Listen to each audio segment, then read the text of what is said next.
Saint Germain on Alchemy. Mark Prophet and Elizabeth Clare Prophet. Book 1.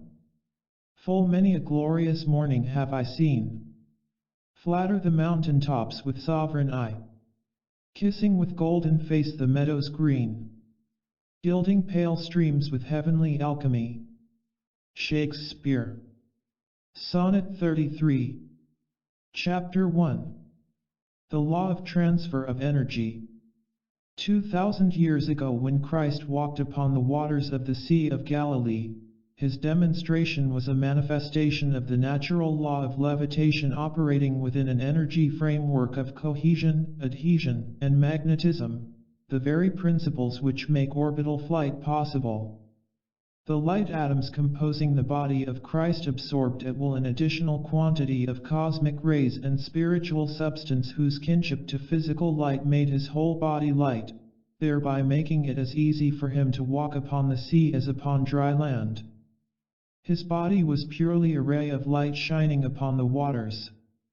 The most dazzling conception of all was his ability to transfer this authority over energy to Peter through the power of Peter's own vision of the Christ in radiant, illumined manifestation. By taking his eyes temporarily from the Christ, however, Peter entered a human fear vibration and vortex which immediately densified his body, causing it to sink partially beneath the raging seas. The comforting hand of Christ, extended in pure love, reunited the alchemical tie, and the flow of spiritual energy through his hand raised Peter once again to safety. The further example of the Master Jesus releasing a flow of energy, as in the case of the woman who touched the hem of his garment without his knowledge aforehand, shows the impersonal love of God which responds equally to the call of faith from any of those creatures he has fashioned so wonderfully and so purely in the supreme hope of absolute cosmic freedom for all. These two examples refer to aspects of the great cosmic law which are not commonly known but which are commonly discussed or skirted about by religious groups. The law of transfer of energy is vital to the science of alchemy, for without it is impossible to create matter. It is a law that nothing cannot create something. True knowledge of the impersonal law of transfer of energy is also vital to the correct understanding of the great law. For it proves that God, who makes the sun to shine on both the just and the unjust, does manifest through both. Jesus declared during his Palestinian mission that the kingdom of heaven suffereth violence, and the violent take it by force. It must be realized, then, that it is possible to wrest from the hand of God some of the secrets of governing the forces of nature and controlling matter, even though the individual and motive be not absolutely pure. But let none ever think that the one so doing shall escape from accountability, for he is fully responsible for each use or abuse of energy within his world. The reason I am choosing to begin my exposition on alchemy with a note of warning and a sobering explanation is not to cause anyone fear, but rather to instill in all who read a deep and abiding reverence for God, which is the only fear permitted in our octave. It is in reality holy awe that engenders within all who love the great law of love the fullest respect and adoration for the wisdom which so fearfully and wonderfully made all creation in the image of fearless freedom. All those who misuse the powers of the universe for selfish ends find sooner or later that they must relinquish their hold upon their ill-gotten gains, and the penalty they pay is frightful indeed. To produce substance to feed the poor, to heal at a touch a withered hand, to raise the dead, and even to set aside natural law and perform, by the magic of alchemy, miracles of infinite wonder. This seems to mankind to be the ultimate in their use of heaven's grace. Let me embrace the spirit of freedom that makes it possible for a man made in the immortal, loving, God-free image of his Creator to do these things and many more to the benefit of society and to the happiness of his benefactors. But above all, let me praise the proper use of the blessed divine science of spiritual alchemy. The ancient alchemist has ever been a colorful figure, even to his own contemporaries. But time has gilded his image with a glory far greater than that which he ever possessed, and it is ever thus when approaching the aspects of mystery. It is in the simple graces of life that men will find their freedom, albeit the more complex aspects are progressive expressions of the laws of life that shall enrich the well-being of this earth and of all its people, harnessing their total good on behalf of the most lovely world of freedom that could ever be conceived of, even in the mind of a new Atlantean. So much for the moment regarding the world society. Let us now consider the individual and his role in the use of alchemy. The inner meaning of alchemy is simply all-composition, implying the relation of the all of the creation to the parts which compose it. Thus alchemy, when properly understood, deals with the conscious power of controlling mutations and transmutations within matter and energy and even within life itself. It is the science of the mystic and it is the forte of the self-realized man who, having sought, has found himself to be one with God and is willing to play his part. Through the years men have attempted to glamorize me with the allure of distance in time and space, which always lends enchantment to the view. I do not sell myself short as the Father's handiwork, but in common with beloved Jesus and others among the great masters of our brotherhood, I am especially interested that each man obtain his rightful place and the proper understanding of how he ought to exercise authority in the universe and in his own world and affairs. Let everyone who begins this study do so with the understanding that one have a purpose in speaking here and that that purpose is to make each one of you alchemists in the truest sense of the word. This means that you must become familiar at inner levels with the alchemistry of God and how each facet of creation is brought into manifestation in matter, in your consciousness, and in your daily life. In order to do this properly, you will need to meditate and reread these lessons many times, calling to me and to your own God self, your I Am presence, for illumination on any point that is not immediately clear to you. When you have the inner degree of alchemist of the sacred fire conferred upon you by your own Christ self, you immediately become a candidate for admission to the outer court of the Great White Brotherhood. This factor alone is a great incentive for you to become proficient in genuine spiritual alchemy. It has ever been a fallacy of human thought to deny the so-called miracles in the life of the great avatar Jesus. Nonetheless, he, as a Son of God, revealed to all these mighty formulas which, if understood and practiced, would long ago have transformed the planet into a paradise of perfection. Enough, then, of human nonsense and human creation. As Shakespeare would have said it. Off then with the old, the decay, and the mouldering mustiness of this shapeless mass. On then with the eternal vastness of an unfettered spirit, a being of such freedom, as moving seems apart, even from reality, and projects the image of eternal hope into the tiniest gem or dewdrop, cupped within a blossom rare. I am for the freedom of all, lovingly. Chapter 2.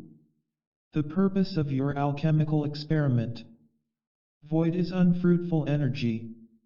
The alchemist must develop a sense of the value of time and space and the opportunity to manipulate both. Freedom is won by quest and conquest, but mainly by the conquest of the finite self. True mastery of the finite comes through the indrawing love, the compelling, almost magnetic heart call of the soul to its divine source. Only the great inflow of the cosmic light of God can release the soul from the imprisoning shadows of its human creation. Summon, then, the purity of purpose which will make your creative design good.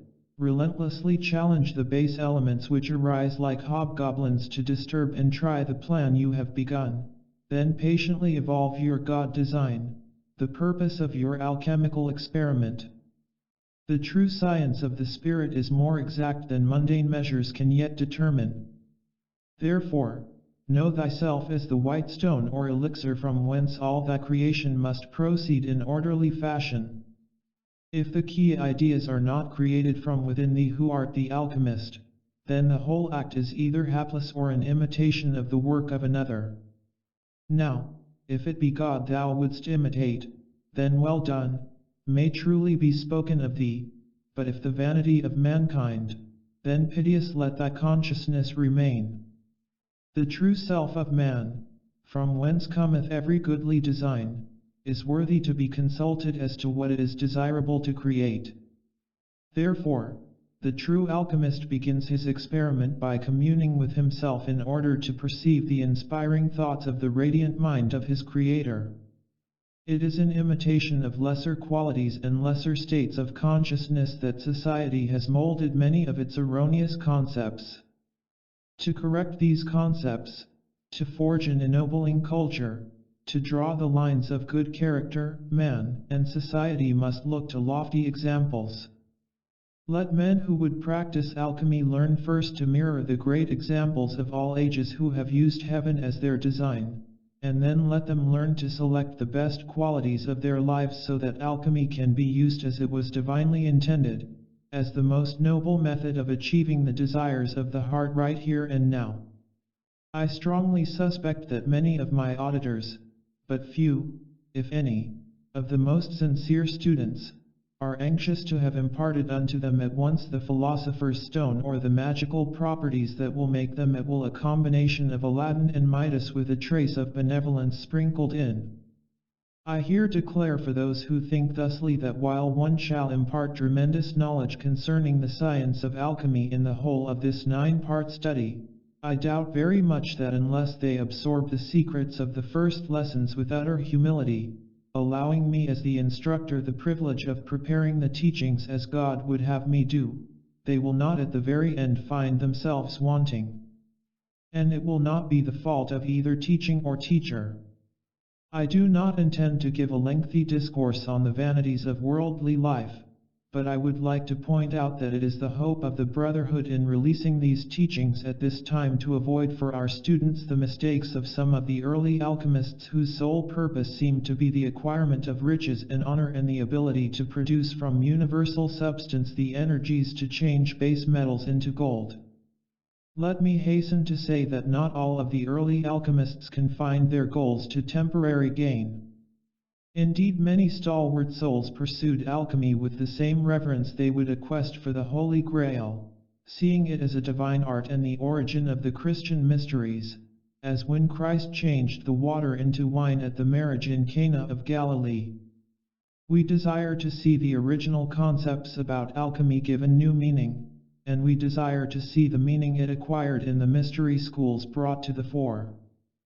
For the uses to which this science is presently put must be translated to a higher dimension if mankind are to reap the full benefits thereof. Unless this spiritual science is applied to the freeing of individuals and society from drudgery, confusion, and compromise with the densities of human thought, as is our wish, the purposes to which God ordained it will remain unfulfilled. We who pursue the high calling of the alchemist aspire to see all attain a place where they can both teach and extol the basic purposes of life to the youth of the world as having far greater than mere temporal pleasures, which in reality serve a lesser purpose to a divine alchemist than does a pacifier to a suckling child. Let no one think because I spend this time in introducing the heart of the subject to you that my discussion is not pertinent to the facts at hand. Unless each one understands that he individually must exercise his God-given right to use power wisely and lovingly, he cannot help but fall into pits of self-delusion and rationalization. Now, it is God's plan that everyone on earth pursue the understanding of himself and his destiny.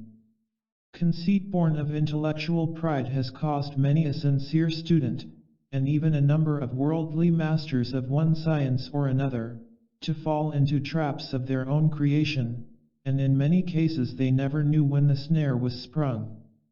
Therefore, if any subject be included here, let no one think he can omit it simply because he may seem to know it already or because he has considered it before. We place many gems of thought in the most unlikely sentences, which, though plain enough of speech and easily seen, may require more than the diligence of even an honest heart scanning. Saint Peter voiced the query, and if the righteous scarcely be saved, where shall the ungodly and the sinner appear? It is well for the would-be alchemist to realize that this is an exact and true science whose illumination is conferred upon man by God himself. Its purpose is to teach mankind how to obtain for themselves every gracious gift and virtue which their life streams might require in finding the way back home to God's heart. I do not say that you cannot learn to materialize every wish of your being, and this aspect of alchemy is for some the easiest part of the whole, while for others it remains the most difficult. I do say that the design of those wishes ought to be contemplated more than the wondrous science of bringing them into manifestation from the invisible. For to create a worthy design is a most noble endeavor, worthy of the God in man, which alone can set him free to fulfill his immortal destiny. We have labored below and waited above for the children of this world to cease the plunder and pillage of war, to cultivate the education of the underprivileged, to relinquish the desire for class distinction, and to offer themselves as would princes of the realm to serve effectively the needs of their impoverished yet noble kin. We are presently determined to seek out the faithful of all nations and to empower them with the means whereby they can individually escape from the self-imposed bondage of the times and obtain their own priceless inheritance. Naturally, this heritage is neither temporal nor ephemeral. However, when serving in Europe to dissipate some of the poverty and confusion so prevalent there, I did use universal alchemy to produce the substance which, although temporary in nature, supplied many human needs and was both comforting and helpful to the world and to the personal lives of my beneficiaries. I conceive nothing wrong in the idea, nor do I look with disfavor upon your having a divine source of supply to meet all your needs. I do feel it is needful for you to keep constantly humble and grateful as God places within your hands the key to the control of natural forces. Again, and second to no idea contained herein, is the constant need to understand the universal scheme or plan of creation so that all that you design and do will be harmonious with eternal law and cosmic principles. I hope that I shall have neither affrighted nor discouraged any of the students of alchemy from pursuing this marvelous divine study. I am, however, now free to proceed with more relish, for I have magnified the eternally manifest principle of the immortal intelligence of God, which some call inspiration, while others call it simply the mind of God. Whatever men may call a quality, it is its possession that counts the whole 9 points of the law. Therefore, love the emanation of divine wisdom contained herein, which, like sunlight shimmering through the trees, touches with its fingers of light all through which it passes. For only by love can you truly possess. I am the resurrection and the life of cosmic purpose within you. In the name of freedom, I remain. Chapter 3. The Sacred Science. The domain of individual destiny is controlled by an interplay of many cosmic forces, mainly benign, but in the present world society, due to mankind's misunderstanding of both earthly and heavenly purposes, these forces have been turned to other uses, frequently chaotic and disintegrating. Alchemy was originally intended to be a means of enriching individual destiny by making available the technique of changing base metals into gold, thereby producing opulence in the affairs of the successful practitioner. The dedication of the early alchemists to the cause of ferreting out its secrets was complete, and it was sanctified by the coordination of their minds with the works of their hands. These alchemists pursued their experiments under the duress of persecution led by the entrenched reactionary forces of their day, and it is a tribute to their lives and honor that they persisted in the search.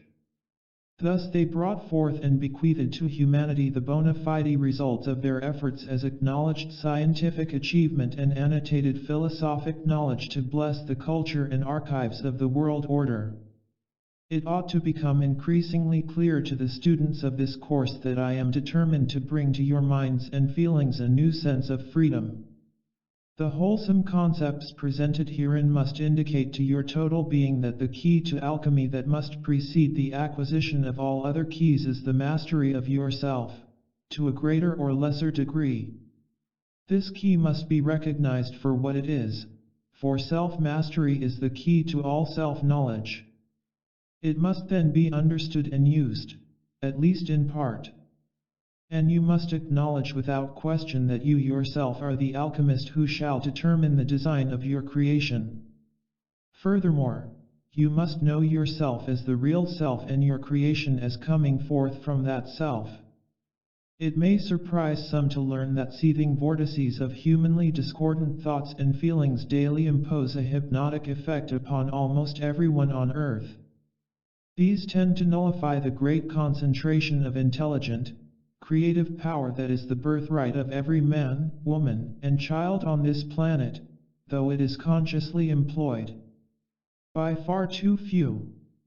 While increasing numbers among mankind seek after freedom, the reactionary elements, either with or without purpose, attempt to burden the race with new shackles each time deliverance from one form or another of human bondage is secured. The alchemist, to be successful, must be consciously aware of his God-given freedom to create. Those restrictions and restraints imposed upon the soul as forms of human bondage must be shunned. Yet in every case these must be distinguished from the necessary laws which structure society. Beauty and righteousness must be emblazoned upon the left and right hand to remind the would-be alchemist of his responsibility to God and man to behold his works before releasing them to see that they are indeed good, and good for all men. I am releasing in these studies in alchemy methods of visualization which will give to the students who will apply them as I did the ability to perform for God and man a service of the first magnitude. I trust that the myth of human equality will be dispelled and that in the dignity of equal opportunity the evolutions of this planetary home will come to know and love the expansive potential of the Christ in all. Thus the forging ahead of humanity will be marked by a greater malleability of the soul and less ignorance of man's universal purpose to develop his individual talents than has heretofore existed on earth. As the early alchemists attained a measure of success in probing the secrets of the universe, they became acutely aware of the need to band together and to withhold from the public eye certain discoveries which they made. A number of religious orders and secret societies grew out of this need, and the remnants thereof have survived to the present day. The need to repress as well as to express was recognized, just as enlightened men of today realize that harmony in the social order and among the nations and the eradication of the causes of war and civil strife would remove all reasons for withholding any knowledge that would prove to be universally beneficial. Let me declare, because I can speak in the light of true knowledge, that the early alchemists were not nearly so unsuccessful as history would have men believe. Their discoveries were legion and they included knowledge both secular and religious, scientific and philosophic. Above all, they unlocked many truths which at a later date were made general knowledge. Let not the world discount all of the stories that have been recounted of the suppression of invention and new ideas for economic and political reasons. When it suited their purposes, men in high places have ever so often instructed their hirelings to keep secret the very knowledge which belongs to the ages and which is the heritage of the people of all nations. Regardless of such dishonorable dealings, the masters of wisdom will never transfer this knowledge to mankind until the alchemy of reason heals the internal breach of selfishness within enough of the race that the torch of knowledge may be everlastingly held in the selfless hand of justice. I am preparing your minds in these first 3 lessons to better assimilate the full release of wisdom's flame that has been made a part of this course. It is frequently the despair of men that they did not have a certain choice bit of knowledge long before it came into their hands. This feeling is certainly understandable, but no lamentation that is without constructive leadings is ever desirable. It is preferable that men perceive the now of the present as God's hour rather than the folded parchments of past ages. The fading hieroglyphs of yesterday's errors can neither confute the present truth nor act as a panacea to heal their unfortunate sowings. They serve only as media of contrast to amplify the present sense of gratitude that glories in such progress as now manifests to dispel the ignorance of former times. A determined dedication to use the energies of today to open the doorway into the domain of the future is expected of the student of alchemy. Therefore, let him see to it that his present expansion of the science of alchemy is sufficient to transform the base qualities of the human nature into an altar on which the flame of living reality will fire the grandeur of the golden age now emerging within the Christ mind. Let his endeavors likewise be sufficient to balance the travails of world injustice. And let him work to secure for posterity eras of increasingly abundant progress, enlightenment, happiness, and universal spirituality. When used by the alchemist, symbols and symbology properly understood are literally charged with meaning. For example, Mercury is the symbol of speed and interprets to the consciousness the thought of wakeful, reverent alertness, which swiftly endows the chemistry of action with the intensity of application. Salt equates with the idea of selfhood and reminds mankind of the need to have the self retain the savor of its divine source in preference to the crystallization of identity within the Sodom and Gomorrah of materiality indicated in the historical figure of Lot's wife. Fire, as life, is the catalyst which can be increased from the cosmic light within the cosmic rays in order to intensify and purify the radiance of life in the contemplated design. Moreover, the conscious invocation of life makes all of the alchemist's manifestations doubly secure. Earth symbolizes the natural crystalline densities created out of spirit's energies and sustained by the beings of the elemental kingdom. These tiny creators, in their mimicry of human discord, have transferred to nature mankind's inharmonious patterns. Thus the convergence of human error upon the planetary body came forth as thorn, thistle, insect, and beast of prey.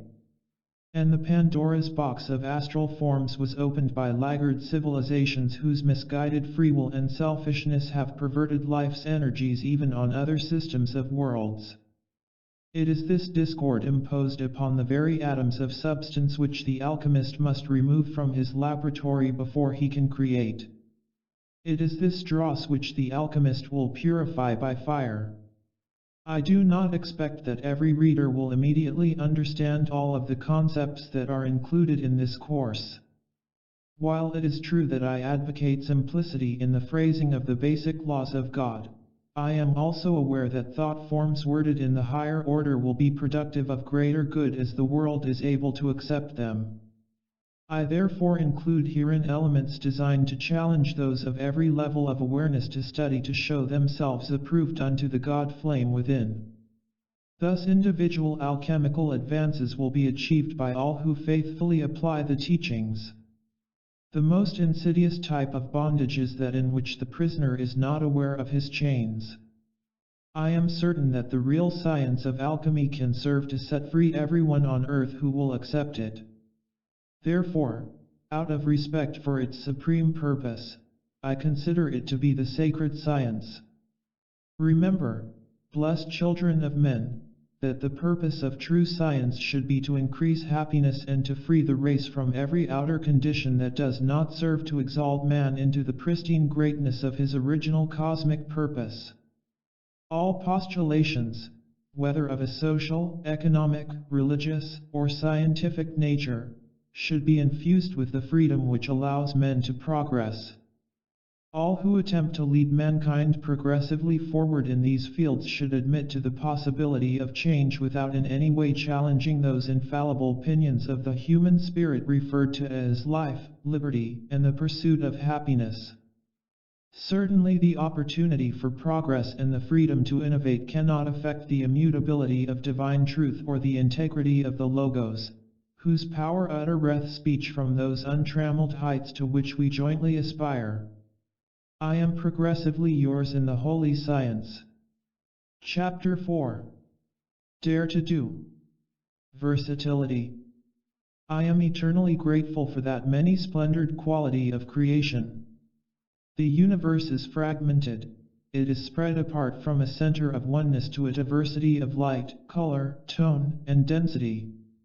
Each partaker of a scene, whether pastoral or of transitory ugliness, ought to remember that the splintered shafts of light rays that compose the swaddling garments of all of creation connect directly with the great source and fountainhead of cosmic unity. In my historical experiences preceding my ascension, which was identical in its raising action to the elevation of Jesus the Christ, I was in a constant state of listening grace whereby my inner ears and eyes were fixed upon a lovely realm of light and perfection which served to remove the sting of earthly life from my consciousness, producing a comfort that my friends did not perceive. They often pondered the cause of my inner serenity without understanding its origin. The contacts with my earthly brethren and the appearances that I have made since my ascension have not always been under circumstances where those I met were aware of either my identity or my power. May I humbly state that as in other similar cases where one of the ascended host has elected to part the veil of matter and Maya to contact directly unascended humanity, the latter have entertained angels unawares. I am well aware that some of my readers may opine, inasmuch as I am one who has passed through the veil, that this release of my words is of a psychic or spiritualistic nature. Let me quickly affirm that it is neither. God be praised that my own life stream need not subscribe to such limiting forms. The fact that we are expressing or vibrating our life in higher dimensions where ordinary human faculties of seeing and hearing do not function renders neither our service nor our reality of any less effect, nor does it force me to subscribe to the above-named methods of communication. Blessed ones, you do not by ordinary means perceive radio waves, for they remain inaudible until detected in the miracle of the electronic tube. Therefore, trust in heaven's capacity to communicate with man directly. Because of my dedication to the holy cause of freedom, I have since my ascension consistently maintained a contact with one or more life streams embodied upon earth, and that by cosmic decree and with the approval of the heavenly hierarchy. Beloved Jesus and other great luminaries who have descended in the fullness of the divine plan have likewise appeared to their disciples down through the ages and do occasionally manifest to men and women of today with no more effort than that employed to dial a radio or television. My purpose in discussing the subject of heaven's winged messages from the great cloud of witnesses too is not as foreign to alchemy as might at first appear, for it portrays to you a necessary part of my program in the cause of freedom, of which the current series in alchemy is an integral part. You see, blessed ones, the creation of the visible is wholly dependent upon those essences which are not visible to the unaided eye. Yet the central ideas occupying the minds of most people, originating as they do in the transient effects of human causation, are not of enough consequence to deserve comment or to be ordained with permanent reality.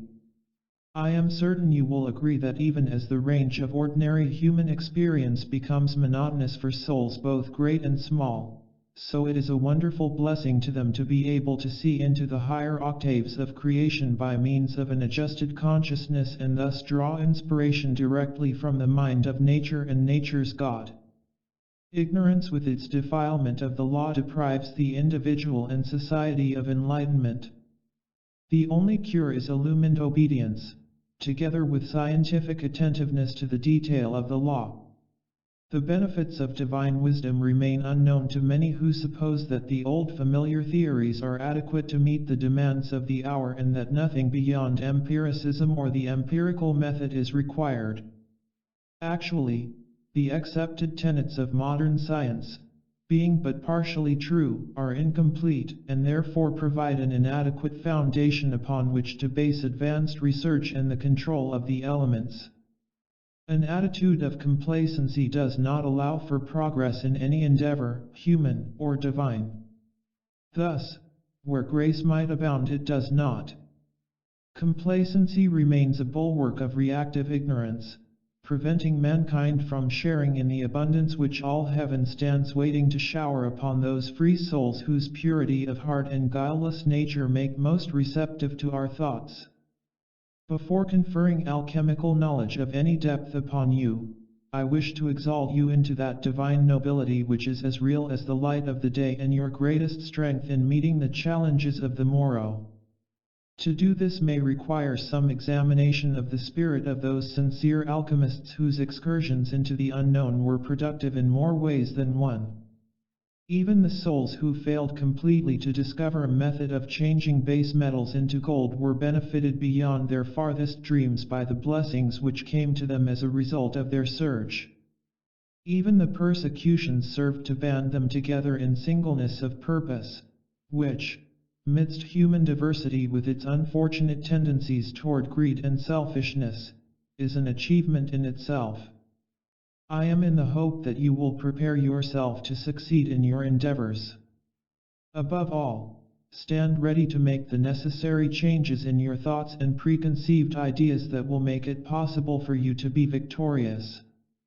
If man expects to succeed in alchemy, which is in truth dependent on the higher laws of spiritual science, he must nurture the faith on which the strength of his invocation and concentration will rest.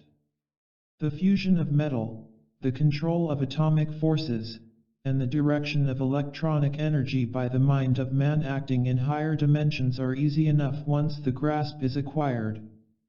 However, after years of dependence upon the five senses and the attendant acceptance of mortal limitation, I am certain you can see how utterly important it is that your thinking become geared to new possibilities in order to function free of human restrictions and the dampening of a divine ardor by those who say because they do not know, impossible. Let me say to all in freedom's name, try. While you are preparing your consciousness for the reception of the knowledge of tomorrow, be aware, then, of the need to ponder the origin of concepts involving limitation. Beloved ones, you must be sane and balanced in all you do, but realize that true science borders on the miraculous to those who do not understand its formulas. You approach a solid wall with the idea that you cannot walk through it, yet it is not solid at all, but as full of holes as the wire of a chicken coop. You cannot walk upon hot coals without burning your feet, and yet medicine men of a less illumined culture than your own do so with impunity. Countless miracles of Christ have been duplicated by men and women of various times and climes since his wondrous advent, and yet because of human skepticism and forgetfulness, the wonder of it all has been relegated to the realm of myth or the imaginings of gullible minds. Let me plead for a renewal of faith in the power of God, for this is a requirement of everyone who would be a wonder man of spiritual accomplishment on behalf of the holy purposes of the universal law itself. Without faith it is not only impossible to please God, but I declare unto you, it is impossible to manifest the perfection of his laws.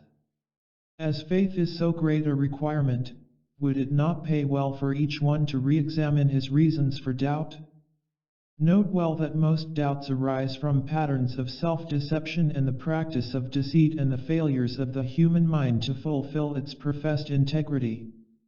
Seeing, then, that such negative conditions stem from the consciousness of error, would it not be ever so wise for all to look unto me, the presence of Almighty God, and live? With God all things are possible, but as in every science, proficiency does not usually come about without knowledge and its persistent application. The few who are exceptions to this rule may be called geniuses, but when the whole law is understood, it will be proven that even they had their hours of diligent study and practice. I particularly want to point out that the purpose of our release of alchemical secrets in this course is to place in your hands and in the laboratory of your consciousness the knowledge of the law which we ourselves have used for centuries with the greatest of success and with the reverence for life which is of prime necessity to an inquiring mind poised on the loving intent of an honest heart. Here idle curiosity is exchanged for that moral grandeur which so lifts a man above his fellows as to make of him a divine star in the firmament of his contemporaries. Lifted, then, by no false pride or intellectual misinterpretations, the true alchemist stands with humble mien, gazing expectantly at the teacher who will impart to him, if the attitude and the application be correct, the priceless knowledge of the ages. May I fondly hope that you will reread the early lessons and assimilate therefrom a new sense of progress and of new possibilities. I am determined that many in this class shall succeed, and one shall continue to do my part above and below in your octave that this prove true and that great illumination, hope, peace, and understanding be born and renewed within you all. I am faithfully yours. Chapter 5. The need, power, and motive to change. The now of the present hour must be utilized as a chalice of spiritual opportunity. Life must be indulged by its highest objectives, honored by the adoration of exalting principles, and merited by selfless service. Beloved people, the power to change is within every man. Prefer this power and venerate it above every limiting condition, and watch the alchemy of self expand. Transmute the lies of shadowed substance that arrest your spirit's upward soaring. Realize that conditions of human limitation are but ghosts that parade upon the stage of mortal existence, only to be laid to rest forever by eternal reality. Each man must become aware of his choices and select either freedom or fetters as he explores the chemistry of his present state, brings it into focus upon the mirror of truth, and then determines to alter each base condition, constructing within the crucible of the hour that hallowed progress which is born of eternal perception. Destruct, then, the base and senseless mania of your origin in matter consciousness, that possessive nature, the perversion of the mother, which, failing to assess the fullness of cosmic possibilities, limits itself to the baubles and trinkets of temporal possession.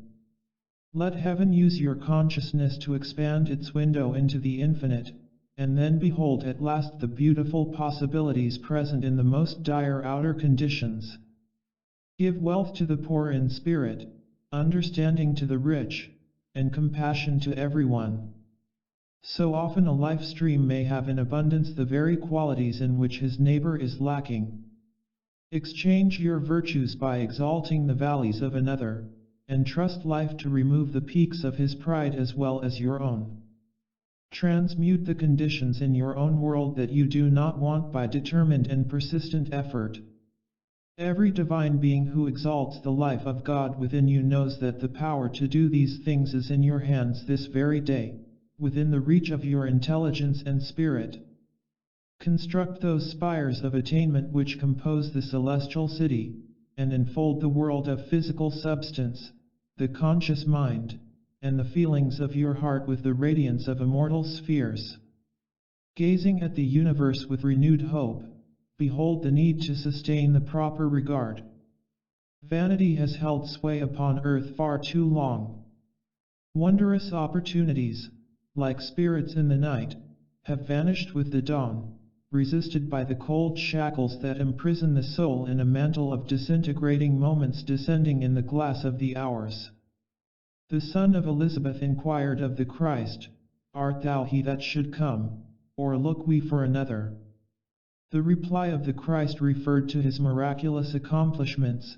The deaf were made to hear, the blind to see, and the lame to walk. The lesson contained in his answer urges each life stream to accept the greatness of his own reality. All should see that life has brought to them its great and wondrous graces through the I am He consciousness which must emerge from the cave of materiality. The gross separation of the whole into weak and incomplete components, men's concept of themselves as particles remote from their source, obliges their struggle through human misfortune instead of their acceptance of the grandiose concept of cooperative oneness charged with the power of love and freedom unbounded. Truth raises all and defeats no one save those enemies of righteousness whose shadowed misunderstanding makes them little more than savage animals in the jungle of human creation. Even these are given more compassion by life than they deserve. This I know, because the record is laid before me. Beloved Kuan Yin has called for mercy and given it freely to all without limit and without price.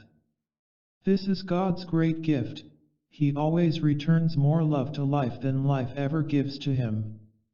Selflessly, the magnitude of God sends forth a torrent of love when a few droplets would suffice and thereby sweeps mankind on the upward pilgrim way, regardless of men's erroneous notions. Now, looking to another is not the solution to your problems, nor will it win the intended fulfillment God holds for thee, blessed Son of Man. As an alchemist enlightened by the torch of divine knowledge, aware of the magnificence of true selfhood, you must summon the strength from the invisible realm and use the processes of transmutative alchemy within your own world and affairs to master daily all outer conditions by the spiritual means and physical appurtenances available to you. To make bricks without STRAW2 may not always be a requirement and may seem most difficult, but to the determined alchemist it is merely an obstacle to be overcome. No one who occupies the earth at present should limit his recognition of the now is the hour concept which mounts each wave of opposition and rides it forward into the crest of victory. Everyone should see his life, at any age or time, as amenable to change for the better and himself as possessing the capability to surmount any condition at will.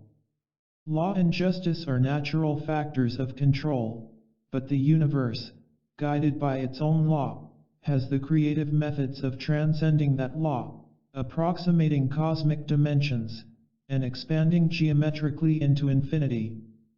Friends of freedom must disallow old ideas as quickly as they are able and discard outworn concepts as outmoded garments. It was difficult for men in Copernicus' day to accept his theory that the Earth and the other planets revolved around the Sun. They dogmatically subscribed to the belief that the Earth was the center of the universe. Chemical formulas of basic and complex matter are simple to the chemist, but to the unlearned seem but a jumble of symbols. Our purpose in this course is not merely to confer knowledge, but to effect your acceptance of that knowledge by an almost a priori methodology. This is needed because the categorical proof of alchemical laws is universally and necessarily seen through their action in man. Let there be light within your personal orbit and within the sphere of your being.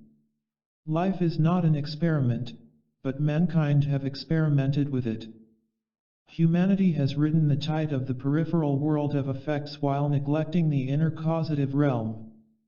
All unhappiness is rooted in basic factors of cause. Mend the flaws and you shall be self-healed and self-revealed. I am interested in bringing about a complete reversal of deleterious human attitudes and replacing them by such right methods and concepts that each life can quickly rise out of the human force field with its heavy, gravitational magnetism that hinders mankind's progressive ascension. By transmutation, let every would-be alchemist first act to transform himself here and now and gain thereby an inner peace and a sense of outer accomplishment, especially at the close of each life's term. Surely, unless both an interior and an exterior focus be maintained where good is accented, one's concentration of positive control which has the power to alter substance within and without cannot manifest the blessing God intends all to have and exercise each day. Beloved ones, a life lived for reward or punishment is not a raison d'etre. The destiny inherent within life has escaped the intelligent comprehension of many on earth and is anchored in but a few. Thousands daily take pleasure in the sweepstakes, the races, or games of chance, hoping against fantastic odds to become a winner. whilst they ignore the most certain of all laws, the cosmic purpose. Those who deny God or life itself do so out of a dearth of genuine experience. They have not witnessed the dawn of pure reason in themselves. They prefer to accept those popular ideas associated with non-gullibility. Well, the losses of such as these are legion. And while I do not expect to change every such individual, I do repeat my admonishment here that all might be inspired to keep on keeping on. The search is worth all effort. I know the law, the alchemy of action is its own proof. Those who desire to enter into debate to prove the non-existence or the non-essentiality of a first cause may not wish to lose the transient pleasure of so doing. But if they accede to the divine logic, the golden grain of truth will replace the husks of pride in the stifling, airtight systems of the human intellect which disdains the verification of any knowledge not experienced by the physical senses. Frequently individuals like to think they are en rapport with hoary heads of wisdom. Now, I think that the centuries I lived before my ascension and those which have since transpired have entitled me to some distinction in this respect.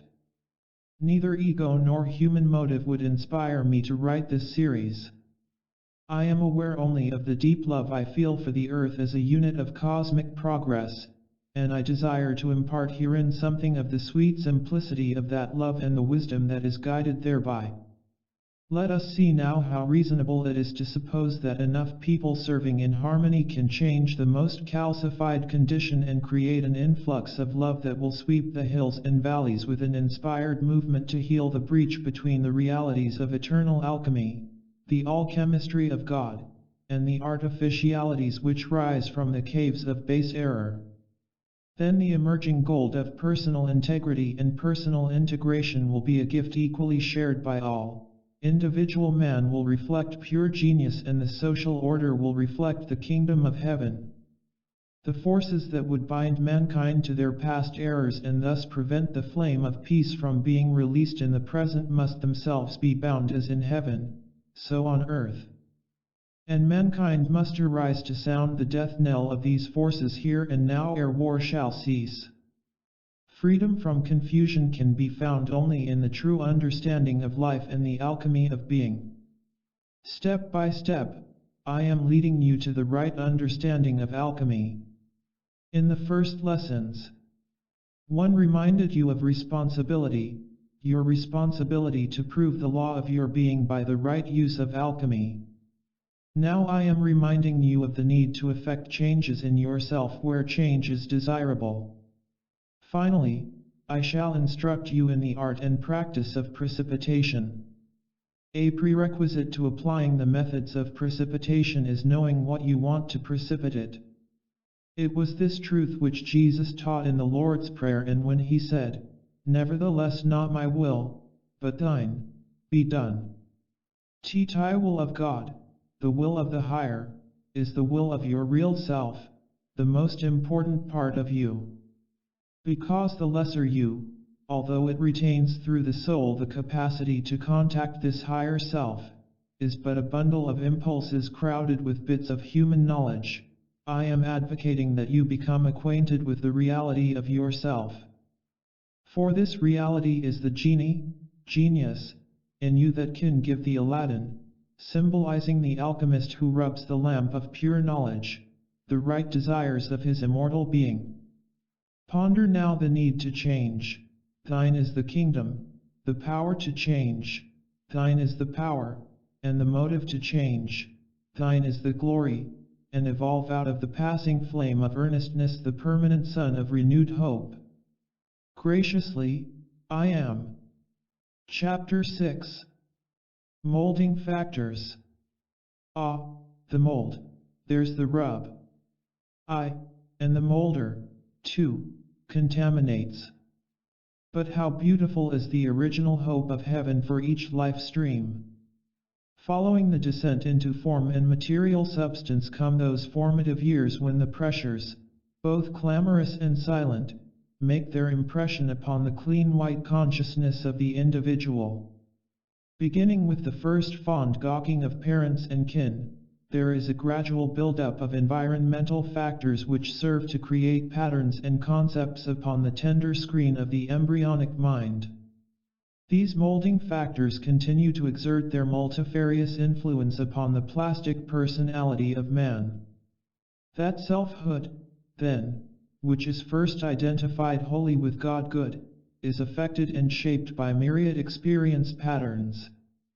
Thus does example, for woe or for weal, sculpt the mind and being of man. Experience is not, however, the sole way to expand consciousness. For each moment spent with God or one of his cosmic band serves to exalt and broaden individual consciousness, conveying illumination on the instant, in the twinkling of an eye. The empirical proof of human imperfection is epitomized in the past/present lives of mass humanity. Life in bondage and life in peril decries the meaning of existence. Religion and hope for salvation arise in the human heart and burgeon from the human tree. And he looked up, and said, I see men as trees, walking. The alchemy of change was needed in Jesus' day and is still needed, because all too frequently the mold is imperfect and the product cannot excel its matrix. I have declared that the molder, too, contaminates, and thus I direct your attention to the untransmuted accumulation of human filth and misery which, like trash, litters the sidewalks of the human consciousness, reeking forth from the literary stalls of the world. The crusty molder masquerades as legitimate culture while undermining the decency of lusty souls.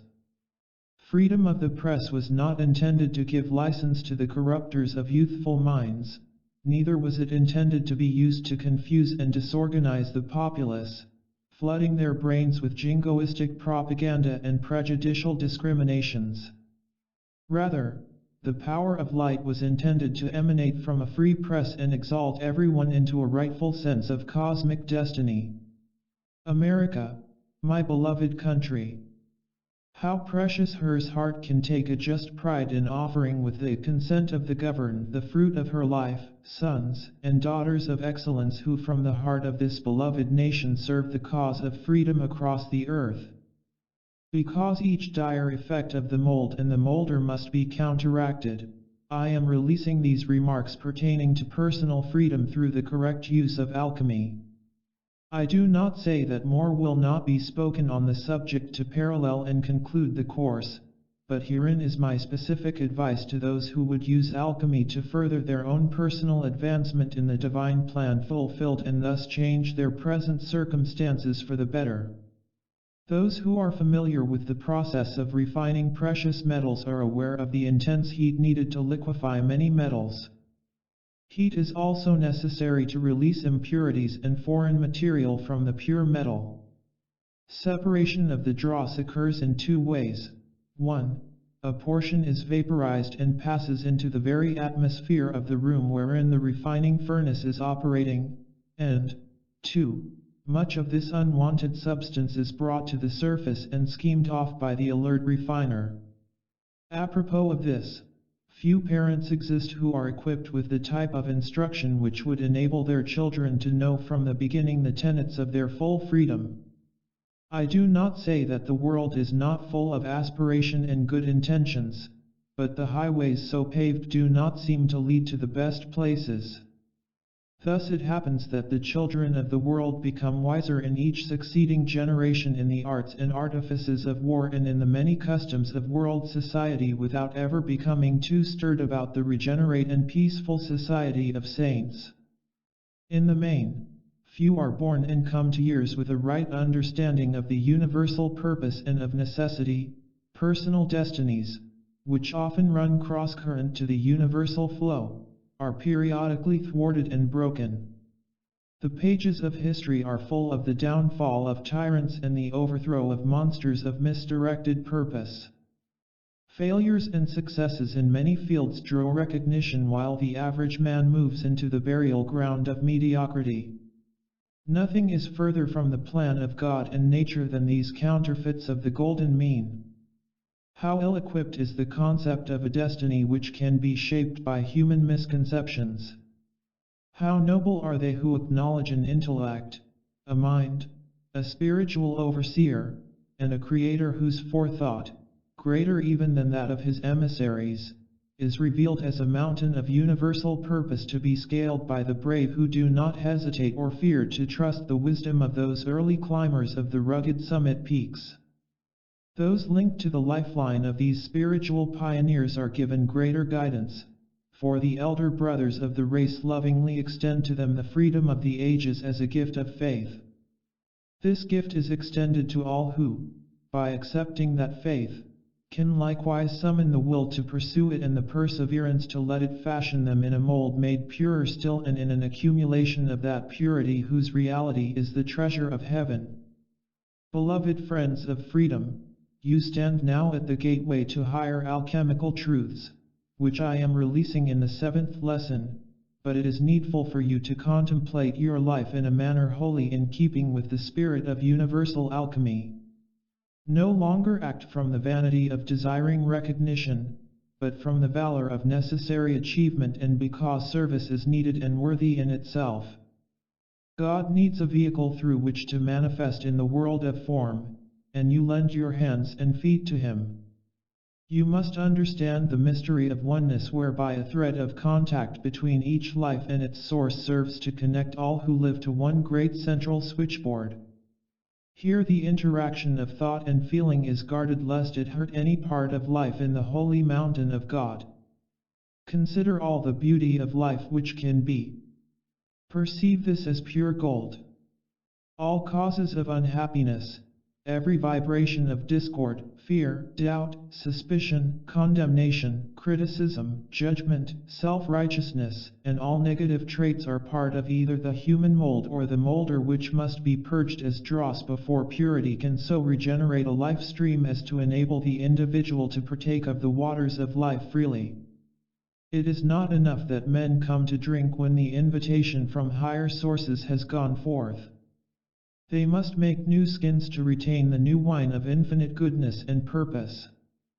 This is spiritual alchemy, and wise are they who first master it in themselves before attempting to govern the elements in others or in nature, for thus is karma justified by wisdom and rendered benign.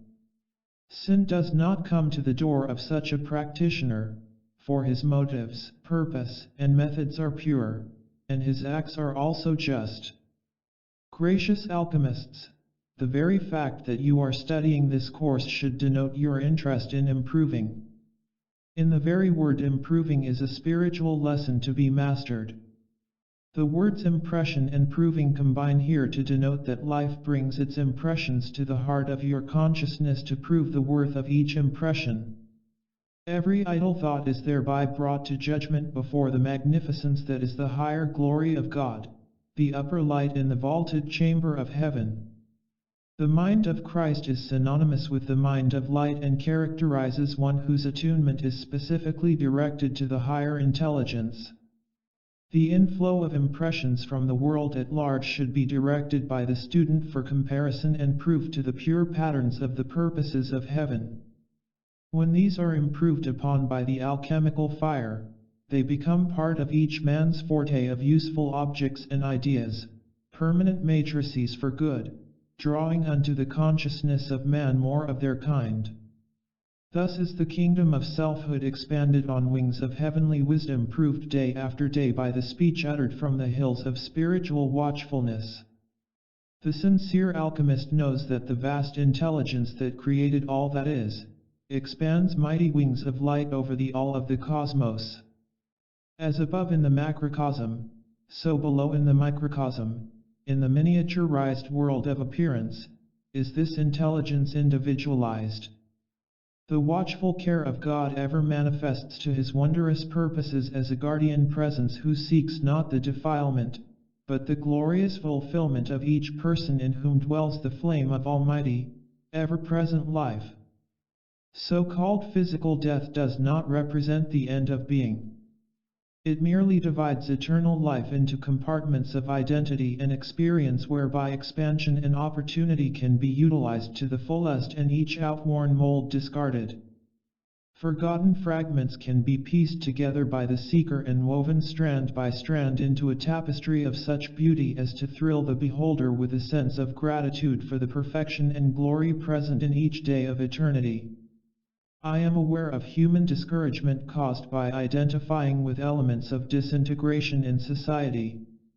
I know full well the deceits practiced in the name of religion. But my concern is not so much with these matters as it is with those lives that do emerge from the crucible of experience with a wonderful garment patined with pure gold. Your life need never be vacant, for life watches you and life is intelligent and considerate. Life is tangible and real. Life is earnest and tender. Life is dramatic and moving toward glory. The high road, as distinguished from the low road, is the way of the alchemist, whose heart is in the shining glory all the day and all the way that his pilgrim feet walk the dusty ways of man, transmuting, and transmuting that dust into purest radiance. I am the life, I am the truth, and I am the way. Chapter 7. Methods of Transfer. Light is the alchemical key. The words "let there be light" are the first fiat of the creation and the first step in proper precipitation. When man, who himself is a manifestation of God, desires to emulate the Supreme Father and precipitate, as a true son of light should learn to do, he ought to follow those methods used by the Supreme Intelligence if consistent and worthy results are to be anticipated. By examining the obvious methods of the Creator and by observing nature, you can deduce much of value if you will school yourself to think independently. For it is necessary to bypass mere human syllogisms and to penetrate the limitless consciousness of God, who is the great master alchemist, in order to go and do likewise, ever beholding your services as good. When you have determined within yourself to experiment with the art of precipitation, first create a mind blueprint of the object you wish to produce. This should incorporate definite size, proportion, substance, density, color, and quality in detailed picture form. When the visualization of the blueprint within your mind is complete, it ought to be immediately sealed. This is a vital step in its speedy and effective release into the world of matter form. Do not misunderstand this step and think that by sealing your plan you are closing the door to the improvement of its design. Such is not the case, for improvements can be made in subsequent models, but unless you release the blueprint to the elementals and builders of form as a finished work, they cannot properly bring it into manifestation. The words "it is finished" are therefore the second fiat of creation following "let there be light." Now that you have created a thought matrix and sealed it against the intrusion of impinging mind radiation from others, set up either consciously, in some cases through jealousy or ego, or unconsciously by the mass mind's collective resistance to progress, you must observe the third rule to protect your creative intent and tell no man. This, too, is a law of precipitation, one that allows you to circumvent concentrated beams of human thought and feeling patterns which can be most disturbing to a successful alchemical experiment unless certain safeguards are activated. Avoid, then, the dissipation of energy by the intrusion of a multiplicity of minds, except where two or more individuals are specifically cooperating in joint precipitation. Those who are of a scientific nature and are familiar with Coulomb scattering and Rutherford's law will understand how thought energy, as waves scattering other waves as if composed of minute particles, can set up a penetration of great enough intensity to break down the field of magnetic thought energy focusing the specific pattern of the creative matrix. Each student should recognize that geometric figures such as the square, the triangle, the circle, the ellipse, and the parallelogram are employed almost universally in creating within the macrocosmic as well as the microcosmic three-dimensional world. Although higher forms of creativity are found in the mathematical world of algebra, calculus, and trigonometry, the highest symbology of all known to us at inner spiritual levels is the science of engrammic rhythms. This study deals with the control and release of energy, with engrams, which term we use to refer to the causative key behind the effects observed by worldly scientists and called by them engrams, with the use of mantras, with the storing of phahatic energy, and with safeguards activating principles of demarcation between the evolutions of the human consciousness in the planes of matter and the world of perfect divine order that exists in the planes of spirit. When contemplating this science, one should bear in mind that even the infinite, omnipresent consciousness of God, as it extends itself into the realm of the material creation, moves through the gamut of creative expression from simple patterns to those of increasing complexity. The student of alchemy should consider the memory, when employed as the instrument of the higher mind, as an invaluable adjunct to his experiment, for the processes of the human memory are remarkable indeed. And when these are coordinated with the mental body, superlative action is always forthcoming. Thus there are a number of individuals who can memorize and execute an entire symphony without noticeable flaw. Mathematicians, too, demonstrate marvelous faculties of mental control in their calculations which approximate infinite precision. Let each student of alchemy, then, recognize that he has within himself a higher mind that is capable of holding patterns of infinite dimensions. This mind functions independently of the outer mind without human restriction of any kind. Hence, as the vehicle of the higher mind, a purified memory body, feeding as it does the impressions of that mind to the outer mind, is indispensable to the alchemist. Let the sincere student who would ponder and practice methods of mind and memory control, which are the methods of God Himself, acquire the habit of consciously giving to this blessed higher mind, or Christ Self, the responsibility for designing and perfecting the embryonic ideas and patterns of his creation. For many of these patterns which at first appeared to be consciously conceived by the alchemist frequently have their origin within this higher portion of the blessed self. Remember, 24 hours of each day your higher mind is active in expanded dimensions. This blessed comforter, unknown and unexperienced by you outwardly, waits to be called into action and does function free of ordinary space/time limitations. Employ your higher mind, then, both as your apprentice and as your teacher, for the Holy Spirit of truth moving therein can lead you into all truth. I would like to call to the attention of the students that if they so desire, they can immeasurably assist themselves in the alchemical arts through outside reading.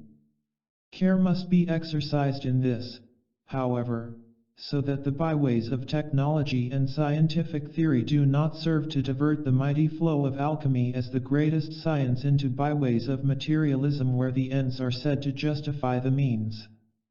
I realize full well that many related subjects would not only be boring, but also beyond the comprehension of some of our students. Desiring not to limit the masses of mankind from having the blessings of alchemy, I have deliberately stated many of these points in such a way as to make them easily understood. Let no one feel, however, that all knowledge can be reached through a single approach or without effort and study. I suggest for those wishing more technical information to augment the course that they study wave propagation, the mechanics of the quantum theory, elementary and advanced chemistry and physics, seismology, astronomy, geology, and related subjects. These studies, together with courses in the humanities, the world's religions, and the Shakespearean plays, will be of immense value as you are guided from within and also by your personal tastes. Let none feel that the pursuit of such extracurricular subjects is absolutely necessary or the mandate of the masters, for the teachings of greatest importance are included herein, albeit in some cases between the lines. Let God guide, and to those who do not recognize his reins, I say, fortune is as fortune does. I am a bit hopeful that material science will not look too much askance on the control of matter by the power of the mind and spirit. I doubt that religion could justly deny the so-called miracles which demonstrate, if they are to be believed, that individuals who have lived upon earth have been able to practice transmutation, which is simply changing one form into another, such as water into wine, amplification and multiplication of the atomic and molecular substance, such as multiplying the loaves and fishes, and precipitation of the elements, such as calling down fire from heaven. Equally wondrous feats performed by masters unascended and ascended indicate a most exact science of control over matter and energy. I myself have never questioned the truth of these matters, simply because I have always retained in humility my faith in the power of good to endure forever. Moreover, I am active in demonstrating the laws of alchemy which make of the entire process of the control of matter and energy an everyday affair. I realize that the uninitiated or those who have never seen these so-called miracles for themselves may easily question their authenticity. Alchemists of God, I do not now ask you to believe alone. I ask you to begin in some measure to demonstrate these truths for yourself. A few students of higher law have been able to externalize successfully one or more visible objects directly from the universal, such as a rose, a precious stone, or a cup of liquid essence, quickening both mind and body. Naturally, we are anxious to see people achieve the power of producing anything and everything directly from the universal. Yet such secrets can hardly be written down or spelled out in full, for we cannot upset the present economic system until greater justice is established by mankind on earth. But neither can these secrets be justifiably concealed from the worthy. Hence we have included marvelous keys in this total course which, to the eyes of the faithful or those who would strive to become so, will open many a door of progress. Every ascended master has these powers to precipitate at will, and therefore he never lacks for any good thing. Let unascended mankind ask themselves this question: how long will you spend your energy struggling to eke out a bare existence from nature's cupboard, which to some seems bare indeed, when all your needs can be met by mastering the cosmic laws which Christ Jesus and other great teachers have demonstrated by their own lives in the past? The use of the term light in alchemy includes light in its known visible aspects as well as in its invisible characteristics, some of which are yet unknown to physical science. When I produced rare gems and precious stones by means of alchemy, the methods I used could not have been easily applied by the average person who had not by discipline, faith, and meditative quietude established the necessary mind control. These methods are known to every initiate, and only an initiate could be so tempted of the dark forces as Jesus was, who, aware of his alchemical power, rebuked the temptation to use alchemy during the period of the testing of his faith.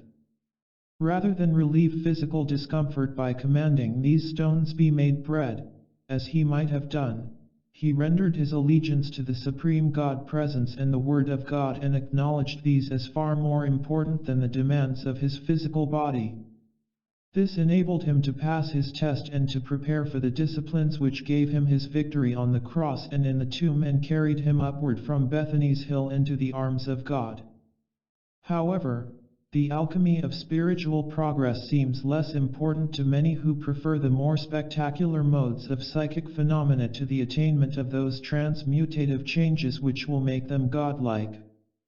Little do men dream that the assurance all these things shall be added unto you includes the power of control over wind and wave, of substance and energy, once man has made the kingdom of God his first and most important objective.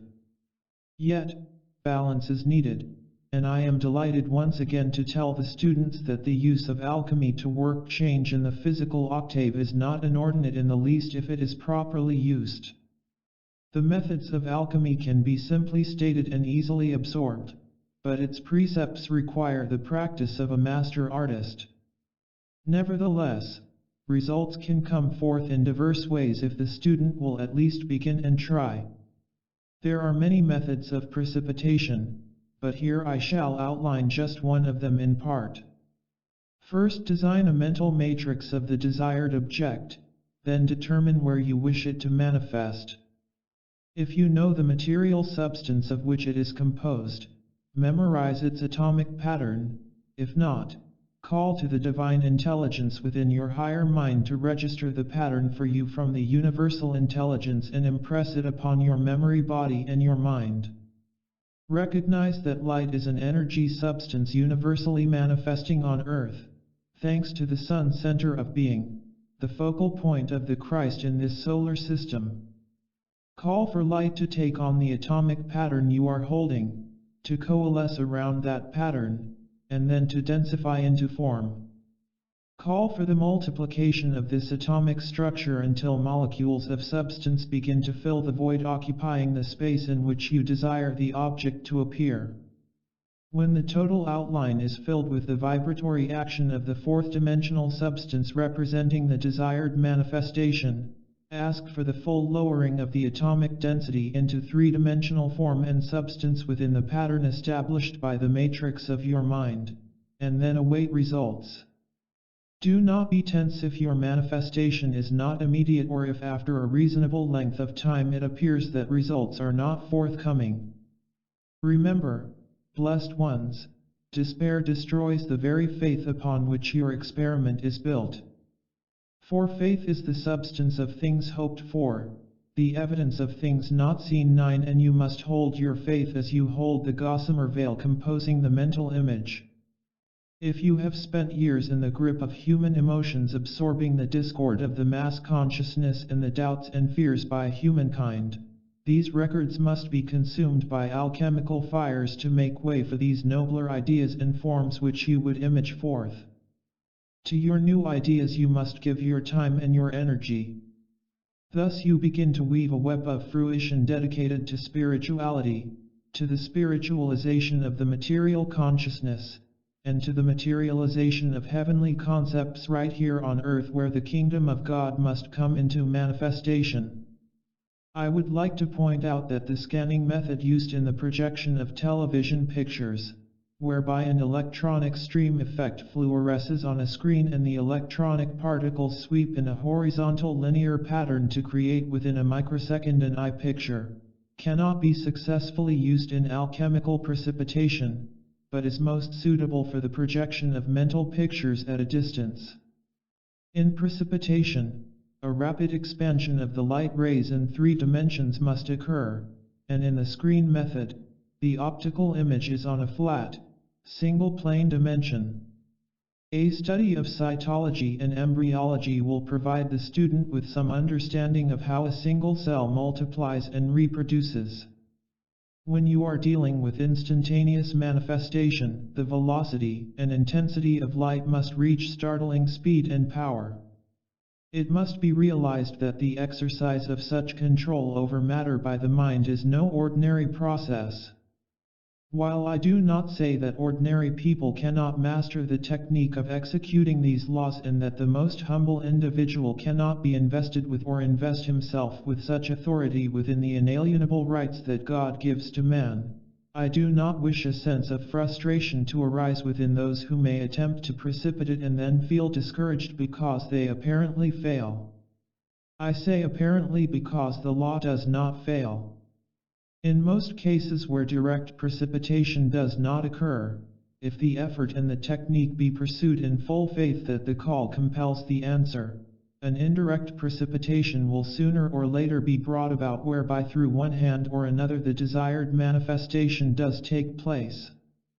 Remember, this is divine artistry of the highest type. It is also co-creation with God and, as such, is best used by those whose purposes parallel the divine. Thus, when the will of man is aligned with the will of God, the light of God does not fail to precipitate that will in the fullness of time, space, and opportunity. I have devoted 6 lessons to this subject, dealing with practical methods for assisting the spiritual scientist in obtaining greater personal happiness each day through the merger of the person with the patterns of principle itself. Both inner and outer peace and a sense of personal well-being are required for the successful development of one's spiritual powers, albeit some individuals may thrive in the midst of conflict. I admit that upon earth courageous leaders in many fields are needed to unfold and develop the type of society which could be considered to be designed by the gods. In addition to the alchemy of instantaneous precipitation, the alchemy of preparation is needed, whereby the use of one's energies and opportunities is planned in an intelligent manner so that life does not receive a hit and miss return on its investment of energy in an individual life stream. I am hopeful that my readers thus far have not been disappointed in the homey use I have made of their time and attention. I humbly submit that the rereading of this material may further enlighten you, each one, in the true depth of my perceptions, which are calculated to exalt those of various social and religious strata into areas of greater usefulness to themselves, to mankind, and to God. If, when the course is complete, I have in some measure accomplished that or augmented its possibility, I shall be content. Some of you may desire my personal guidance as you attempt your first alchemical precipitation. I shall gladly assist all who will silently request my aid, providing the motive be right and the desired change beneficial to your life plan, and providing you exercise care and prayer in seeking that God's will always be done. Let me suggest, then, that you attempt as a first effort the precipitation of an amethyst in the form of a Maltese cross. You see, this would be most excellent, for I have personally used alchemy to make many experimental models. And I am most happy to add my momentum to your own. From the simple to the complex, from the dawn of the beginning of the use of light's ray to the noontide zenith of progress, let all move in the byways of life as in a caravan of faith. Let each would-be alchemist aim at the mark of achievement. You build in the eternal day right now. I am dedicated to your success. Chapter 8. Commanding Consciousness. Now we approach with reverent hush, with the awe of sacred awareness, the great spiritual laws governing all outer manifestation. The purposes of God become more near to each one as they become more dear to Him. Realize what folly it is to submit to the false tenets of any educational system. Yet it is equally foolish to deny the inherent truth in the tested precepts of academic knowledge. To know nature, know thyself, but master the art of sacred synthesis. Thereby the justice of truth shall serve to integrate within the field of knowing that inner relativity and cosmic measurement between nature and the self, whose precise mathematical action indicates that as God geometrizes, so man is able systematically to perceive and demonstrate a correlated understanding of the wondrous works of God's hands minus the fallacious wizardry of the carnal mind. By stripping human thought and feeling vibrations from the creative grace enfolded within each atom of the creation, the whole substance of life gleams, purified by eternal hands. Now this is as it should be. The grossest error, the most intense suffering, all are caused by an erroneous approach to pure reason. Do you realize, blessed children of mankind, that few there be upon earth who would knowingly persist in wrongdoing were they convinced with certainty that they were so engaged?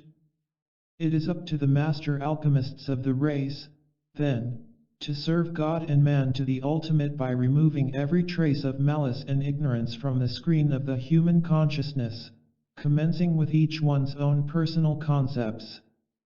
Knowing how tenderly the students of this course are hanging on my every word, I am also imbued with a sense of reverence for the service at hand. I cannot conceive of how we can do less than answer the calls made unto us in accordance with the great cosmic law. Even an ascended being in close contact with mankind can become almost possessed with a sense of urgency and a desire to cut the chains which hold any blessed soul in bondage. Yet it is only possible for us to point the way and give such specific guidance and service as the karmic board has prescribed. The injunction, man, know thyself, must be applied by you to the pure truth of being and not to human concepts of what that truth is. It is dangerous, however, to be critical of another or of his concepts, for only the individual can apprehend, through the screen of his own being, his world, and the cosmos beyond.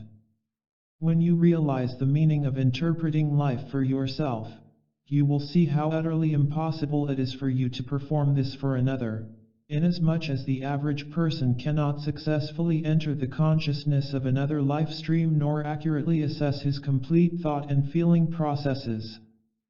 This, by the grace of God, we are able to do, and the karmic board, in connection with the universally Christ selves of all mankind, is able to mediate.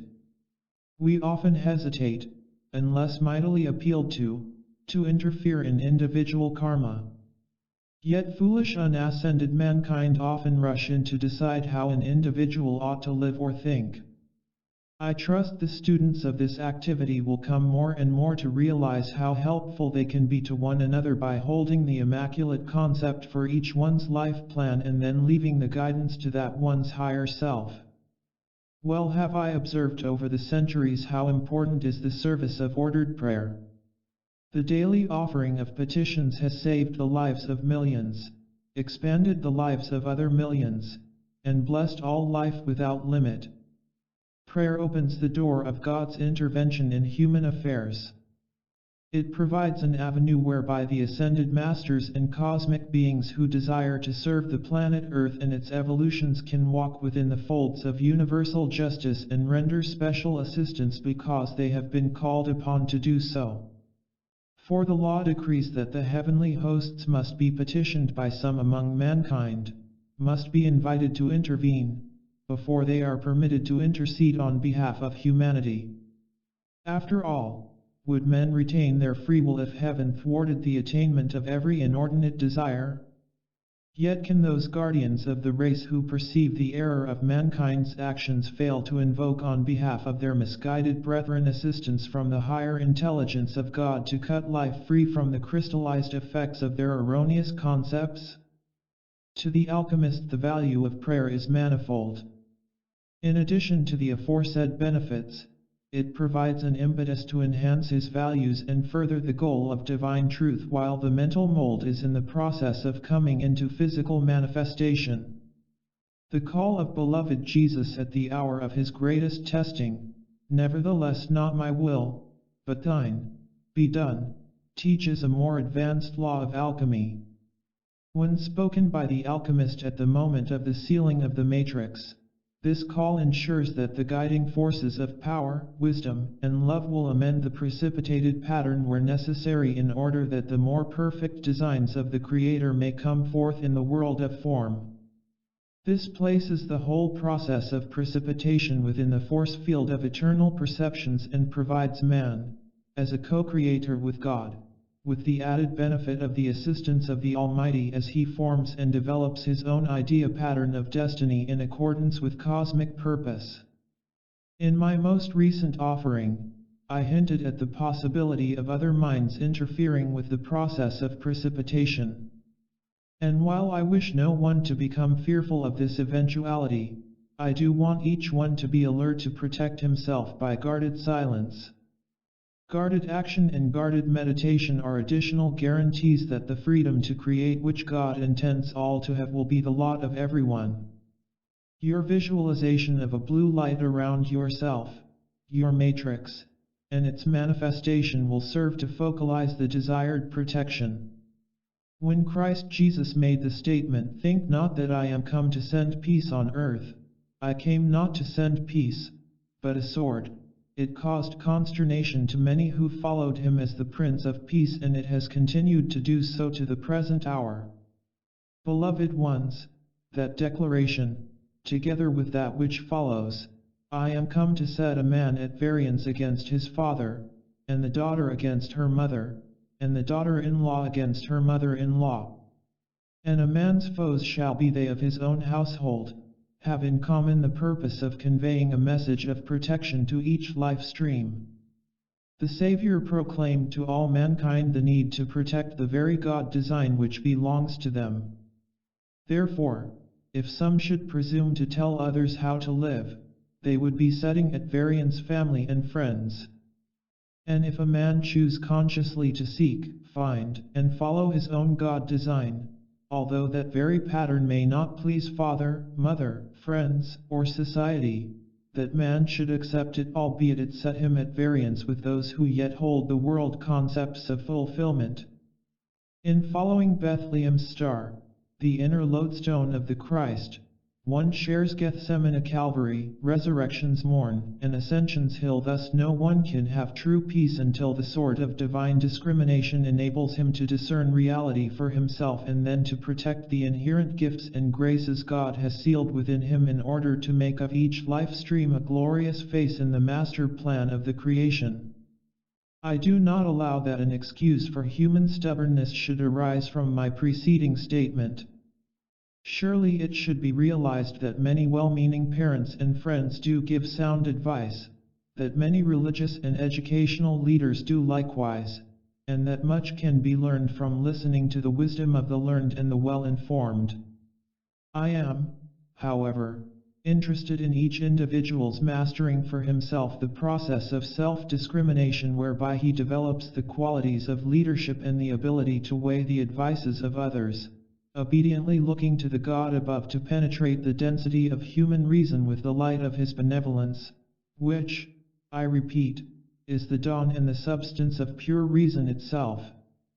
Greater logic hath no man than the incomparable wisdom of the Logos. There is here, nonetheless, a point of danger, a thin ice state of consciousness where foolish aloofness is sensitized within the student, and in this state he declares, I need only God, and He alone must tell me all I would know. Well, dear ones, when the king bids the son to a feast, he employs servants to place the goods of his table before the son, who must then arise and partake of it for himself.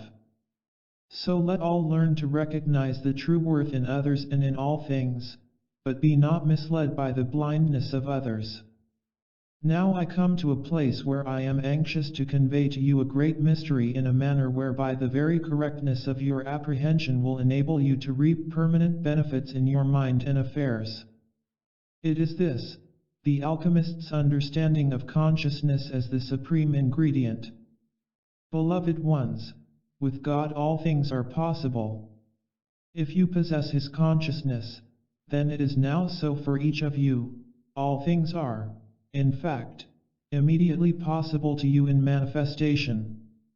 If this is not your instantaneous experience, then you need more of His consciousness.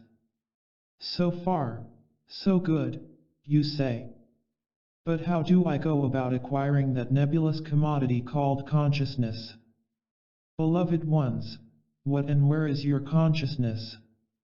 The minute specks of physical matter or energy, atomic in nature, are composed of particles of light held within orbital paths, prescribed and imbued with intelligent action.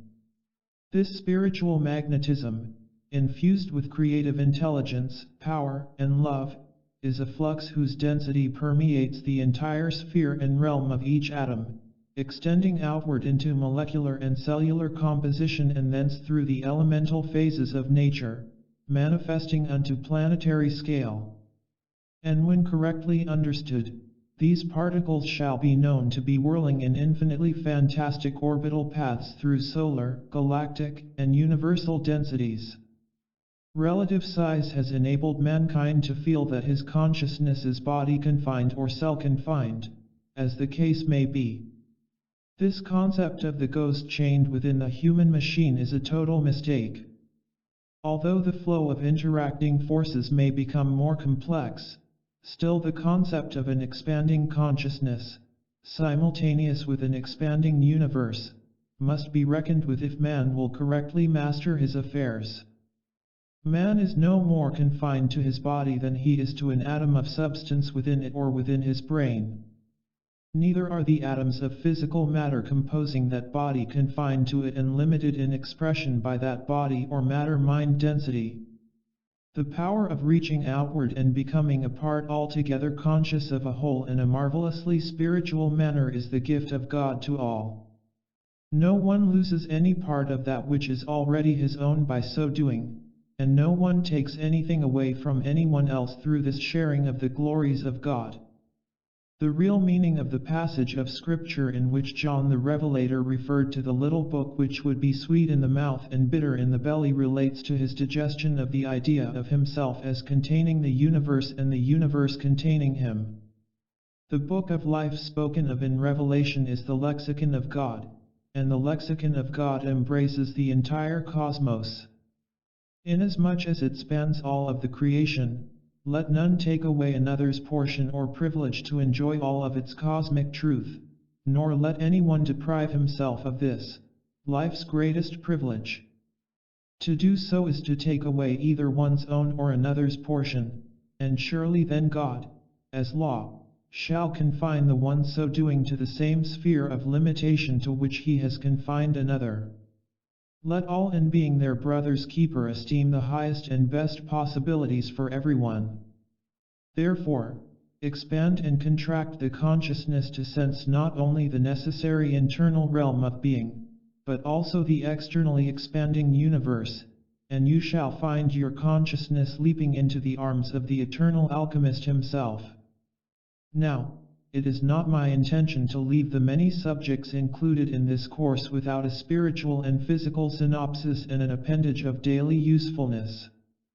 Therefore, the next lesso shall include the golden chord, which should perhaps be spelled chord, for it is intended to create final harmonizing key in consciousness that will make this course of permanent and inestimable value to all. I am hopefully including such instruction as shall serve to frame the whole in a setting rare and lovely. But the whole herein referred to is you whole life. Master your consciousness by properly directing its attention, and possess thereby the key to God's precious storehouse of eternal substance. Fondly, I am. Chapter 9. Breathes there the man, with soul so dead, who never to himself hath said, "This is my own, my native universe." Part 1. If I could cite one area of application which the students need to work on more than any other, it is that of the expansion of the universal consciousness within the force field of the individual. The greatest need of mankind today, and I say this unequivocally, is the development and the nurturing of the sense of the universal as belonging completely to the individual. From thence is drawn the foregone conclusion that the individual must also be sensed as belonging to that universal cosmos so conceived. As the student of alchemy approaches the temple of being, of life, of oneness, he must, if he would correctly apprehend the meaning of existence and derive happiness therefrom, see himself as a diamond of light's perfection set in a mounting of perpetual elegance.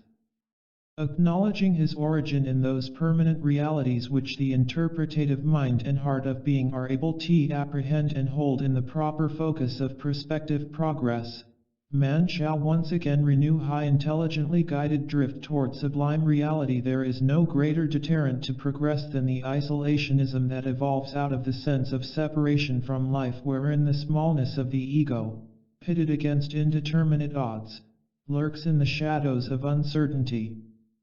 Unforeseeable events of the future, by reason of their opacity, project little comfort into the longing heart which awaits some word from the creative mind of God, some foreknowledge of the depth of that love which God feels for each par of the vast whole of the cosmos in all of its immensity and greatness. From the least to the greatest minds o' earth, all need the benefit of lasting attunement with the universal consciousness of God. Mankind, through various religious concepts, have imagined God to be a creator-creator simply because they themselves are creator-creatures. Using the tremendous outgoing energy of being, men have diligently imagined and imaged forth the nature of God, while only the few have apprehended the truth that God is consciousness, and as consciousness he is life, intelligence, will, and love manifest in a rich variety of dimensions and attributes. Now I tell you, God is a benign impersonal personality, a personal impersonality, a personal personality, and an impersonal impersonality comprising the manifold consciousness of being. He gives and gives of his creative self to the creatures he has made in the hope that they will apprehend his purposes and emulate his consciousness to the fullness with which he has endowed them. As they mature and grow throughout life, people imitate one another, consciously and unconsciously mimicking the personalities that touch their lives. They dwell in such a sense of unreality that they persist in identifying themselves as vile sinners. They accept not only the accusations of the accuser of our brethren whose machinations are exposed in the 12th chapter of the book of Revelation, but also the burden of mounting waves of mass condemnation which, like a raging sea, threaten to drown the real image of the higher self in an ocean of emotion. The purpose of thought and feeling is to form the mold of fruitful and progressive experience which in turn endows mankind with the highest aspects of his divine self. You see, blessed alchemists, your thoughts and feelings are the collimation lines that adjust and align your energies, focusing them through the lens of consciousness according to your free will for either constructive or destructive designs in the world of form. Mankind, in the mainstream of their influence, have misused the energies of their thoughts and feelings, and, unaware of the consequences of their mental and emotional inconsistencies, irregularities, and incongruities, they have molded light's energies descending into their world into asymmetrical forms which, by reason of their nature, could never produce happiness for themselves or any other part of life. The idea of a temperamental, vengeful, or unjust God is abhorrent from the outset. The concept of an arbitrary deity who would show favoritism is likewise distressing. Hence, according to his awareness of the deity, man himself becomes the arbiter of his destiny, and, according to his uses of energy, the harbinger of truth or error in his life. The stratification of human consciousness from the aboriginal types unto the erudite 20th century man, skilled in philosophy, science, religion, and the higher mechanics of living, persists in its full range to the present day in various parts of the world. Honest individuals will even recognize in themselves these progressive steps of consciousness which, if progress is being made, are constantly in a state of flux. Now, it is true that it may be more comfortable, at least temporarily, for mankind to vegetate neath the sun and the moon in an isolated reverie, remote from the challenges of life, without benefit of the sometimes violent but always disturbing alchemical heat which, as Christic fires, acts to purge mankind of his dross. But I am certain that the soul which desires to climb the hill of attainment to reach the summit peaks will neither find fault with nor reject the necessary chain of experiences that are intended to broaden the mind, sharpen the intellect, exalt the spirit, and test the mettle of a man. While on the subject of the gradations of consciousness, remember that each level represents a phase of the alchemy of transition from the human to the divine. A just sense of the equal opportunity of all to apprentice themselves to the master alchemist is a prerequisite to personal freedom. To recognize the potential of a mobile and malleable consciousness is to recognize the soaring of the spirit. To be willing to accept personal responsibility for changing unwanted conditions within the domain of the self is to accept the responsibility of being a son of God. Those who cater to their egos and allow the energy patterns, i.e., vibrations, of personal jealousy to block the doorway to self-mastery as they court the attainment of another life stream will be hindered in their progress on the path until they have transmuted this propensity. Jealousy is in fact rooted in the doubt and the fear that Almighty God Himself is unable to bestow upon each one every good and necessary talent contributing to the fulfillment of His divine plan. Inasmuch as jealousy and competition between individual expressions of God are among the basic causes of all unhappiness upon earth, I would definitely underscore the student's need to put them to the flame. The threats to the alchemist's self-mastery posed by jealousy manifest in many subtle modes, so much so that many honest-hearted people are unaware of the fact that such tainted vibrations do from time to time play upon their feelings. Application made in prayer and supplication or as invocations and affirmations, called decrees, made in the name of God for the freeing of oneself from all conditions of struggle and strife will bear the fruit of an active yet peaceful progress.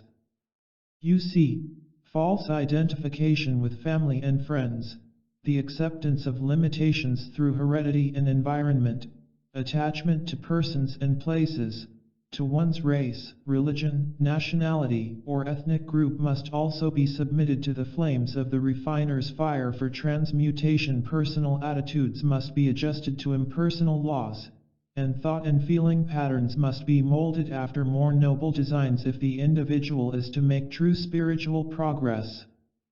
I do not say that individuals should not be loyal to those whom they love and in whom they believe. But I do declare that man's first loyalty should be to his true self, his own God identity and to his Christ being, and then to those of like mind. Above all, the purposes and uses of life must be rightly understood and practiced. To awaken each day to another round of pursuing vain pleasures and the questionable hope of mortal expectation, herein lies a state of flaccid misery in which the soul is scarcely exercised. When the purposes of heaven are truly understood, man will welcome the dawn and receive each new day with joy. In the fullness of life man can hardly fear death. As I wrote in my essay of death, under the name of Francis Bacon, it is as natural to die as to be born, and to a little infant, perhaps, the one is as painful as the other. Thus we now stand at a point in our alchemical studies where we must understand the meaning of the mortification of the body of untransmuted substance. Through the centuries men have taken great pride in the body, they have glorified it and deified it. Artists have painted it, sculptors have created beautiful statues exhibiting it, and in the end it has fallen into dust and decay. All the while this process of decay has been going on, the spirit of man has supposedly been creating houses of perfection eternal in the heavens. And this is true in part, for every good deed which man does while in the body is recorded to his credit in the great concentric rings of light and electronic substance which comprise his causal body, the body of first cause which is the dwelling place of the presence of the Most High God. As each individual man who is a manifestation of God has a causal body, so each individual has an I Am presence pulsating as the sacred fire in the center of that body. And in the auric force field surrounding that presence are the markings of his achievements for good upon his planetary home. One law, then, would I instill in the hearts of the students of alchemy: God is absolutely just, the universe is absolutely just. All injustice arises either in man's misinterpretation and misunderstanding of the flow of events or in man's mishandling of justice. Those who have not apprehended life correctly, those who remain ignorant of the laws of divine as well as human justice, cannot be relied upon to preserve the flame of justice. As I have stated before, every student must be willing to throw off the shackles of the false teachers and their false teachings. Every student must determine to break the chains of error even while he rejects the image of the world as a place where integrity is lacking and the suggestion that individuals are here to take advantage of one another. The well-known and often quoted entrepreneur P. Barnum said, "There's a sucker born every minute." Of course, People do not like to think that they are being taken advantage of. Therefore, they often try to outdo the other fellow before he outdoes them. This attitude is responsible for a most unhealthy climate in both commerce and society. While it is true that the responsibility rests with the world's leaders in every field to set an example of integrity, nothing should prevent the world's followers from manifesting that integrity which their leaders ought to manifest, or from exalting virtue as an example before them. There is much in the world's thought about itself that is accurate, but its inaccuracies have come to be accepted by individuals without question. Such tacit acceptance makes for both a weak civilization and a weak individuality. Therefore, in strengthening the bonds of freedom throughout the world, a new man must emerge from the social milieu, a new Atlantean must step forth clothed with the righteousness of the sun. A golden man for the golden age. This is the master alchemist. If this spiritual man, clothed with the power of the sun, clothed with the power of spiritual alchemy, clothed with the virtue that he already possesses but of which he is far too often unaware, is to stand forth today, it must be because he has offered the body of his corrupt substances to be thrown into the crucible of the alchemical furnace. The early Christian mystics and writers referred to this experience when they said that a man ought to die with Christ if he expected to live with him. This death of the old man with his deeds is confined to the crucible of the spiritual alchemical experience. Thus it is possible for all unwanted conditions in a man's life to be changed, that he may pass through a glorious transmutative epoch culminating in the putting on of the new man. Free at last of the dross of the human experience, man stands forth in all of the shining glory of the divine experience that is the wholeness of the resurrection. The agonies of Gethsemane may be compared to the spiritual preparation that the individual alchemist must make before knowingly and consciously committing himself to the crucible of life in order that he may emerge in the true glory of his being. This is dying with Christ in the certain hope that he will live again. Beloved ones, bear in mind that those who do not do so willingly and knowingly will still pass through the change called death, even if they persist in following the ways that lead to destruction. But this change, without the prior putting off of the old man, will not lead to the indestructible Christhood that God intends every son to manifest. It is a supreme demonstration of faith when a living soul, forsaking even self-love, offers himself as a living sacrifice in order that Christ's victory be glorified through him. Such is a career son of God.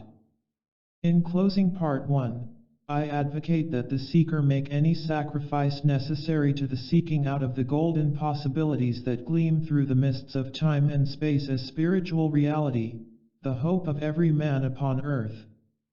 Part 2. Beloved ones, just as heaven is not lost by a single thought or deed of a life stream, so heaven is not gained by a single thought or deed. Nevertheless, your life can become a daily round of victories whereby each step taken aright propels you into an expanding awareness of the beauty and glory of the newness of life. This is the resurrection from dead works of carnality into the living exaltation of the Christ consciousness of spirituality, vesting each one so dedicated with the mission of Jesus the Christ, one of the greatest alchemists of all time. Speaking of resurrection, I am reminded of the words, "In the beauty of the lilies Christ was born across the sea, with the glory in his bosom that transfigures you and me. As he died to make men holy, let us live to make men free. While God is marching on, the newly resurrected man, in whom Christ is born, in whom there is a transfiguring glory, is resurrected by the power of change, by the science of divine alchemy.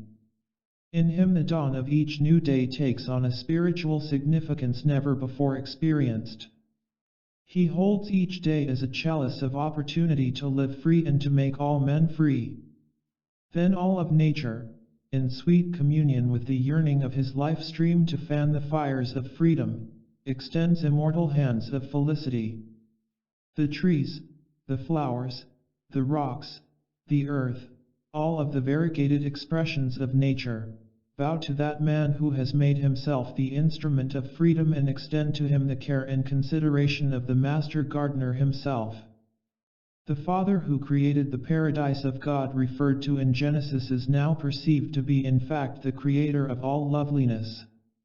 The sylphs of the air, the undines of the sea, the fiery salamanders of the flame, and the gnomes of the earth are recognized as elemental spirits created to assist that one Father in bringing forth a kingdom of supreme loveliness and beauty. It is recognized by the perceptive alchemist that the carnal nature of man has been outpictured in part by the nature kingdom, for the elementals, from the smallest to the greatest, are great mimics of the human scene. As they have taken on human concepts of duality, thorns and thistles, pain and parting have been brought forth upon the screen of life. Yet with all of the despoiling of the virgin beauty of the earth by mankind's discord and inharmony, much that is lovely has remained, showing that the power of God is greater than the power of the deification of evil. Through friendship with the servants of God and man in nature, the compassionate alchemist learns to utilize the great spiritual flow of elemental life and finds in the presence of the Holy Spirit a cooperation with nature which formerly he did not even dream existed. Looking upon the blessed earth with the grandeur of its rolling plains, its fertile valleys, and its mountain ranges, gazing upon the crystalline mirrors of its lakes and flowing streams interlacing the terrain and conveying the water element in channels of varying depth, mankind become filled with reverent wonder. The planetary veins and arteries conveying the tireless energy of the Eternal One from place to place upon the spinning globe of the world, the blue dome of the sky with the golden sun disk to warm and revivify mankind, the silent night with the crystal moon and diadems of stars like unto the Pleiades, all of these are flooded with a sense of unity which pervades all things. Nowhere is unity felt with greater meaning than in the depths of the heart of the individual who is in complete attunement with God and his own I Am presence, the individualized identity of the perfection of the Creator himself. That body of historical error composed of myriad carnal events and human misqualifications is changed now by the alchemical fires of spiritual regeneration, and in its place the wholeness of the real being of man stands forth. He is no longer a part, he is the all of creation. These valleys and hills, these diadems of stars and far reaches of space are a part of himself. He is all of them and in them all. With this supernal sense of ever-present wonder, man is able, as an integral manifestation of God, to perform the miracles of the great alchemist and make his world the wondrous glory of the resurrection. Old senses are passed away, all things are become new. With that I wish to give the students a coup d'oeil into advancements which shall be forthcoming in the world of science. I am interested in offering a preview of man's greater control of the elements in this studies in alchemy, because some of our would-be alchemists can be instrumental in the production of these new techniques, or in calling them forth from the universal. Let us consider for a moment the development of the mind switch. At present, lights, elevators, doors, and many devices are activated by switches or electronically, and engineers are at work upon a typewriter which will type phonetically sentences spoken directly into it. The mind switch is even more revolutionary, for it will enable men to direct mechanical apparatus and electrical functions through brain waves by the mastery of the energy currents flowing through the mind. Of course, many amusing situations could be construed in which two individuals might transmit divergent impulses simultaneously. This should pose no problem, for they would but cancel each other out, or the stronger would overcome the weaker of the transmitted thought waves. Another development of the coming age will be a camera so sensitized that it will make possible the photographing of the human aura. This will enable physicians to discover the fundamental causes of many physical diseases as well as the solution to psychiatric problems related to the emotions and subconscious records of past experiences, even in previous lives unknown to the patients themselves. The wave patterns caused by criminal tendencies and crimes recorded in the etheric body will also be photographed, or recorded by sensitive instruments in graphic form similar to the process now used to record brain waves and impulses of the nervous system. Evidence of guilt or innocence will thereby be afforded those administrators of justice who formerly relied on incomplete knowledge of events in the penalizing of delinquent individuals. With the advent of greater understanding of magnetism, it will be possible to so amplify the power of magnetism as to suspend furniture in midair without any form of visible support. A new optical development is forthcoming which will increase mankind's exploration of the submicroscopic and atomic worlds. In this field, the magnification of images with great clarity will become possible by methods not previously encountered. With this advancement, certain methods of transmutation will be made known to the chemists of the world, whereby the synthesis of new elements will be achieved as simply as a child plays with blocks. A new form of aeronavigation and transportation will be made possible by utilizing an electronic ray plate upon the metal of which the airship itself is composed, negating the gravitational influences upon it and giving it a quality of lightness similar to helium. This will enable it to rise in complete resistance to the power of gravity. The ship can then be directed by atomic jets in such a manner that a safer form of locomotion will be made available to all. A breakthrough in color television enabling increased clarity in the ranges of color tones and values should come forth before too long. Through the means of orbiting satellites such as those that are currently circling the Earth, a new method of studying the weather and of mapping it will cause mankind to realize the need for a central control station for the weather in order to direct its conditions over most of the landed areas of the world. I feel, however, that this could be the subject of much controversy and may eventually be dropped until the time when greater unity and amicability exist between various interest groups and among the family of nations. The work begun many years ago by Luther Burbank, who acted under the direction of the hierarchy in his experiments with nature and the grafting of plants, will be brought to a new degree of perfection as certain influences within the hearts of the seeds themselves are revealed through advanced studies in cytology. Within the heart of the desert cactus is locked a secret whereby the arid areas of the world can indeed be made to blossom as the rose and produce all manner of fruits and vegetables with far less moisture than is presently required. Water shortages may thus be alleviated. The present surge in world population, which seems to have caused many demographers to review and revise the doctrines of Malthus with the aim of extinguishing or limiting human life in complete contradiction to God's laws, will prove of less concern to future societies as they become aware of marvelous methods of increasing agricultural production, of harvesting the wealth of the sea, and of the unlimited use of atomic energy in advanced city planning as well as in interplanetary colonization. There is a purpose in the plans of God which far transcends the understanding of the human intellect and the memory of history upon earth. The wonders that are to come will soon be dwarfed by still greater wonders, and therefore all life should live in a state of constant expectancy. It is the joy of the mind of God to give richly of His blessing.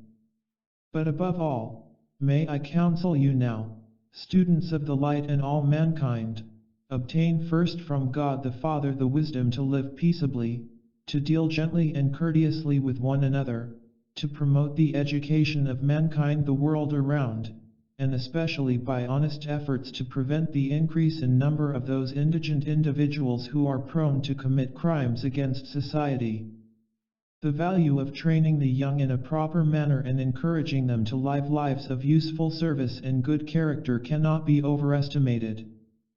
Political scandals within the nations of the world and the harshness of police state methods, as enforced in communist-dominated countries, must be overridden by the sword of the Prince of Peace. The Prince of Peace is imaged in the compassionate Christ going forth to teach all nations that the way of God is good, that his wonders are intended to be used and possessed by all and exclusively by none. A higher way of life than vain competition must be pursued. Men must become gods, pure and less motivated by status seeking. Teach this truth. The sharing of the grace of heaven is a message of eternal watchfulness from the great white brotherhood to all upon earth. Abundance and peace go hand in hand, and this state of felicity is the will of God.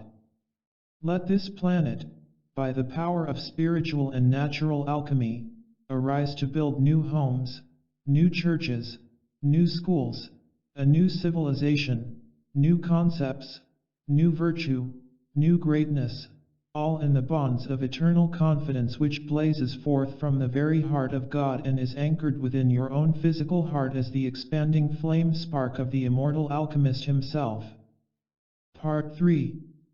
The feeling of aloneness should be transmuted and superseded by the certainty of all oneness. Man came forth from God as good, and he shall return to that goodness by becoming like it through the dignity of freedom and choice. The power, love, and wisdom of God are never tyrannical but gently bestow upon each individual creature of the creation the blessedness of opportunity to know God without limit. Forgiveness, mercy, justice, peace, achievement, and progress toward ultimate supremacy are the gifts which life holds for all. Through the process of descent into matter and form, man, as a part of God destined to become ultimately victorious, is made the conscious master of all he surveys, so long as he is not forgetful of his source. By identifying with the gross, man becomes almost at once entangled in a web of human creation whose snarls, like the thread of Ariadne weaving through the labyrinthian cave of subterranean matter, bring him face to face with the Minotaur who dwells in the lower octaves of consciousness waiting to devour the Christ. Escape is freedom. That which descends and is committed to form and density must, in obtaining its freedom, ascend back to that source from whence it came. To do this prematurely is an error, and therefore the Father, or I Am Presence, knows of each life stream the day and hour when he is truly ready.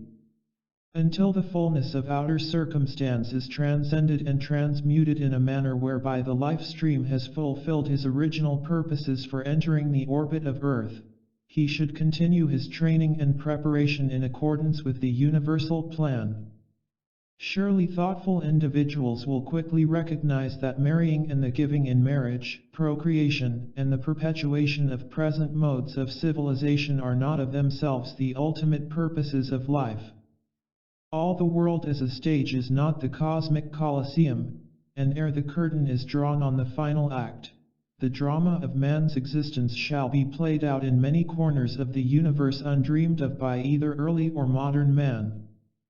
Men's dreams of heaven are but fond glimpses into the imagery of Elysium graciously afforded mankind as encouragement until the time when they are able to expand their own spiritual vision and behold reality in the wonders of the Father in his many cosmic mansions.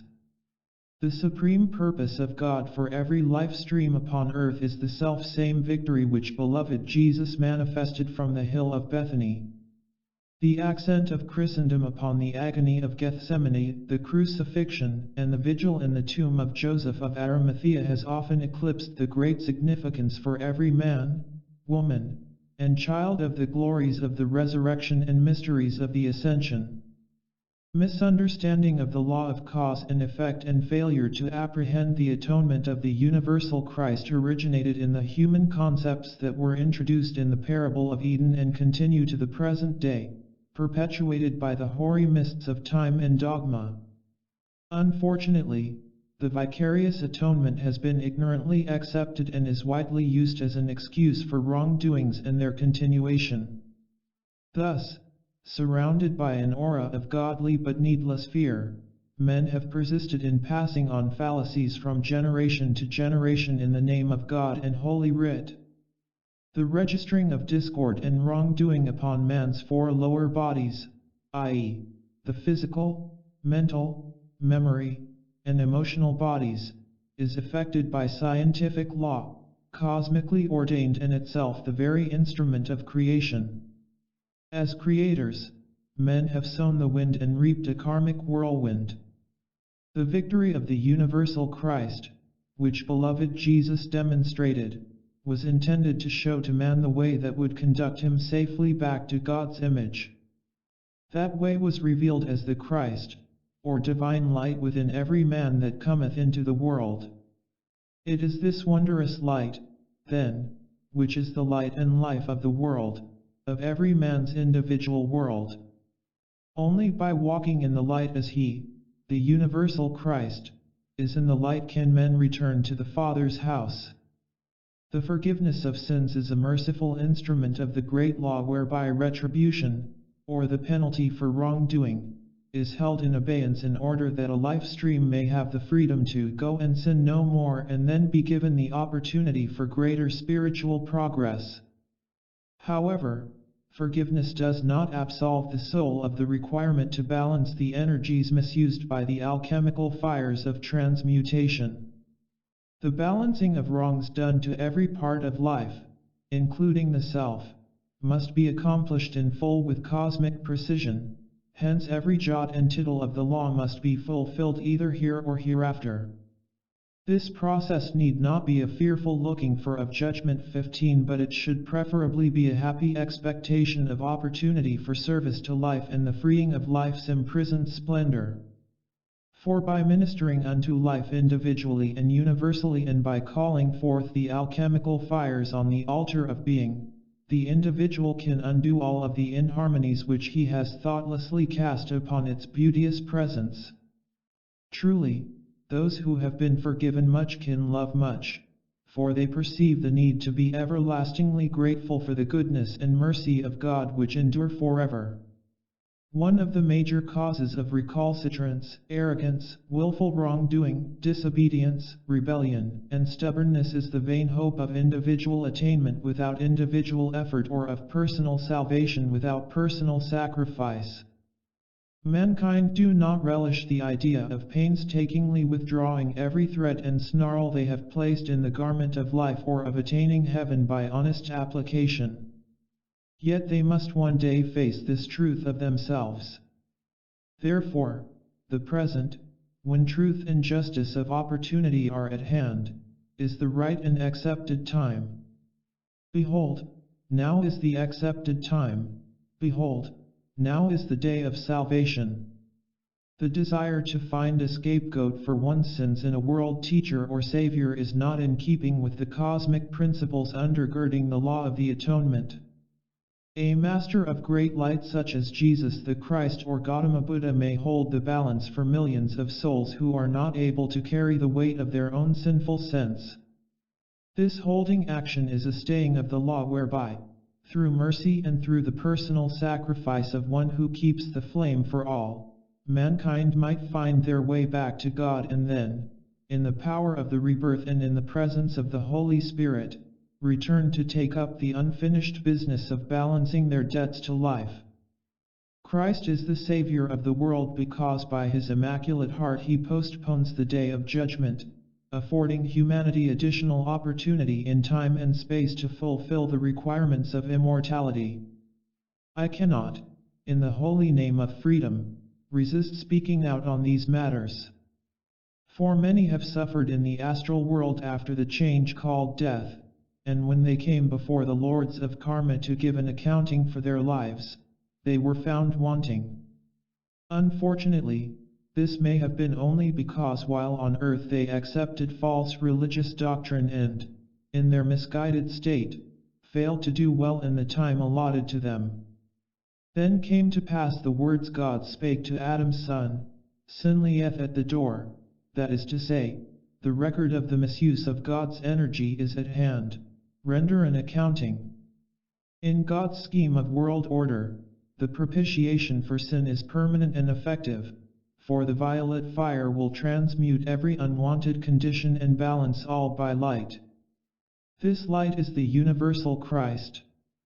The precious violet flame, an aspect of the Comforter S20 consciousness, is the friend of every alchemist.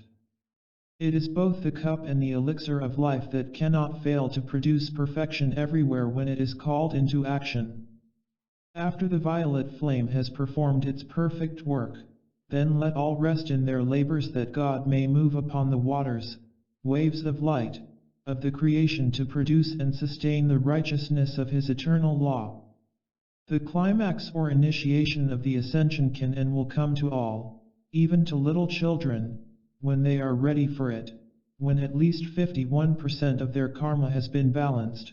This means that 51% of all the energy ever given to their use has been transmuted and put to constructive purpose, and their hearts are just toward God and man, aspiring to rise into the never-failing light of God's eternally ascending presence. When this gift is given to anyone by his own I Am presence in the karmic board, the appearance of age drops from him as swiftly as a smile can raise the lips, and the magnetism and energy of that one becomes the unlimited power of God surging through his being. The dross of the physical, the weariness of the emotional body, tired of hatred and its monstrous creations, the ceaseless road of the mental body, all drop away and are replaced in perfect ease by their divine counterparts. The feelings become charged by the love of God and the angels. The mind is the diamond, shining mind of God, omnipresent, omniscient, omnipotent. The total being is inspired and aspiring. Thus that which once hopefully descended now ascends back into the light from whence it came. One with the company of angels and the nature and friendship of the ascended masters and in fellowship with the august fraternity of the great white brotherhood, each such one, by the divine merit within, attains the fullness of all that God would ever bestow upon each son without respect of any man's person, but in joyful acknowledgement of man's victory. Thou art my beloved Son, this day have I begotten thee. Epilogue. Religion and spirituality are no shame. These are the implements of the eternally creative arts. These are the friends of the alchemist who would change every base element of human nature and all life into the gold of Christ's accomplishment. In this teaching are keys to the highest portal.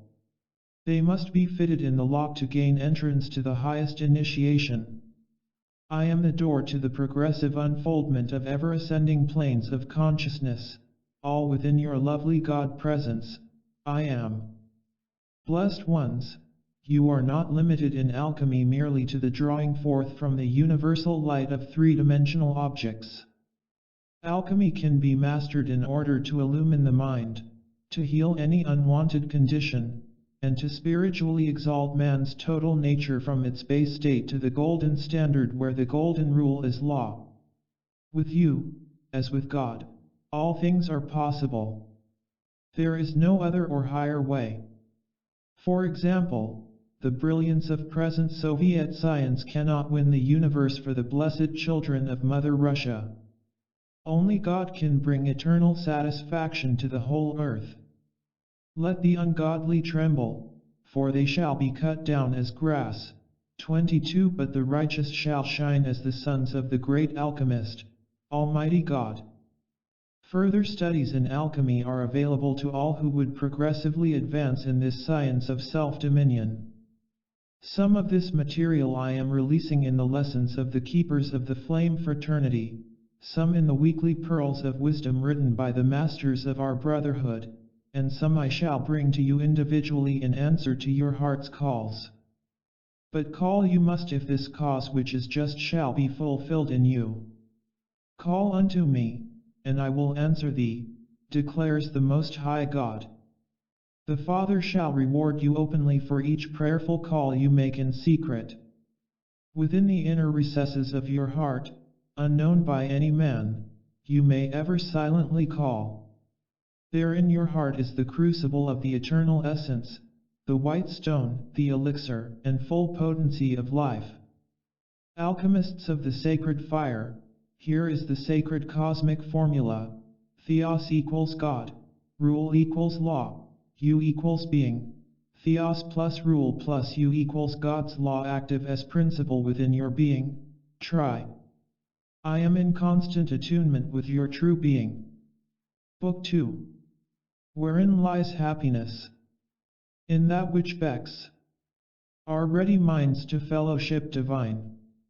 A fellowship with essence, till we shine full alchemized, and free of space. Behold the clear religion of heaven. Keats, Endymion. Chapter 1. Create.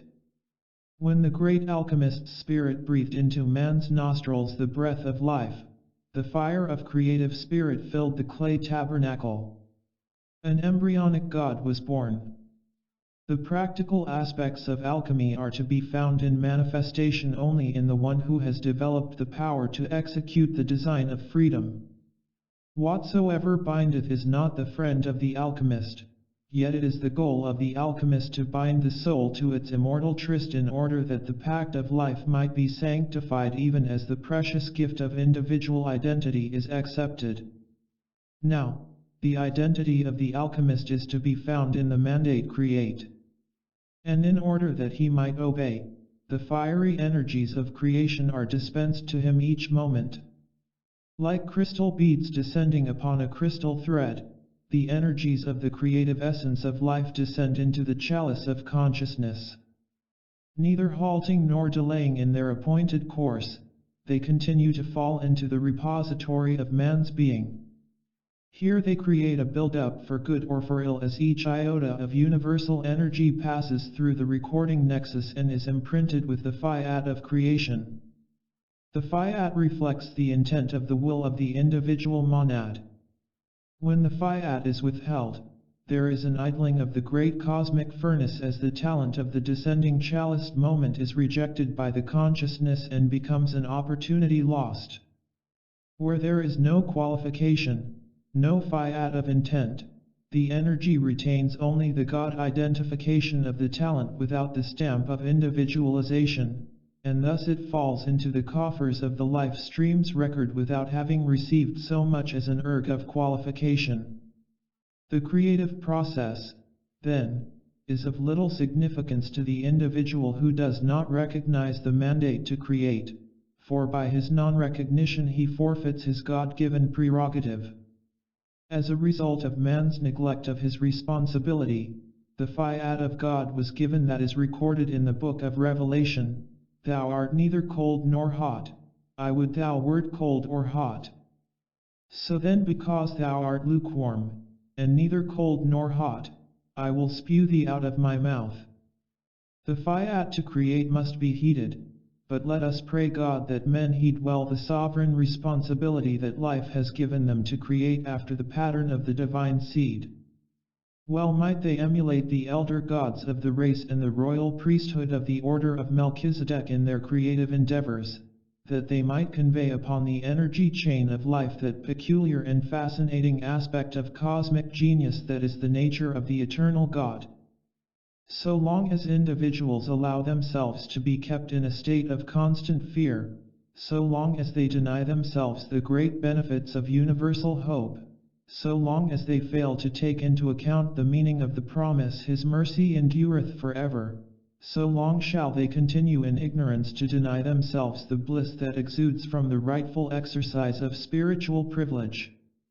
To belittle the soul of man, to cast it down into a sense of sin, frustration, and self-condemnation is the work of the princes of darkness. But it is ever the forte of the sons of heaven, of the ascended masters, and of the cosmic beings to elevate that supreme nobility which is both the fabric and the content of the soul into such prominence in the life of man that he might hear the dominant word of the eternal God in ringing tones, "Thou art my son, this day have I begotten thee." Man must enter into a pact of universal trust based on his own inner commitment to the grace of God that will not prohibit him from exercising the power of the living Word to emulate the masters, to emulate the only begotten of the Father, to emulate the Spirit of comfort and truth. And when he does, he will find opening to his consciousness a new method of cleansing his soul by the power of the Lord's Spirit. Then he will come to understand the meaning of the statement made concerning Abraham of old, that Abraham's faith was imputed unto him for righteousness, and he was called the friend of God. And so it is not by might, nor by power, but by my Spirit, saith the Lord of hosts, that man accomplishes the alchemical feat of transmuting the base metals of human consciousness into the gold of Christ's illumination. Human might and human power can never change man's darkness into light, nor can they deliver humanity from the sense of struggle that bans from their lives the acknowledgement of the God-given potential that lies within the domain of the self. The victorious accomplishments of the Master Jesus, together with the greater works which he promised that the disciples of Christ would do because I go unto my Father, remain in this age, as in ages past, a fiat of universal freedom. Thus the works of the alchemists of the Spirit beckon the souls of men to forsake their attitudes of self-condemnation, self-pity, self-denegation, self-indulgence, and overreaction to the errors of the past. For when men learn to forgive and forget their own mistakes, their hearts will rejoice in the acceptance of the word from on high, what God hath cleansed, that call not thou common. Recognizing, then, that the potential of every man rests in his immersion in the great soundless sound stream of living light energy from the heart of the universal Christ, we say, let the power of the Holy Spirit, worlds without end, exert its mighty cosmic pressures upon the soul of the would-be alchemist until he emerges from the fiery furnace pliable, whited, and pure in the willingness to obey the fiat of the Lord, to create first a clean heart and then to renew in self a right spirit. God is a spirit, and as the supreme alchemist who has the power to work change in the universe, he is able to convey his passion for freedom to the soul of any man who will accept it. His is the passion which produces in man the miracle of unfoldment through a sense of the real. His is the passion that will drive from the temple those money changers and bargainers who would literally sell the souls of men in the marketplaces of the world. We are concerned with creating in the student of alchemy a conscious awareness of the power of the Spirit to convey the transmutative effect of the universal alchemist into the lives and beings of embodied humanity. It is through this awareness that they shall be exalted in a manner which they have never before experienced, for at last they shall have recognized that within themselves the cosmic key seed of universal potential lies literally entombed. To resurrect, then, the spirit of the cosmic alchemist means that we must seek before we shall find, that we must knock before the door shall be opened. We must, in the ritual of true faith, be content to commit ourselves to Him who is able to keep and to save to the uttermost those who believe in His manifold purposes. These are centralized in the one purpose of unfolding the consciousness of the stone which the builders have rejected, of the Christ that is the head of every man. In the concept of the abundant life is to be found the radioactive principle of the expanding God consciousness into which any man may drink without depriving his brother of one iota of his inheritance. There is no need, then, for jealousy or a sense of struggle to function in the lives of the true alchemists, and wise are they who will submit themselves to the pressures of the divine law, who will seek to purge themselves of all unclean habits stemming from mortal density and of doubt and fear, which are the root cause of man's non-fulfillment of his destiny. Those who dare to submit to the will of God will come to the place where their souls can at last welcome, face to face, the overcoming spirit that makes possible the transfer of the consciousness of the great alchemist to the consciousness of the lesser alchemist. Through this transfer, hope is amplified in the microcosm of self and the miracle of emerging chrysalis is beheld. Then the soul, feeding upon the living word which throbs within, finally understands its raison d'etre in the fiat of the light create. It is incumbent upon each life, then, to create according to the patterns made in the heavens. He who can produce the miracle of these patterns in his life is also able to have all things added unto him, for by his seeking first the kingdom of heaven, the earth herself yields to his dominion. In this series on intermediate alchemy, I am, in the name of Almighty God, creating in the consciousness of the disciples who apply themselves to this study a spirit of inner communion. Through this spirit, a focus of my own flame, the Most High God and the hierarchy of light shall focus, by the power of universal love, a climate within the consciousness of the student that shall enable him to obtain his rightful place in the divine scheme. Then the kingdom will flower and men will perceive that they need not engage in struggle or seek by violent means to obtain that which God is ever ready to give unto them. The lingering fear in the worlds of men is of the dark, whereas faith, hope, and charity are the great triune bearers of light who exalt reality and lead men toward the light. Ready for action. I remain the Knight Commander. Chapter 2. Practical Alchemy.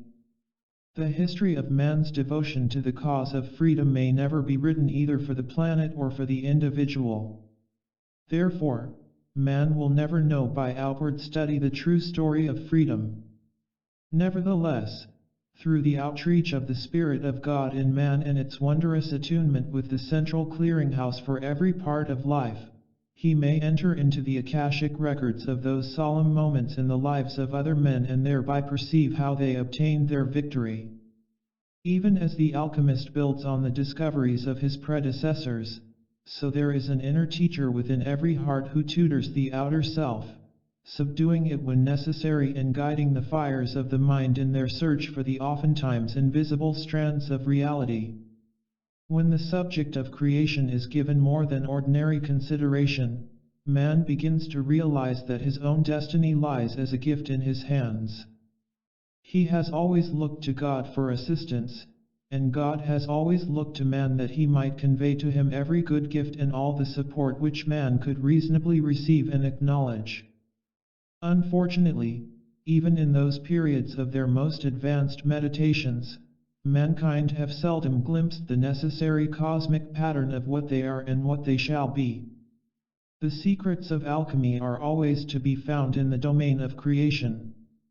If man has not the power to create, he is not truly free. Therefore, the stream of energy that God is giving to him in ceaseless descent must needs be channeled into matrices of creative desire patterned after the divine will, but when misqualified, these energies form the links of the chain that binds him. Our first step, then, is to abort and to transmute the negatively qualified substance in the world of every would-be alchemist. The power of the violet transmuting flame, as an agent of the Holy Spirit, can be called forth from God for the purification of man's world. It should be noted, however, that this power is seldom recognized until the alchemist has invoked the flame for a considerable period of time. But, practice as he will, his use of the flame will not be enough to transform his world unless the correct scientific attitude is maintained. The alchemist who insists on exalting his own human will and ego in contradistinction to the divine will and ego cannot possibly receive the great gifts which the Spirit seeks to convey. I know that many people are reluctant to release themselves completely into the hands of God. They are willing to go part of the way, and they gingerly step forward when the higher will seems to flatter their own, but because they have not let go of the human will, they find in the end that their efforts are unrewarded. Man cannot bargain with God. Nevertheless, Cosmos is far more ready to give every good and perfect gift to man than man is ready to receive it. The problem, then, lies not in the ocean that is filled with pearls, but in the diver himself, who must be willing to acknowledge the presence of the treasures of heaven in the cosmic depth. Treasures that heaven intends man not only to discover but also to possess. By incorrect attitudes, men have kept themselves from the kingdom of heaven. They have sought through magic and, unfortunately, even through witchcraft to win for themselves that which could be obtained on a permanent basis only by willing submission to the will of God, to His intents and His purposes. How long will men deceive themselves? How long will they prevent themselves, by their fears, from surrendering to the living purposes of God? It is as though they would not relinquish their money to the merchants in the shops until they held in hand the intended purchase. There is no bargaining with God or with Cosmos. Cosmos is ever willing to convey the highest and best gifts to man, but in order to receive them, man must change his attitude. Those who are schooled in the knowledge of the world may believe in their hearts that they have found through academic pursuits the key to the governing of the senses and to gaining entree into the realms of the spirit. We say, not so. For neither by intellect nor by self-righteousness shall men obtain the highest gifts. These gifts will come as the natural unfoldment of the soul who submits to the grace of God and understands that having done so, he can rightfully expect the divine revelation to manifest within himself. And when that revelation comes forth, it is received within the hallowed circle of righteousness and reason, a righteousness that does not do despite to his neighbor, that seeks no harm to any, and a reason that understands that the best gifts of the Spirit relate to the realm of the practical. The practicality of God must not be employed as a weapon to destroy the mystical beauties of the Spirit. On the contrary, it must be used to draw the divine mystery to the focal point of individual manifestation. As the flesh came forth and was animated by the Spirit, so practicality must come forth and be animated by the creative purposes of God. Then God will take man by the hand and lead him through the realm of perfect order to a place where man will perceive that the world and all things in it were originally created according to a perfect cosmic pattern. Here he will be shown that each individual was intended to manifest a specific facet of the divine intent and that each facet of the grand design was created to complement the other and to produce thereby the miracle beauty of an everlasting kingdom, worlds without end. How can men imagine that the mind that created man in all of his wondrous parts, the universe, the stars, the suns, the spiritual realms, would be so lacking in foresight as to fail to provide a way of escape for those who might wander from the cosmic blueprint? Did not his practicality bestow upon man the fullness of the divine conveyance expressed in the command, "Take dominion over the earth"? One man, then, was and is intended to be a practical manifestation of God, learning how to master his environment by cosmic wisdom united with his own natural intelligence. We have seen, however, that man becomes discouraged when he realizes that although he has exercised his mental faculties to the point where his mind is literally crammed with an encyclopedic knowledge of the world, he is nevertheless mentally muscle-bound and powerless to take dominion over his personal affairs, much less the earth, because he is spiritually anemic. Now, such discouragement is the result of the individual's failure to recognize the fact that he is actually a monadic part of God. He does not know, for he has not been told, that in his silent eternal union with the mind of God, he is tied to a giant computer. Through this computer all knowledge is immediately available by spiritual transmission to those who will use it to do the will of God. But the bounds of man's habitation, including the bounds of his mental probings, which are prescribed by cosmic law, cause this wisdom to be withheld from that part of the universe which is not yet ready to assume its role in taking dominion over the earth and in making itself functional with the powers of the universal Christ. The key, then, to the practice of advanced spiritual alchemy lies in the alchemist's understanding of the purposes of the brotherhood and in his consciously yoking himself together with those who are pledged by word and deed to the fulfillment of those purposes. Little do men realize when they begin to pursue the study of alchemy how deeply involved it will become and how deeply they will become involved in it. For unless there is an immersion of the self in the sea of universal wisdom and purpose, the soul cannot be saturated, the sponge cannot be wetted, and the energy so needed for transmutation cannot be evoked. If I seem to be releasing the secrets of the ages slowly into the minds of the hurried and harried students who would like to overcome all things in a moment, let me say that you today are receiving from the retreats of the Brotherhood more information than we ourselves received in the past when we were undertaking our own novitiate. In your patience, then, possess ye your souls, but be diligent in studying the various aspects of being which from time to time will be pointed out to you, sometimes from the most unexpected sources. Be ready to find in the smallest gift an intricate treasure that, like a piece in a great puzzle, may not at first seem relevant. Again I say, be patient. For time, in marching on, reveals eternal patterns. Therefore, to decline the search or to reject the means of cosmic study which makes possible the search is an error of the first magnitude. Let all who are receiving this form of instruction rejoice and be glad, seeing in the very opportunity for self-study the need to render the service to the brothers of acquainting others with the teaching. Thus, by making available the gift of life to receptive souls, heaven shall respond and give a greater gift to the souls of you who have proven that you are willing to labor and to wait. Perfection is forthcoming, and it is the perfection of a master mason, a builder who, in idealizing perfection in the universe, has no alternative but to idealize it in himself.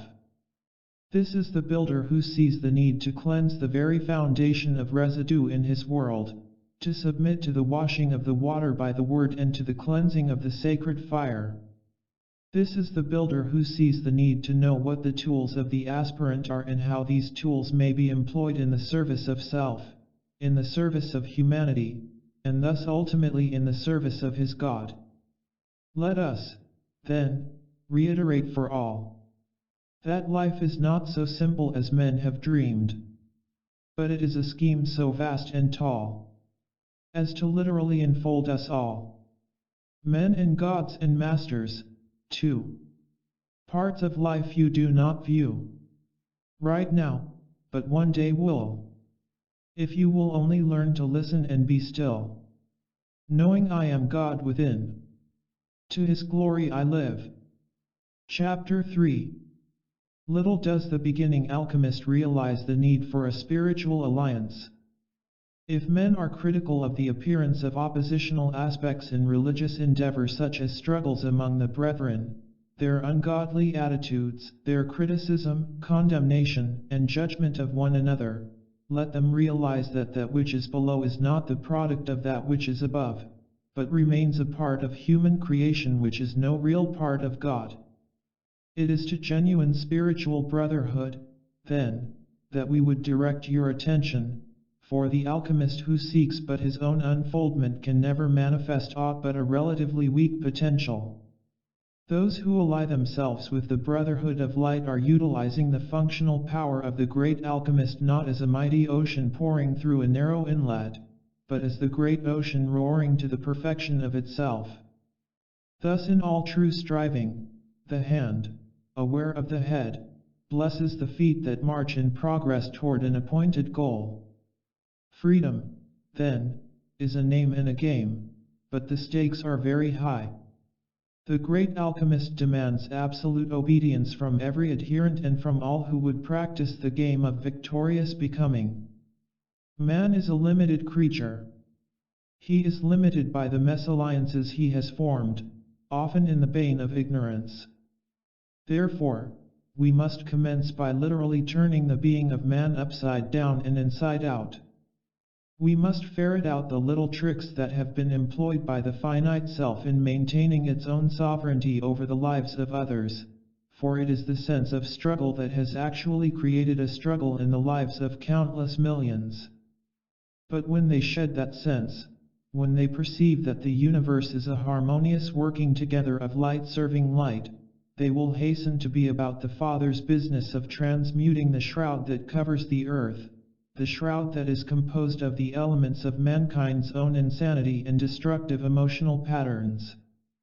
The sacred fire has been distorted through the misuse of sex, and sacred music has been aborted through the introduction of astral and voodoo rhythms. The new moralities of the people must be seen for what they are, simply the old and sordid outworkings of Sodom and Gomorrah come again. Children are taught to pay homage to personalities, and thus they follow after rock and roll idols who themselves are the victims of the demons of darkness. The brutal noises of these Pied Pipers jar the fine sensibilities of the soul and destroy the inner electronic machinery that would enable the youth to attune with the Spirit of God and to decipher the tongues of angels. The game now is to draw the youth into a spirit of rebellion before they have the opportunity of developing a correct understanding of life and of their destiny one as heirs of God.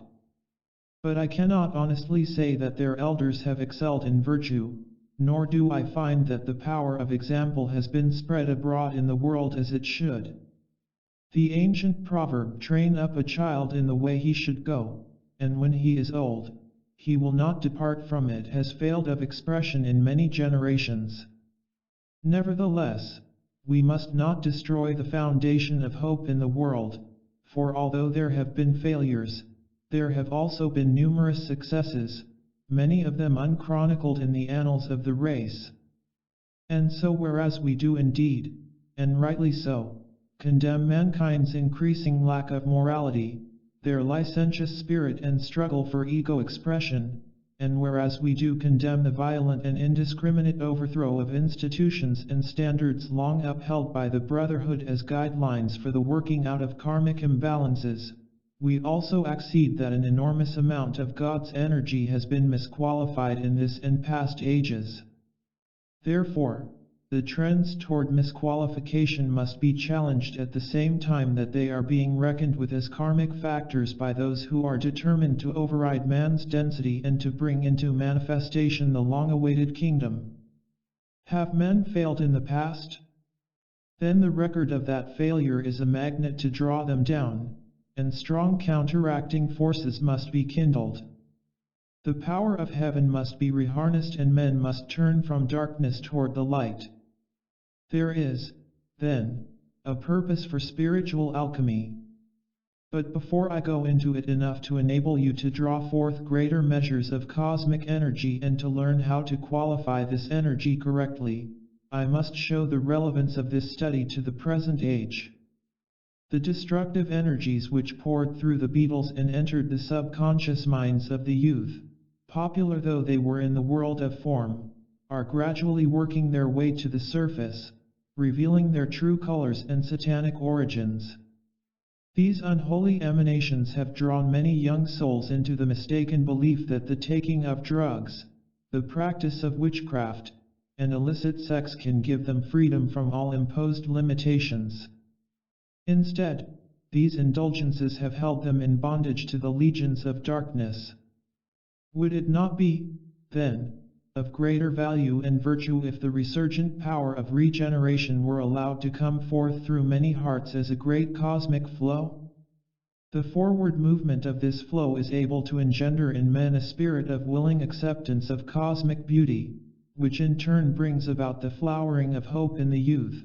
Hope for a greater measure of inward satisfaction, hope for a greater measure of attunement with the realities of the universe. For the tides of reality continually pour through the cosmos whether man is aware of them or not. The certitudes of life are often unknown by the young in heart who, while they are borne upon the tide of human events, are seldom able to compass those events with a relevancy that would give greater meaning to their lives.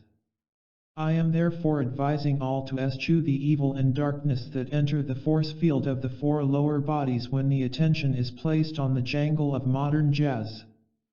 I advise all who would truly be alchemists of the spirit to seek out the classical music of the world's greatest composers, of Beethoven, Bach, Chopin, Haydn, Handel, Wagner, Liszt, Mozart, Mendelssohn, Mahler, and many others who have been commissioned by the Brotherhood to bring forth the music of the spheres.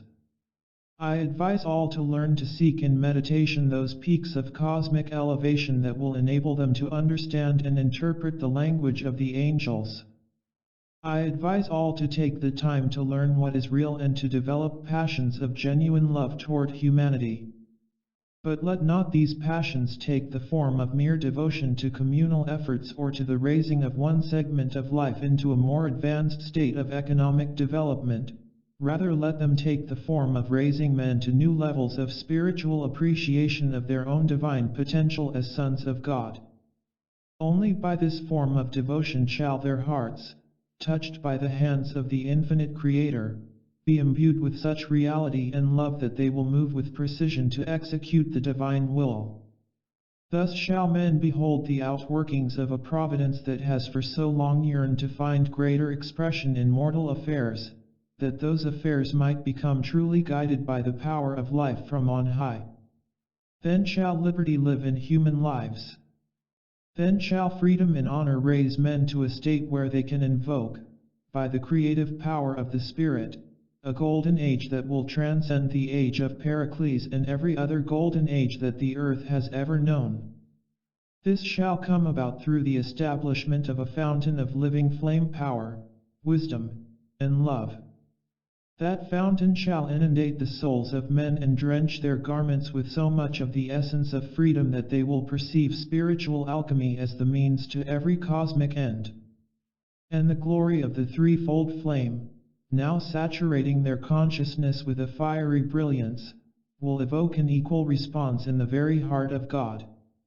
The bond thus established between earth and heaven shall raise this star to a position of greater brilliance than the star of the east that heralded the approach of the Master Jesus 2,000 years ago, for this light will signify the victory of the Christ consciousness not only in one Son of God, but also in all mankind. I am the exponent of freedom for this age, and in revealing these facts about the science of alchemy, I cannot restrain myself from voicing these sentiments as apropos of the struggles of the times. Are men filled with idealism? Let them turn that idealism toward the light where divine ideas flow out from a central fountain of living flame. There let all kindle and rekindle the torches of being, and let the fires of their minds be saturated with new hope for a new age born of the Spirit.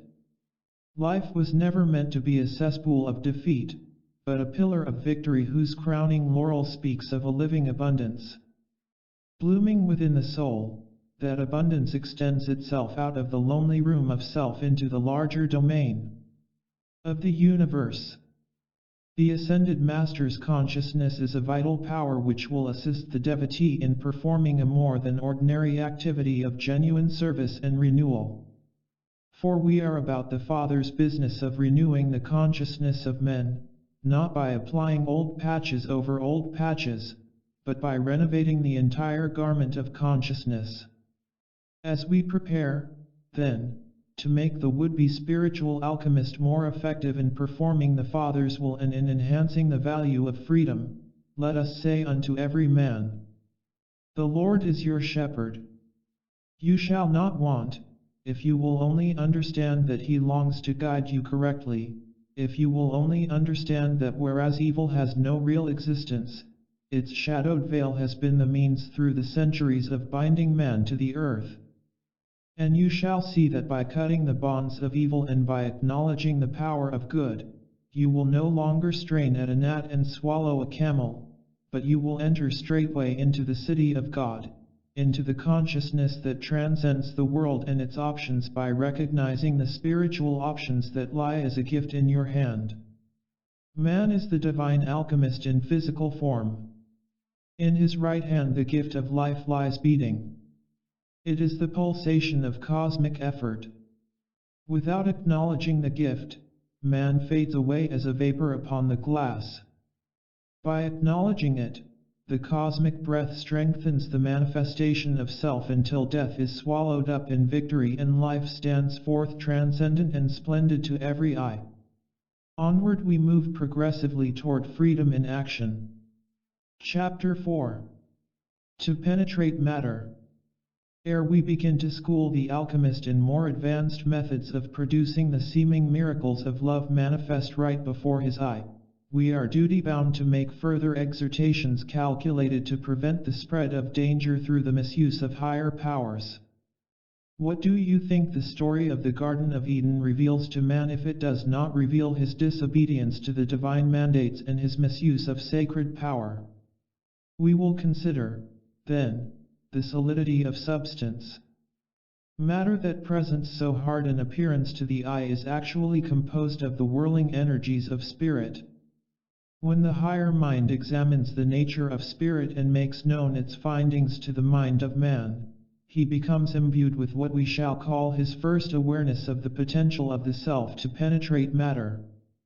Matter is no longer solid, but yields to the probing fingers of his mind and spirit.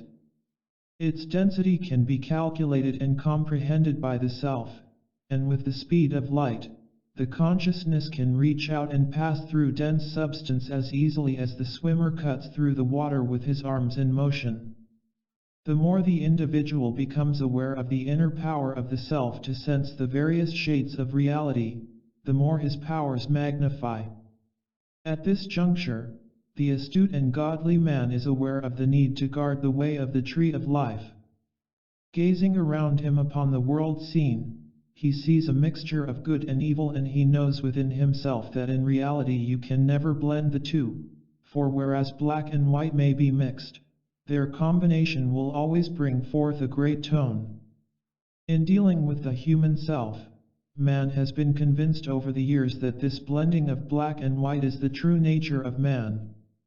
It is almost as though mankind were stigmatized and hypnotized by the concept that the die of sin, like a die that is cast, is itself immutable. It is to the shattering of this erroneous concept that I dedicate this rendering. Whereas the scriptures of the world are filled with admonishments against sin, and certainly the jangle and discord of the world bears witness to the diabolical inferno that can ignite in the consciousness of man, yet grace and mercy also appear, and beauty, together with the myriad and magnificent qualities of nature. How, then, shall we distinguish between the darkness and the light as these take shape in mortal consciousness and combine in manifestation? There are those who argue that the brilliance of the Absolute would lack definition without the tonal values that dilute the pure light into various shades of gray and even black. They say that the darkness is needed as a medium of contrast on which the light can appear. Let me hasten to say that these individuals do not yet have the knowledge that the cosmic law would vouchsafe to them, therefore, let them hold their peace until they know whereof they speak. For they have not considered the introduction of the color spectrum and the emergence of the beautiful pastel hues radiantly functioning in the spiritual world without ever requiring a single shade of gray or black to delineate the many facets of the consciousness of God. Black is the absence of light and of the color qualities of life, whereas white contains all of the rainbow rays as the prism clearly shows. Let me say, then, that within the realm of the Absolute, within the goodness of God, within His power to create, lies a chromatic scheme so dazzling and so splendid as to literally propel the consciousness of man out of the socket of mortal vicissitudes. Why, then, do men and women tarry in the troys of the denizens of darkness? I say it is through a common ignorance and the unfortunate spread of suspicion and doubt. This distrust of the invisible yet all-powerful spiritual world by men and women is a strange phenomenon, for they are so easily persuaded to give their all in the cause of faithlessness. Contending that God is not, and expounding and expanding upon their doubts, they never seem to realize that the energies that they use, if properly directed toward a higher faith, would produce the miracles of alchemy. And these tangible manifestations of the divine power would utterly convince them as to the tightness of the divine plan and ideal. It has always been inconceivable to the many sincere and religious people that any man would succumb, as Faust did to Mephistopheles, and sell his soul to the forces of nihilism. But this is not so hard to understand if men will recognize that it is possible for faith and doubt to live side by side in the consciousness of the individual. The presence of two opposing forces creates vacillation. Therefore, in moments of faith, individuals are able to believe in the miraculous powers of nature and of alchemy, but when they allow projections of doubt concerning their own reality to be anchored within their consciousness, they are able to rationalize their selfish conduct. Through habit, men use the energies of God to draw forth the elements of the good life which they desire. At the same time, they take pleasure in preventing the manifestation of good in the lives of the innocent and those who may be far more virtuous than themselves. Hence we warn of the degradations of witchcraft and black magic. Remember that the goal of spiritual alchemy is to create nobility in the soul and virtue everywhere, particularly in the realm of the self. For how can men extend to the boundaries of other lives that which they cannot manifest in their own? Here lies the great error of the impatient black magician or the advocate of witchcraft. He is not willing to wait for the externalization of his own spiritual dedication and the release of the divine afflatus into the capsule of identity before exerting his energies on behalf of controlling the universe. Now, this chapter is the last that I shall write in this vein. In succeeding ones it is my intent to release some very interesting keys to the students of the light. But cosmic law demands that I explain that the light must always be used to produce the fervent beauty of dedication to God, love for humanity, and those divine qualities that enable the soul to adhere to the tenets of the Great White Brotherhood. When this is accomplished, we are certain that we will have not just a few students in our class on the science of alchemy, or the science of wondrous change, as our students have come to call it, but we will have many. And these many will also be forewarned and forearmed against the misuse of energies so that all of their earnest efforts will cooperate successfully in achieving the divine plan for the golden age oncoming.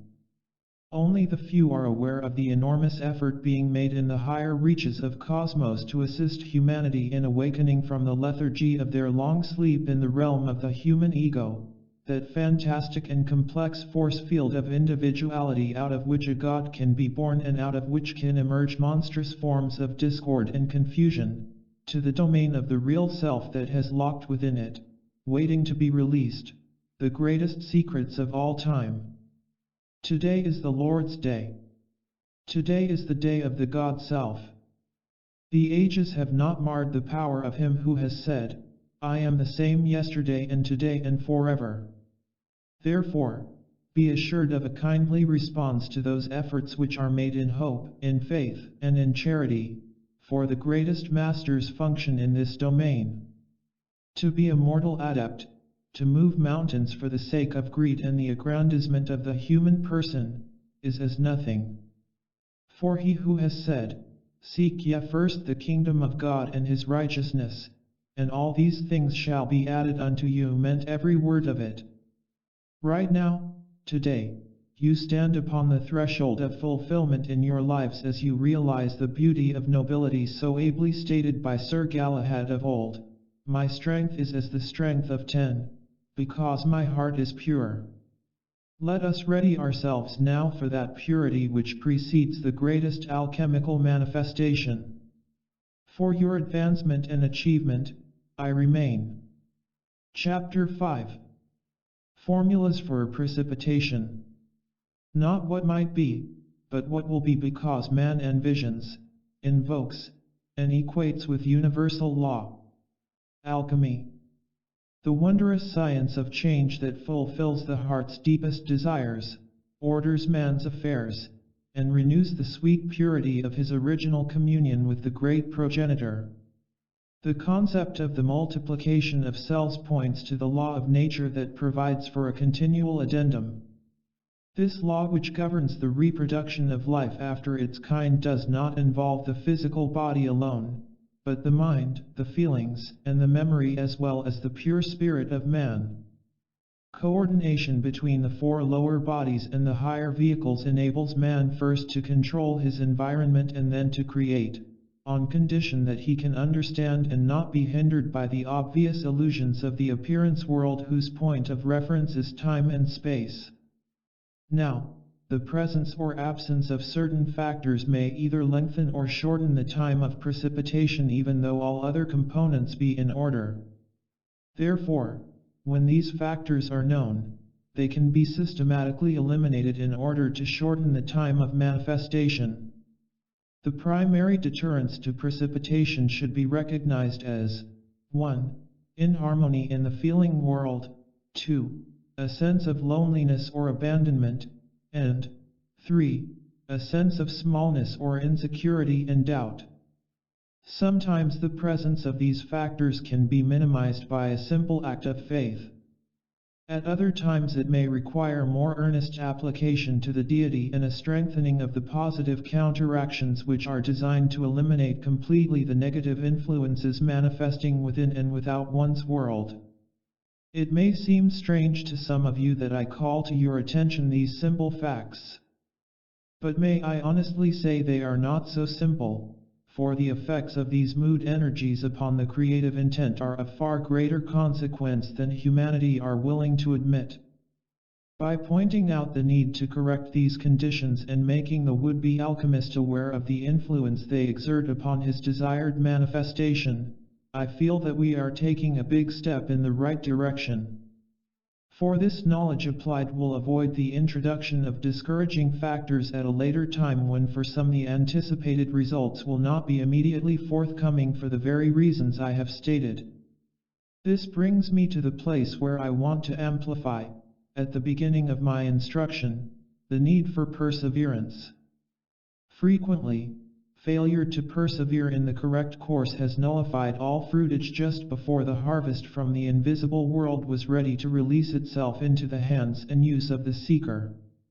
We would mention now some of the great and vital alchemical factors whose positive power should also be considered. Chief amongst this list is faith. This includes a belief in the whirling power that keeps the electrons in vital motion revolving around their nucleonic centers. This power resembles a tightly compressed, almost omnipotent spring. It is central to every solar system and atom whose magnetic flux and emanation, while centered in its own nucleus, is able under cosmic law to tie into limitless energy fields to produce whatsoever miraculous manifestation is the requirement of the moment, when the individual is able to convince himself and the universe that his course is right. Now, we have all seen men who were remarkably successful in producing wrong action simply because they were convinced that their course was right, even though they were actually wrong. This does not mean that cosmos itself is proverbially blind.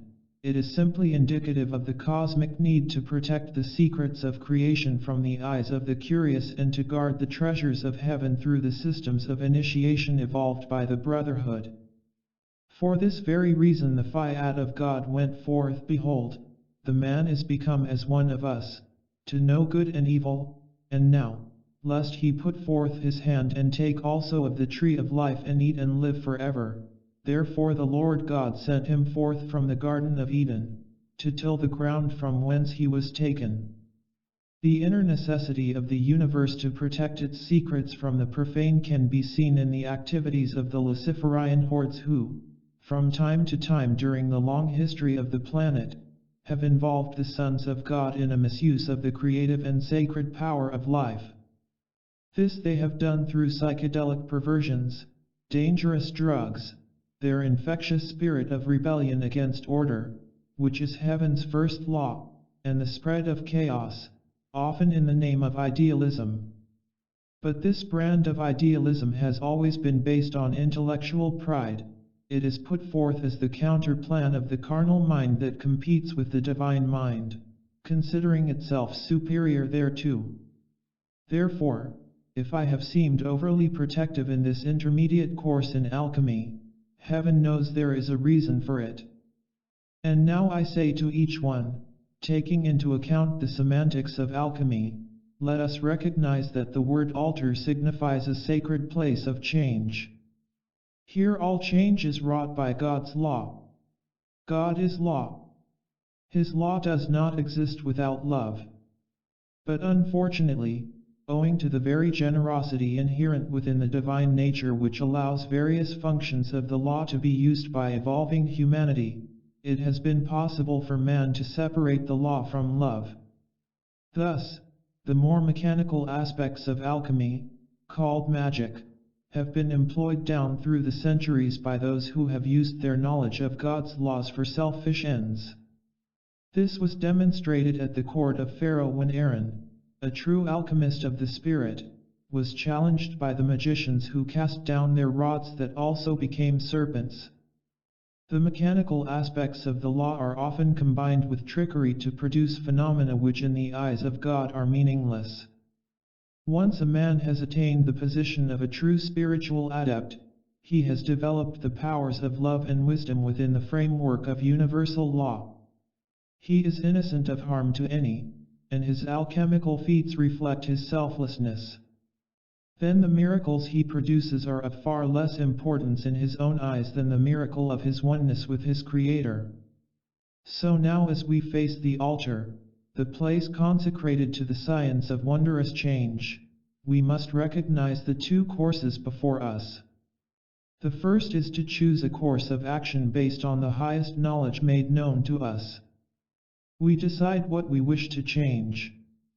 We decide why it needs to be changed. This gives motive power to our alchemical experiment. At the same time, we recognize the limitations of man's knowledge and the superiority of the God Self and of the elder brothers of light to assist him in working out his individual destiny. Therefore, the second course of action is to be aware that right change can be produced without conscious knowledge of what that change ought to be.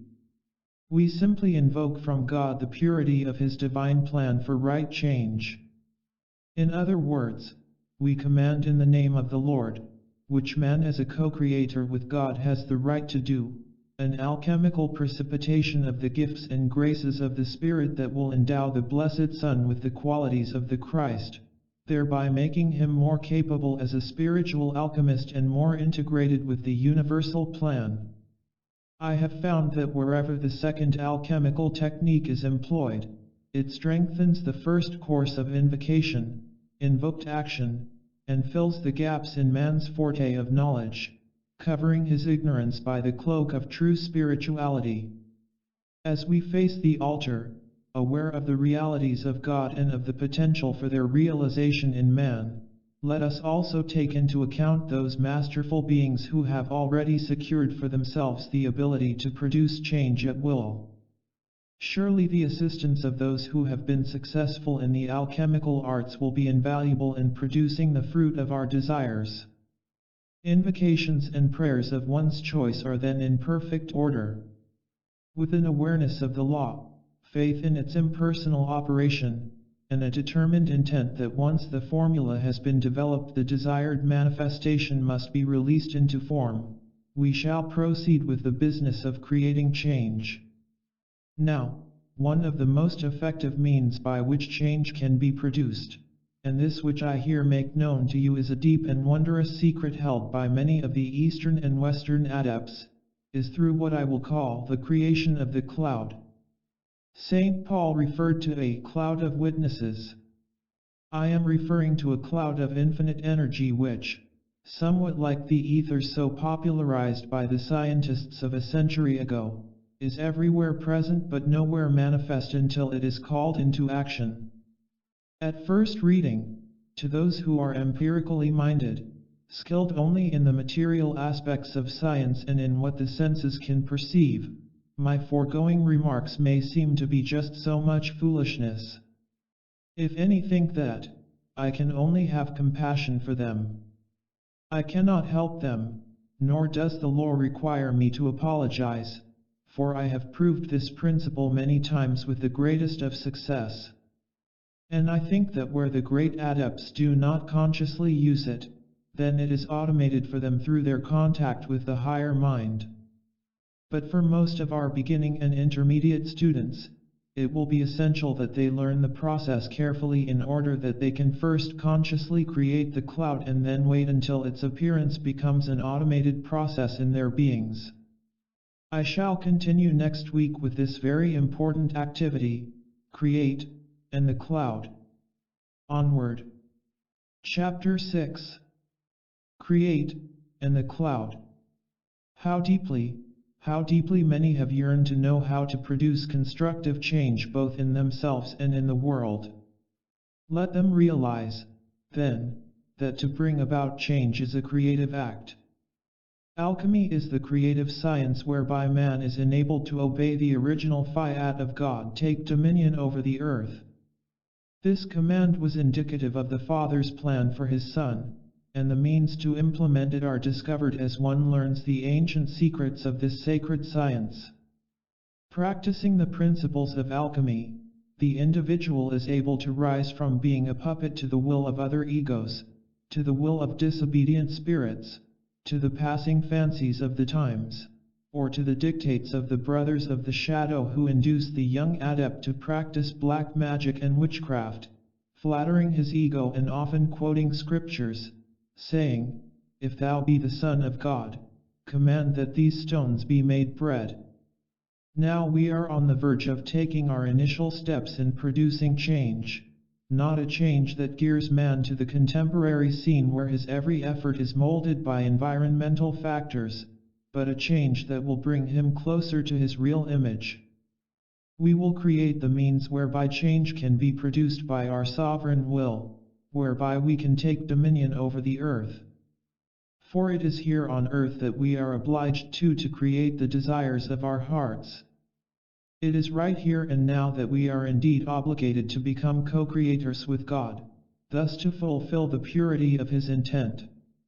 Whereas I recognize that there may seem to be mechanistic factors in the scientific direction that I am about to give you, I am sure you have noticed the many safeguards which I have inserted into this course to make certain that you are never of the wrong opinion, for none should ever assume that by a mere scientific or mechanical ritual he will be able to perform the highest types of alchemical manifestation. Not so. For the highest alchemy, the greatest change, is that which changes man into a god, wherein the Son becomes one with the Father, and this can never be accomplished by mechanical means. Stand now before your altar, honoring the living God and His fiat. For He who is God has commanded it, take dominion. You are rightfully functioning, then, as you do just that. You are about to create, and you will first create the cloud from the enormous power of God stored at every point in space, waiting to be invoked. The power of vision is central to our invocation. Therefore, we shall create in our minds first a milky white radiance, and we shall see this milky white radiance as an electronic vibratory action of vital, moving, ineffable light. The concentration of the light, which we call the density of the light, is that which makes the milky white color. If the cloud were attenuated, we would be able to see through it as though the scenes around us were enveloped in a fog. Now, having created in our minds this form of a bright translucent cloud, we allow it to enfold our physical bodies and to occupy our force field. For a moment we become lost in the midst of the cloud, and then it seems as though it has always been there. Its atmosphere is familiar, comfortable. We recognize that the mind has the power to expand its circle of influence, but we must not try to move far from the parent tree of self. Let this bright and shining cloud at first be 9 feet in diameter around oneself. Later, perhaps, we shall expand it to a diameter of 90 feet, then 900 feet and further. In our early meditations we shall concentrate on intensifying the action of the white light in our minds. From thence we shall transfer that action to the 9-foot area around the physical form. Once we have developed the sense of this cloud being around our physical forms, we shall understand that whereas the cloud can be made visible to the physical sight, Our primary concern is to keep its high vibratory action purely spiritual. Those of you who are familiar with electronics and the workings of a rheostat will understand that by a simple twist of the dial of consciousness, we can intensify the vibratory action of the cloud. In this case, we coalesce more light around each central point of light, for our cloud is composed of many light points whose auras diffuse and blend with one another, making the total effect one of a lacy yet highly concentrated white radiance, a pure swirling cloud of cosmic energy. What is this mighty cloud that we have created, this force field of vibrating energy, and why did we create it in the first place? Actually, whereas I have used the word create, it would be more appropriate if perhaps I used the word magnetize, for we are actually magnetizing that which is already everywhere present in space. We are amplifying an intense action of the light from within its own force field, more than would normally manifest in a given area. We are thereby drawing upon universal God power to produce this cloud that first penetrates and then hallows our immediate force field in order that we may have a spiritual altar upon which we may project the pictures of reality that we desire to create. Bear in mind that this cloud can be used therapeutically for the healing of the nations and the soul of a planet, or you can use it as a platform to invoke, as Christ did upon the Mount of Transfiguration, the presence of the ascended masters, of beloved Jesus, Mother Mary, the Master Serapis Bey from Luxor, the Maha Kohan, Lord Maitreya, Archangel Michael, to assist you not only in your alchemical experiments, but also in your ministrations to life. Where you are yet ignorant of just what you ought to produce for yourself and others, you can, in a gentle, childlike manner, ask God to produce out of the great pool of His light energy the miracle of His healing love not only in your life and in the lives of your loved ones, but also in the lives of the multitudes in the world at large. You can ask the power of God and of the kingdom of heaven to come into manifestation upon earth. You can ask for the golden age to be born, for an end to strife and struggle and all negative and hateful manifestations. You can ask for love to take dominion over the world. If you will open your heart to the needs of the world and to the love of the Divine Mother that seeks expression through your uplifted consciousness, limitless ideas for universal service will flow into your mind. But here again, let me hasten to sound a note of warning, especially for the benefit of those who have been psychically inclined or who have a tendency, as humanity would say, to go off the deep end. Beware. You are dealing with sacred creative power. Beware. It is better for you to ask the masters to interject their ideas for you, without necessarily defining or releasing them to your conscious mind, than for you to be carried away from the tether of the alchemical norm. The ascended masters are not only sane and well organized, but they are also godly and profound to the nth degree. It is essential, then, that you become likewise. Above all, be not carried away by pride or by the exaltation of the self over others. As you gain spiritual power through these periods of meditation upon the cloud, which at first should not exceed 15 minutes a day, try to understand that the creative cloud, once it is dispersed by your fiat at the conclusion of your creative ceremony, will continue to expand and expand and expand throughout the universe as a globe of translucent white fire, eddying in ever-widening spheres to contact all that is real and that is really yours. The cloud, as the manifestation of the power of your creative energy, the fire of your spirit, will draw into your world the very consciousness of God Himself.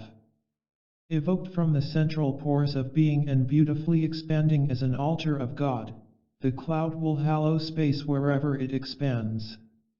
Christ was able to produce the miracles recorded in the Gospels, and many more, because He had first mastered the correct use of energy. He called the holy energy of Spirit Father, and of a truth, Father the Spirit is to all manifestation. The Father is all-loving, all-knowing, and all-powerful, and He will make you all that He is. But we have only begun to touch upon the correct use of His energy. Therefore, I seek to develop in your consciousness, through your reading of this material, a proper attitude that will enable you to function, under the guidance of your own God presence in Christ's self, as an efficient co-creator with God and the brotherhood of light. We need alchemists of the spirit, men and women who will produce physical, mental, emotional, and etheric alchemical manifestations. Welding them all into one creative act of abundant living, these shall at last understand the meaning of the Master's words, "I am come that they might have life and that they might have it more abundantly." Alchemy is not a devilish means of bringing forth riches and honor. It is a spiritual, all-loving science of changing the base metals that make up the synthetic image of man into the pure gold of the real image, that he may implement his wise dominion over the earth. Eventually the great alchemist will teach the apprentice the seraphic science whereby man shall produce that wondrous final change of which Paul spoke. "Behold, I shew you a mystery, we shall not all sleep, but we shall all be changed, in a moment, in the twinkling of an eye, at the last trump, for the trumpet shall sound, and the dead shall be raised incorruptible, and we shall be changed." Bear in mind that I have only lightly touched upon this great creative energy that is within you even now. In the name of the Master of Masters, in the name of the Lord Christ, I remain His servant and your advocate forever. Chapter 7. The Science of Picturization. Remember that once you have held the vision of the cloud and turned it over to your higher self to sustain, to the latent God faculties within you, your God presence will sustain it for the required period. In time you will find that the glow of the cloud will softly suffuse itself through your physical body, and as this takes place there will come a sharpening of the mind and a new sense of awareness of all life everywhere. As you perform this ritual exercise of creating the cloud through attunement with the creative power of the universe, becoming thereby a co-creator with God, you will gain a feeling of detachment from the world as though you were merely an observer to what is taking place around you. This will occur as you allow yourself to flow automatically into the great creative power of the macrocosm. This experience in flow, whereby the lesser consciousness of man flows into the greater consciousness of God, is what is known as going up into the mountain. It is called a mountaintop experience because through it man discovers the summit of his being, the place where the lower self is wed to the higher, and matter and spirit merge. Therefore, throughout this ritual your consciousness must be kept pure, charged with love, aware of the infinite potential of the cosmic mind of God, and completely identified with all constructive momentums. If there is an introduction of hatred or even mild dislike of anyone or an attempt to interfere with the cosmic flow of the infinite plan through any part of life, such activity will, of course, create a karmic situation that will prove most unfortunate to the individual who allows his energies to become so engaged. Those who have irresponsibly used alchemical techniques, whether in ignorance or with the intent of bringing harm to other life streams, have in fact brought about great harm to themselves. Others who harbor feelings of criticism, jealousy, and irritation concerning the actions and accomplishments of friend or foe may create just as much harm as those whose malice is intended. Gossip itself is one of the most deadly forms of black magic and can bring about the physical death of its victims. Seeing that all harm eventually returns to the one sending it forth, would it not be well for all true alchemists to take the vow of harmlessness, at the same time recognizing that the defense of truth and freedom sometimes necessitates making a choice between the lesser of evils? I urge, then, that all understand the need to magnetize the grand design of God for all parts of life. Naturally, everyone cannot be expected to be in sympathy with your aims. After all, on the great ladder of souls ascending progressively, hopefully toward the light of purpose, there are many levels of attainment. None should condemn those of lesser understanding or do aught except to emulate those of greater understanding. Above all, do not be jealous of those who may be more successful than you in their application of the science of intermediate alchemy. Remember that it is practice that makes perfect, that it is motive that transfigures design, that it is beauty that transfixes the soul. Thus the loving purposes of God come to fruition in man as He originally intended them to do, for the Garden of Eden was a place where the beauty of communion with the Lord and the understanding of His laws could be imparted to man. It was intended to be the most beautiful school in all the world, where the dreams of God could flow through the branches of the tall trees, where the billowing clouds of morning, of noon, of even would be highlighted by the sacred glow of the luminous sun, a light to light the day. Lament not, for the Edenic school shall be re-established in this day and age to fulfill the plan of paradise ere the golden age shall manifest. And it shall appear when enough alchemists of the Spirit unite in the common goal of bearing witness to the truth.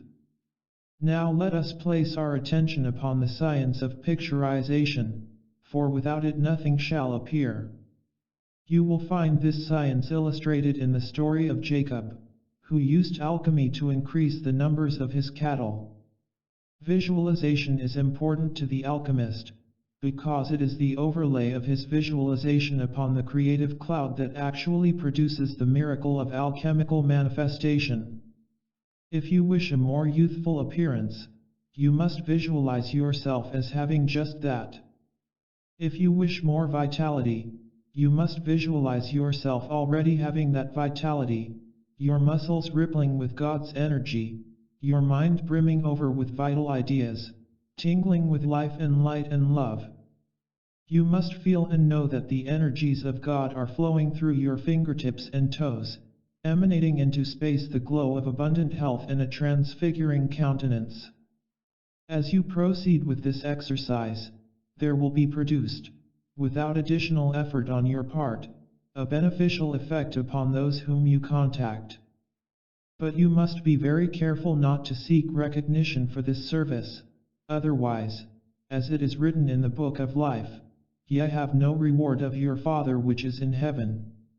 I know that you will smile when I say that we are aware of some students who, when they are given this material, may become so enthused with it that they will say to those who are uninformed of their efforts to become more godly, "Do you feel something when I am near?" And of course this will spoil the whole effect of any virtue they may have developed during their study. Calling attention to one's accomplishments produces a concentration of energy upon the personality and away from the soul whence the radiance of the source is derived. Whereas the inherent God qualities of the soul are like radioactive substance embedded in and composing the soul, the radiant cloud is the soul's own alchemical altar which makes possible the soul's expansion, like unto the expanding universe, from the fires of its own central sun out into space. Some may ask, how can we produce miracles that affect others without taking that energy which belongs to them or without depriving them of the opportunity of producing their own wondrous changes? These seem to be of the opinion that the fires of God have a decay rate and that sometime, somewhere these fires will come to an end or bum themselves out.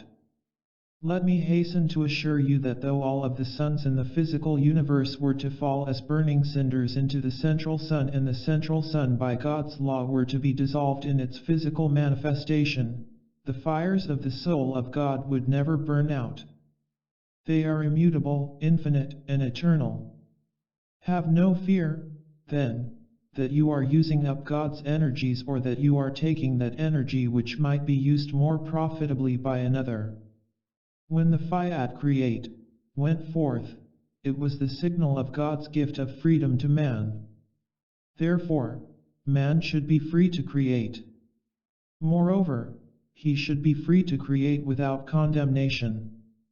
To ensure his freedom from the impinging thoughts of others, the matrices of his mind must become receptive to and fortified by the thoughts of God, and there must be spaces in the time of the day when, apart from the creating of the cloud, the alchemist attunes with the mind of God and drinks in the fragrance of his being. True alchemy draws man close to God and to his Christ, and it enables him to fulfill the ancient fiats: man, know thyself, create, and take dominion.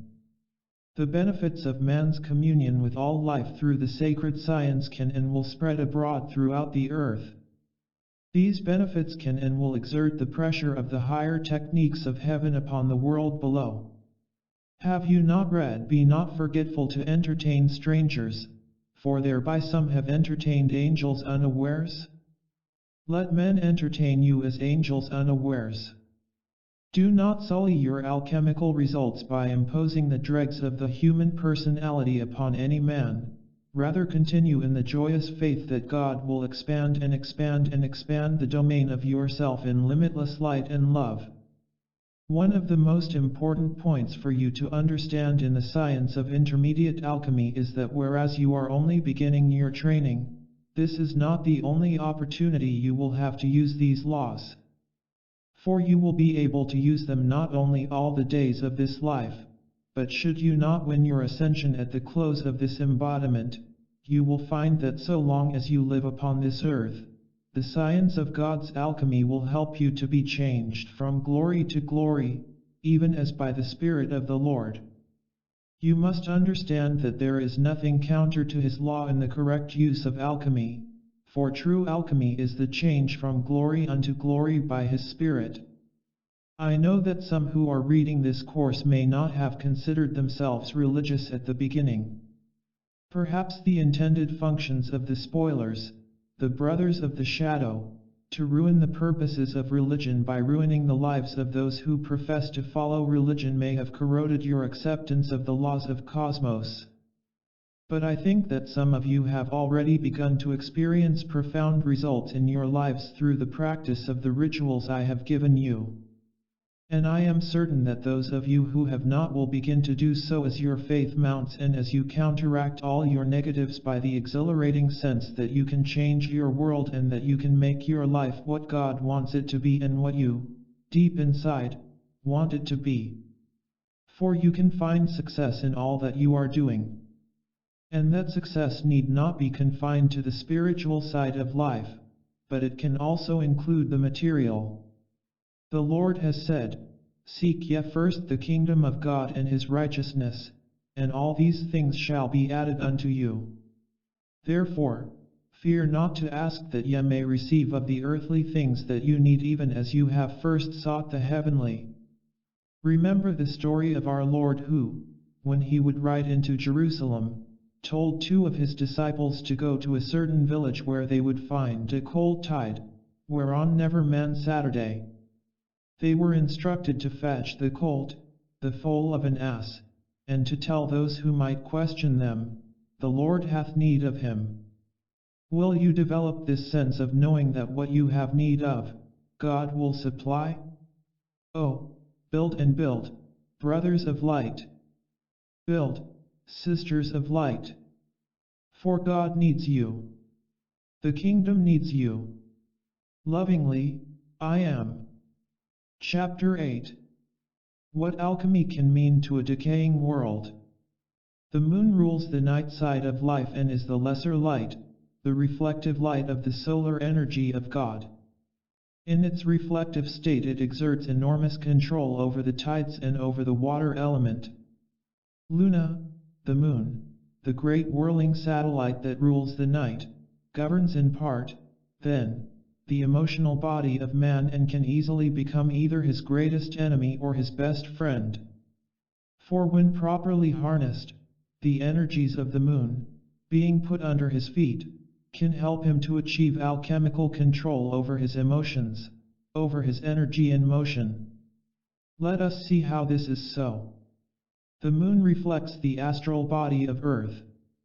When dealing with the moon, then, we deal with the reflected light of the sun. When the astral body is under the dominion of the Christ, its power becomes limitless. When its purified energies are magnified in turn by the moon, which is nothing more than a giant reflector, their power is multiplied in almost infinite proportion. But until such time as the mass consciousness is ruled by the light of the sun instead of being ruled by the night, the moon will reflect the astral effluvia of the planet. Thus men will continue to be the victims of their own horrendous miscreations, and that to an even greater degree during the cycle of the full moon. Now, the alchemist uses his purified consciousness as a reflector of solar energies much like the moon reflects the light of the sun. The waters of his mind reflect the light of the day and the night even as the waters of the sea reflect the golden pathway of both the sun and the moon. But the Christ consciousness, the prism of purity like the sea of glass, filters out the impurities of the moon even as it refracts the light of the sun. All energy being God's energy, the humanly misqualified energies reflected by the moon, sent back to the earth from whence they came, according to karmic law, may be freed from the impositions of the carnal mind through the process of transmutation. They may then be used to create, in the tradition of the great alchemist, more perfect works of art until the patterns in the heavens transform the patterns in the earth and the moon becomes a golden orb of rarefied power. Most of you know only too well that when your emotions become disturbed over outer conditions, feelings, or concepts, there is a moment when you are yet able to wrest control of your energies from your own emotional body. Subsequently, if these energies are permitted to continue to rage unabated, that moment of control is lost, and then it is easy for people to do, to think, or to say that which they will one day regret. Conversely, most of you are aware of the great joy and peace that has come to your souls when you have been able to accomplish something for someone else. This happens because deep within yourself there is a loving desire to serve your fellow man. This desire is what prompted the descent of the Christ, the Son of David, in his role as the Messiah of old. The Shepherd King, a man after God's own heart, communed with God and prepared himself for greater service as he tended his sheep. Nowhere was the luster of his soul more apparent than in the beauty of his meditations upon the Spirit of the Lord recorded in the book of Psalms. One of the most skillful ways in which the tired businessman or executive, the frustrated mother or wife, the confused young man or woman can find integration and wholeness for themselves is to develop the discipline of being able to direct their emotions to do for them exactly what they want. Such discipline will completely change their outlook, for they will then face life with joyous expectancy, not with dissatisfaction. For example, if it is love for another that you would express, then you must always guard against that love which is selfish, which would exact from the beloved the expectancies of your own mind and heart without ever understanding the givingness of love. In order to love as God loves, you must first give freedom to all parts of life, including yourself, and then you must place your trust, as does a nestling bird, in the heart of God, in the heart of goodness and mercy. Having given all, you will then receive the most joyful, eternal gifts from God that you could ever imagine, and some even beyond that which you could imagine. These will come not only through the chalice of your own heart, but also through the hearts of your compeers. If, then, you would truly love, you must learn to discipline the base emotions of selfishness, envy, jealousy, resentment, stubbornness, and ingratitude. We urge, therefore, at this juncture in our alchemical studies that the control of the emotions be considered, for the emotions will play a very important role in the creative cloud action which we are considering and out of which we are functioning. The only way to be truly happy is to give oneself totally to the universe and to God, at the same time being aware of and expecting from God the return gift of one's real self. One of the greatest dangers in the religious quest has been brought about as men have given themselves to God, thinking that that was all they had to do. Not understanding the responsibilities of free will, they then acted the part of the nebulous ninny. Having no will of their own, they would flip and flop back and forth, blown by every wind, obsessed with what we will call the law of uncertainty. For if the trumpet give an uncertain sound, who shall prepare himself to the battle? Men should understand that although their surrender to God be complete, following surrender they must wait for the fiat of bestowal that is pronounced by the God Presence as a restatement of the blessing given by God at the birth of his offspring. Thou art my beloved Son, this day have I begotten thee. This takes place when one has relinquished the control of his four lower bodies to his Christ self, thus enabling his true self, the Christ, to obey the fiat, take dominion over the earth being one's own footstool kingdom, the four lower bodies. Remember that even Jesus the Christ came to the moment of his anointing. The Holy Spirit descended and the voice of God renewed the ancient covenant. This is my beloved Son, in whom I am well pleased. This is the timeless fiat of creation uttered from the foundation of the world, reconsecrating the soul who has pledged to renew in service his vow taken at inner levels to do the will of God. Therefore, when man's right to function as a son of God is restored, the moment of creativity is born because he has once again recognized the power of God's love to forgive his sins, to set aside his karma until such time as he has gained enough self-mastery to stand, face, and conquer his human creation.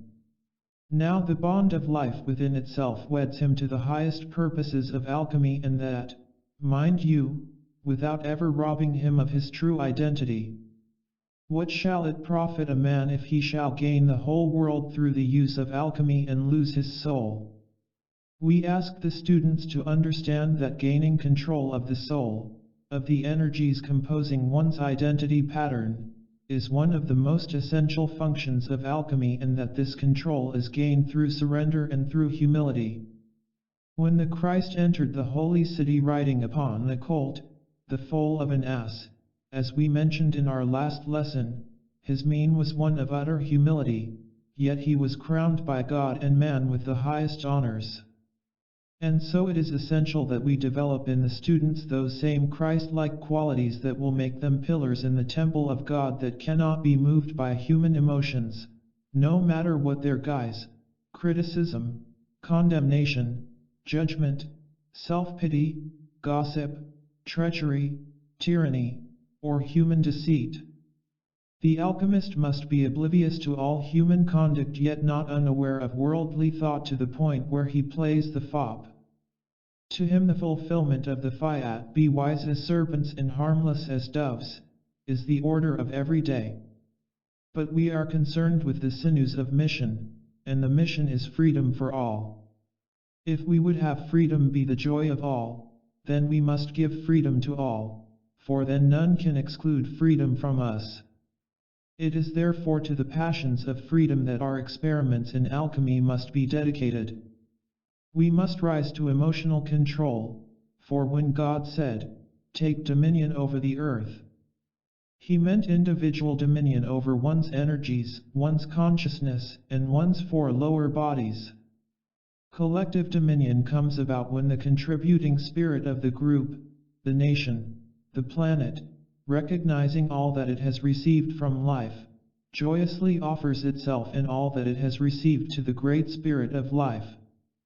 At that point, man the individual and man the collective unit ponder the enrichment of the real self and the true mystical identity of the group through the increase of individual talents. These gifts of God, when multiplied, are like stars in the firmament of being that glow in the grand design of universal destiny. When man becomes one with God, he realizes that he truly is God. This is not blasphemy, but the fruit of total surrender. The return gift of life's own identity, as God gives himself to his Son, is far greater than the token sacrifice of mortality left on the altar by the beloved Son. Nevertheless, it is typical of the deity to be the great giver and thus to precipitate the highest alchemical manifestation, the prism of the Christ consciousness. This must be and always is the reward for the relinquishment of human error and the full realization of the divine life in every man. All nature then trembles within the cup of the Christ mind. The heart of the Christ is brimming with the creative essence which pours out the unifying experience that identifies him with life, him with the alchemist, and the alchemist with him. Who can hurt or destroy in all my holy mountain? Who can aid in all the holy mountain of God? Why, every atom, every electron, is a rushing unto God. And a cloud received him out of their sight. Ye men of Galilee, why stand ye gazing up into heaven? This same Jesus, which is taken up from you into heaven, shall so come in like manner as ye have seen him go into heaven. The second coming of Christ is antedated by the fulfillment of the prophecy, one shall be taken, and the other left. For when one is taken and another is left, it denotes that the world lieth yet in wickedness and that only the few have accepted the kingdom. But when the second coming of Christ comes to the quickened world, it will be because the nature of the divine has become understood as a priceless gift of freedom to every man. When this miracle of Christ love is produced in the world, it will be because the students of alchemy, whether known by that name or any other, whether in the churches or out of the churches, in fact whether in the body or out of the body, are expressing universally the radiance of the Christ design. Imbued with the fires of the Holy Spirit, their minds will then become a cosmic reactor, a central furnace of universal ideas for freedom and for the breaking of the chains of bondage that a recalcitrant humanity have forged.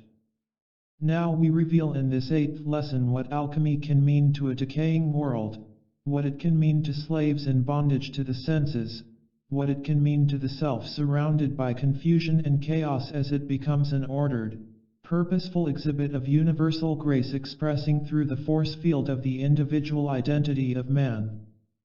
Do you see now why El Morya and Mother Mary and all of the ascended masters are offering their energies freely for the good of humanity? Do you see why the creative cloud invoked by us, literally an individualized cloud of witness by day and a pillar of fire by night, enables man to understand that the crucible of identity, while it may at first be nothing but an experimental test tube, can become a radiant altar of reality? Faithfully, I am. Chapter 9. Anxiety and the Anxiety Syndrome. For this lesson we will permit the students to experiment with and develop proficiency in the creation of the cloud while we go afield for a moment to discuss one of the major deterrents to successful alchemy. I refer to anxiety and the anxiety syndrome. Strange as it may seem, most negative manifestations stem from anxiety, including the awful sin of masochism.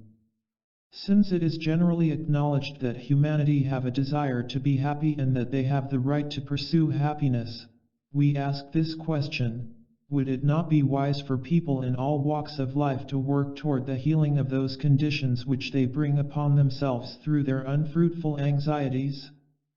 We avow that there are lawful concerns and that men and women should make reasonable provision for their future and for eventualities which they know from personal experience may arise. But it is so unnecessary for them to become apprehensive about life in general, or even life specifically, to the point where their apprehensions unbalance their thinking, their emotions, and their entire psyche. Anxiety is the great warp of life. It warps perspective without producing any perceptible benefit whatsoever. Anxiety is the cause of people's tendency to hoard the goods of this world. Like frantic squirrels, they pile up their winter's supply of nuts.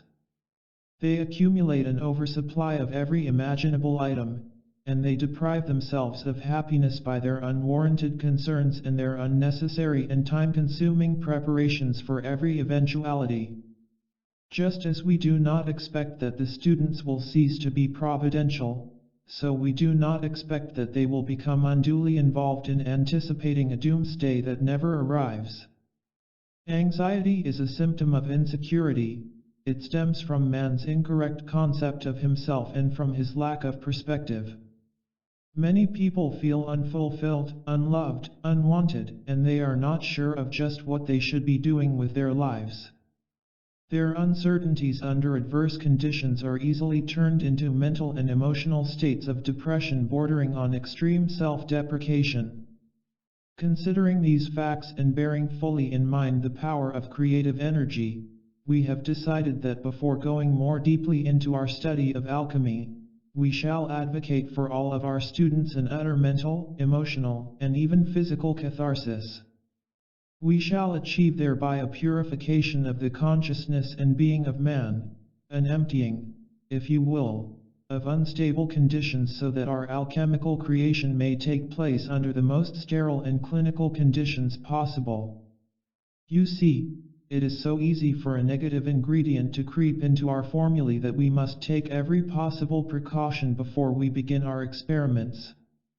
Without first purging ourselves of all undesirable qualities, we would find ourselves, with the best of motives, amplifying our negatives instead of our positives as we proceeded to employ the wondrous power of alchemy. This is one of the problems that arise among those who follow some of the so-called mystery schools where the ego is catered to at the personal level instead of being disciplined at the impersonal level. As these students develop soul power, it is inevitable that they amplify their negative momentums along with the great positive qualities which they seek to manifest. For whatever is in their worlds when they are brought into direct contact with the sacred fire must expand even as their total consciousness expands. In some cases the negatives completely cancel out the positives, and many times, because of earthly affinities, the additional boost of power that comes about as the result of experimentation will make a magnet out of their negatives even when they are completely involved in the divine surge. Thus will their own negative momentums, hidden in the recesses of their subconscious minds, draw to themselves more of their kind from the thoughts and feelings of others. This phenomenon is often the underlying cause of disharmony in religious groups.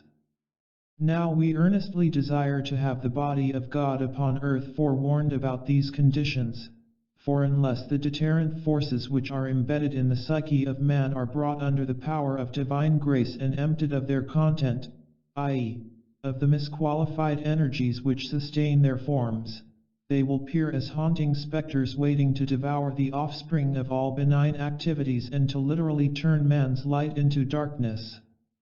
We would do the opposite. We would create in the lives of the would-be alchemists the transmutative effects that will enable them, through awareness and through dedication to the Christ spirit of living harmony, to manifest all good things under divine control. Thus shall divine grace fill the temple of the mind and heart of the alchemist and make him truly a wonder worker for God. How many times have we seen concern for his fellow man take shape in the consciousness of the student?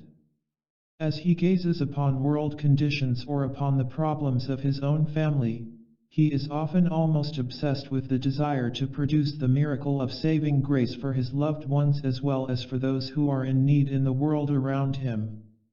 So strong does this desire become that his brotherly love is many times the central motivation behind his search for greater spirituality and self-realization.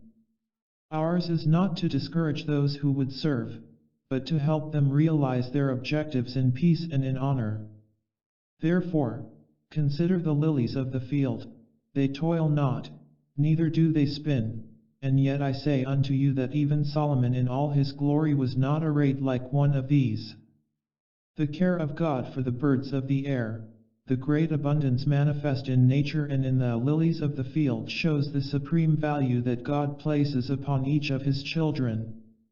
Let us look to him, then, to teach us how to meet the needs of our brethren here below. Anxiety stems from a lack of faith in the ultimate purposes of life. The hard experiences that have come to many in childhood and in later years, creating stresses and strains and producing the fruit of bitterness, have prevented their development of that refined spirit which would enable them to shed their anxieties. In reality, the lessons Jesus taught on the Father's watchful care for man and nature should give all the understanding that will heal their insecurity, their anxiety, and their personal pain involving the mind and self. This healing is brought about through the overpowering radiance of God's loving concern for every man. I urge, therefore, that all students take into account the tender care and consideration of the universe manifest in the wondrous working of the physical body when it is not interfered with by human pollutants. And I urge that they then make an attempt throughout the coming days to heal the breach caused by their sense of separation, the separation of the individual from his true identity and hence from the Eternal One. In Him you live and move and have your being. Without Him you have neither life nor identity.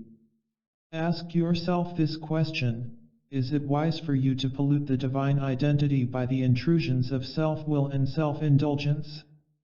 Ask yourself this question: have you really given the Father a chance, or has yours been an on-again, off-again, vacillating attempt to realize God? There is nothing complex about the origin of the soul and its everlasting communion with Him.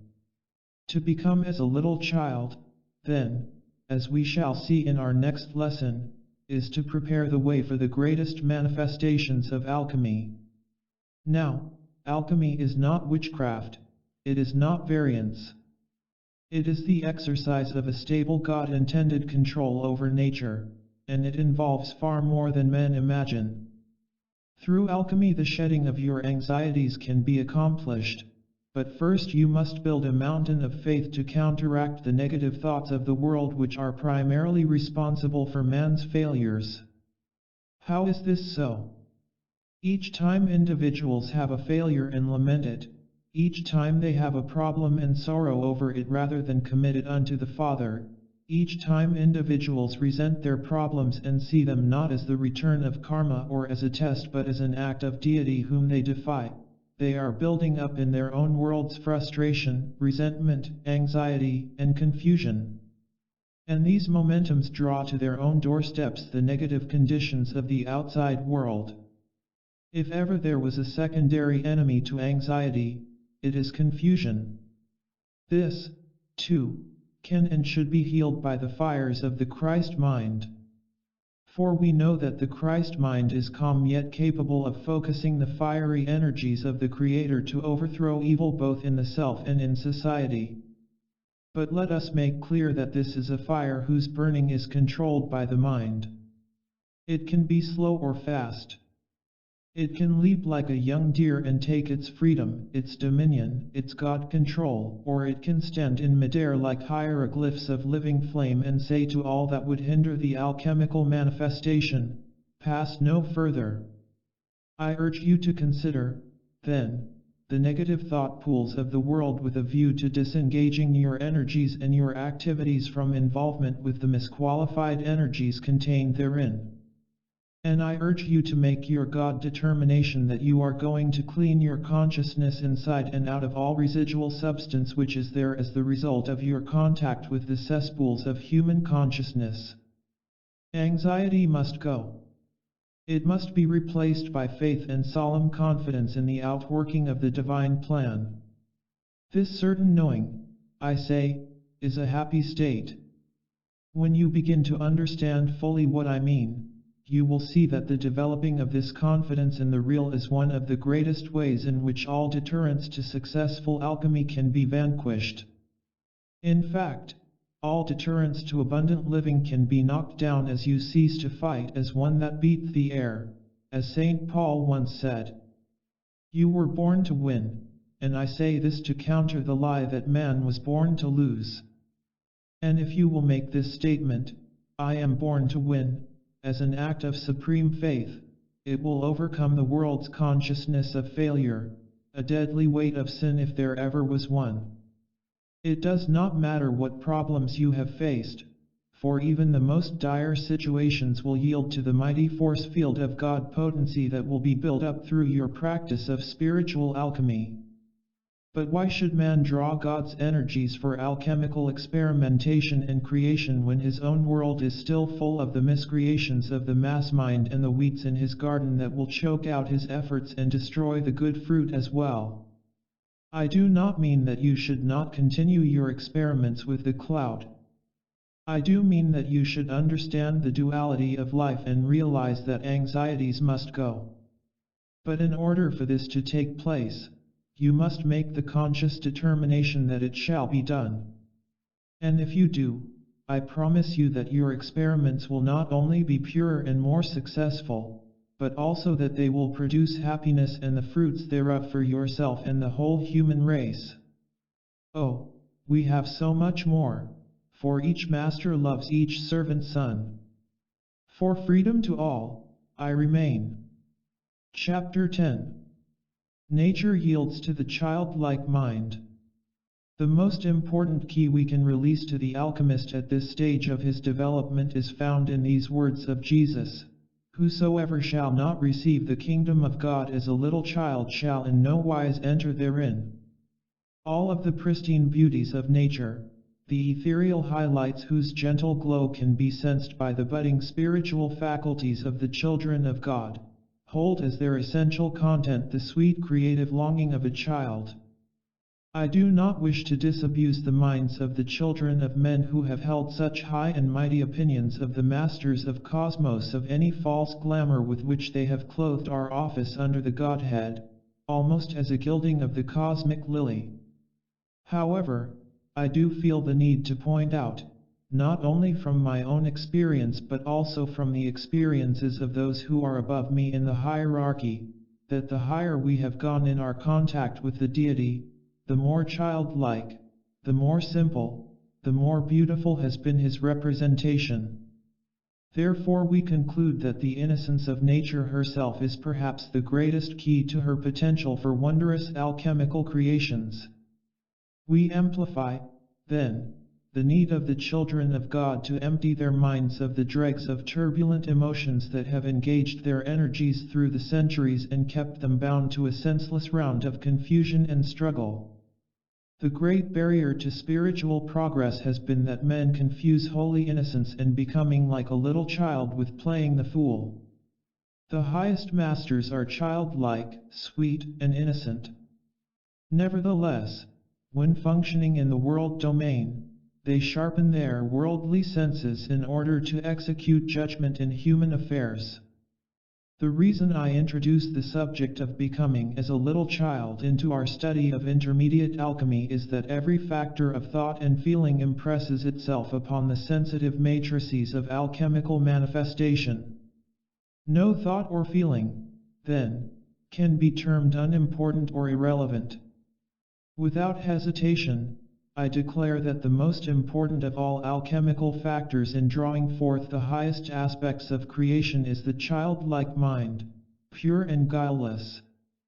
The child mind is the greatest mind because its innocence is its best and sure defense, because it is not surrounded by crowding concepts, and because it is free to develop symmetry, color, sound, light, and new ideas. In short, it is free to create, and its supreme goal is to spread happiness in all of its forms and manifestations, all the while maintaining the purity and harmlessness of the child. Let me say, however, that the idea of harmlessness is applicable only to the world of human beings, for how can there be a need for harmlessness unless there first exists harm? When you destroy harm, you no longer have need to create harmlessness. In the absence of harm or harmlessness, the innocence of childhood prevails, enabling the souls of men to commune gently with nature and nature's God. The vast drama that keeps the way of the tree of life, that guards the alchemical secrets, has also been born of necessity. Man's disobedience to cosmic law, his hesitancy in matters of the spirit, his gathering momentums of destructivity upon earth, these have necessitated the curbing of his activities in heaven. In a very real sense, then, man has been confined to the earth to work out his destiny. Eden, the garden of God, and the secrets of life contained therein have been denied him because he would not heed the divine injunction, in the day that thou eatest thereof thou shalt surely die. Now and always man must understand that when he partakes of the consciousness of evil, he becomes subject unto the laws of mortality. Yet God has always been ready to receive him again as a little child. The compassion of the Christ toward those who had lost their innocence was apparent in his lamentation, O Jerusalem, Jerusalem, thou that killest the prophets, and stonest them which are sent unto thee, how often would I have gathered thy children together, even as a hen gathereth her chickens under her wings, and ye would not. We come, therefore, before the court of innocence, and we plead for a communication to humanity of the flames of purity, truth, and cosmic innocence. Among the greatest misconceptions that have ever been formed in the minds of men is that which concerns the nature of spiritual realms. Men either think that heaven is remote, unfulfilling, and lacking in the joys of this world, or they imagine that it is the ultimate goal, the reward of the faithful and their relief from the oppressions of a world of sin, a place where they will have nothing further to do and all progress will cease. In both cases the fallacy is in thinking that the future will bring man something that is not available to him today. Life is abundant, here, now, and forever. Wherever you are, it needs only to be tapped. May I say, then, that I have walked and talked with the elder gods of the race. I have met with the greatest interplanetary masters, cosmic and angelic beings. I have attended ceremonies in the grand halls of the retreats and strolled the cosmic highways. In short, I have had the most wondrous experiences since my ascension, and with me still is the memory of all of my earthly experiences prior to my ascension. But none of these are worthy, even the highest of them, to be compared with the experiences I have had in the mind of the divine man-child. Thus should the alchemist realize that neither heaven nor earth can give him that which he has not already found within himself. Truly, eye hath not seen, nor ear heard, neither have entered into the heart of man, the things which God hath prepared for them that love him. What a pity that more cannot shed this false sense of a far-off and future good. The secrets of life are to be found here below as above. The changing of base metals into gold would produce only earthly beauty and earthly wealth. But the changing of the base nature of man into the refined gold of the Spirit enables him not only to master the world of the Spirit, but also to take dominion over the material world. If all power in heaven and earth is given unto me, then I can give it to whomsoever I will. Yet would I will to give it to those who would abuse and misuse it to the hurt and harm of their brothers? Why was the flaming sword placed at the east of Eden? Why was the continuity of existence interrupted by death? Why did illness, warfare, and brutality flash forth and take hold in human consciousness? Why was anger sustained?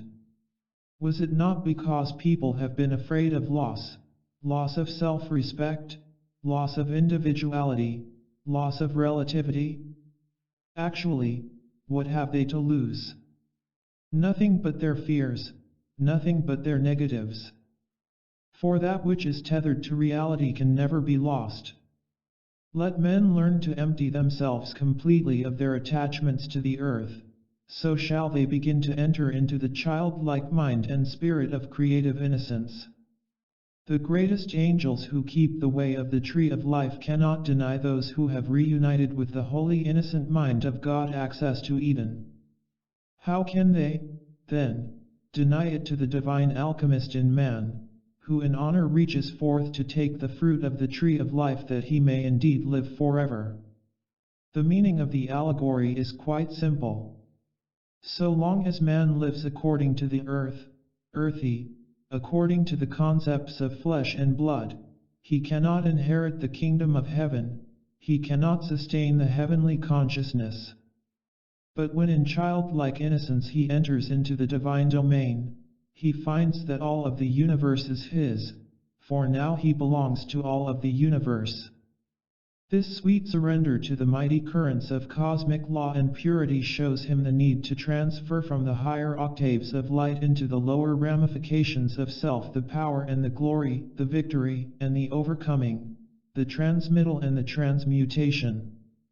He must shed the glitter and the glamour, he must replace it by light and purity and do all things well. He must seek for the spirit of excellence. He must forget limitations and all things that are behind.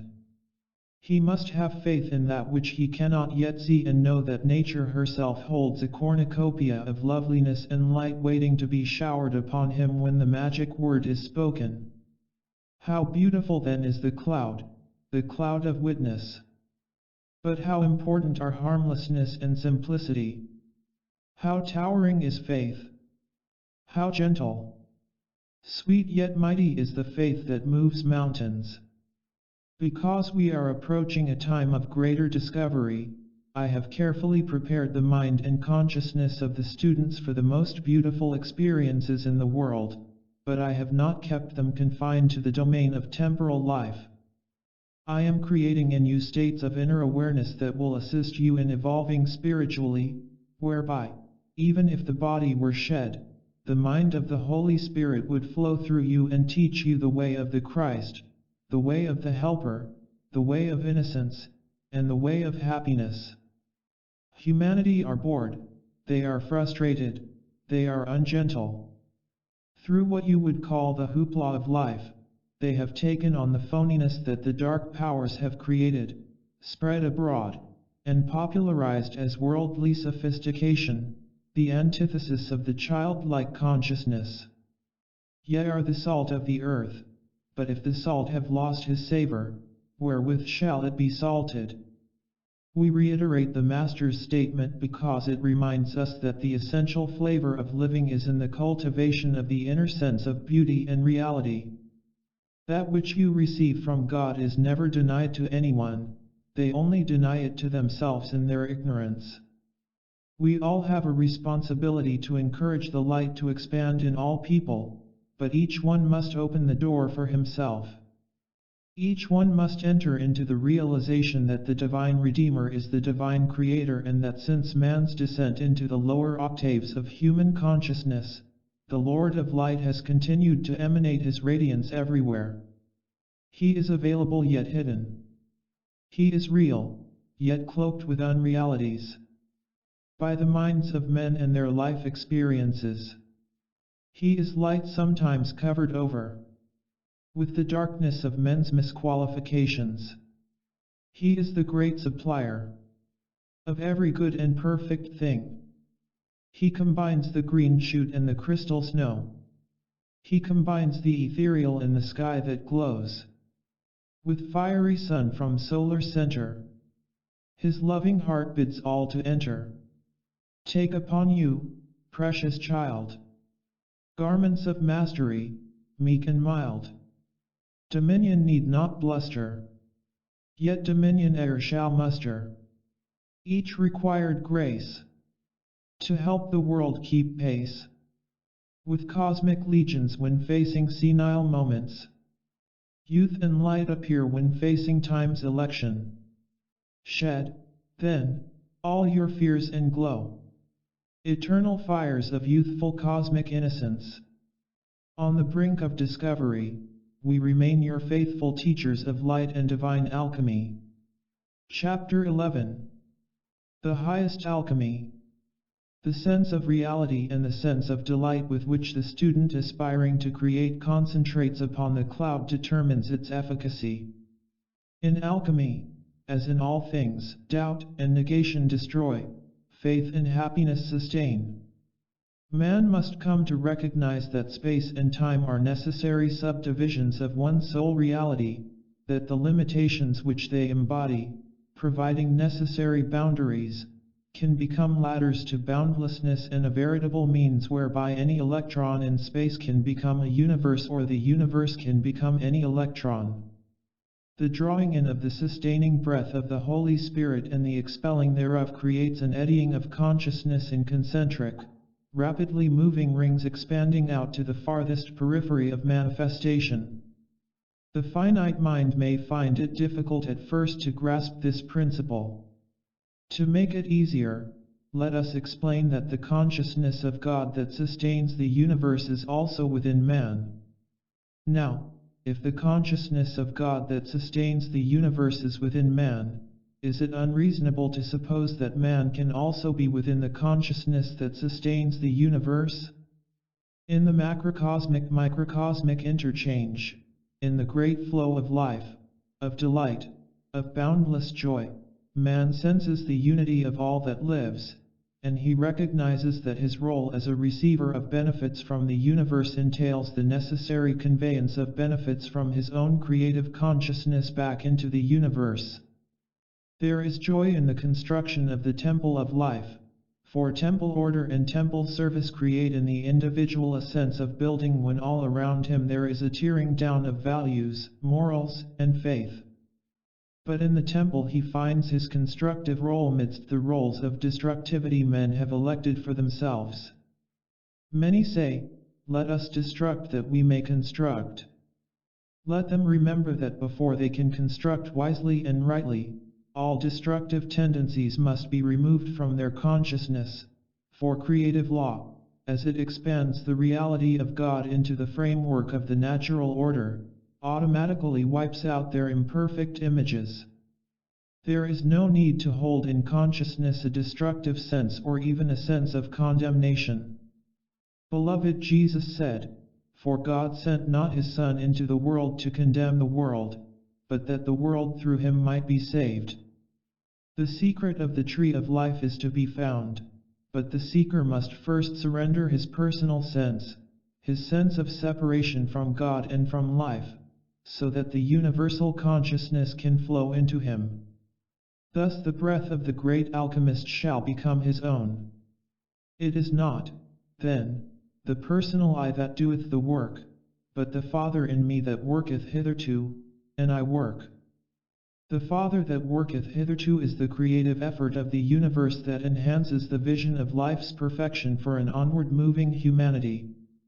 The I that works is the conscious individuality yoked with the I am presence of universal reality. It is the Son working with the All-Father to produce in and for every man the summation of the glory we knew together before the world was. If imperfect manifestations defraud the functions of cosmic law, then let it also be remembered that spirit enhances the quality of life. Through the beautiful bonus of man's acceptance of the reality and the flow of life, he becomes wholly identified with the formless spirit. He is then able in the form manifestation to create a relative perfection as above, so below.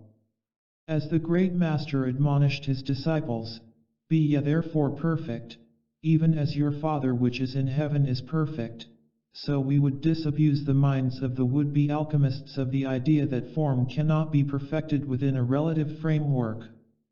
While we acknowledge that according to the patterns of evolution, forms and ideas do transcend themselves in life's great cosmic ongoing, we also see that within a transcendental universe scientists have been able to perfect their methods and inventions through the historical epochs. Thus the dispensations of science have been ordained in the hopes that in relieving mankind of their drudgery, they would use their free time and energy to develop the Christ consciousness that overshadows and transcends the mortal mind and being of man. The Great White Brotherhood is aware of how destructive trends in music and art can exert enormous influence on young minds.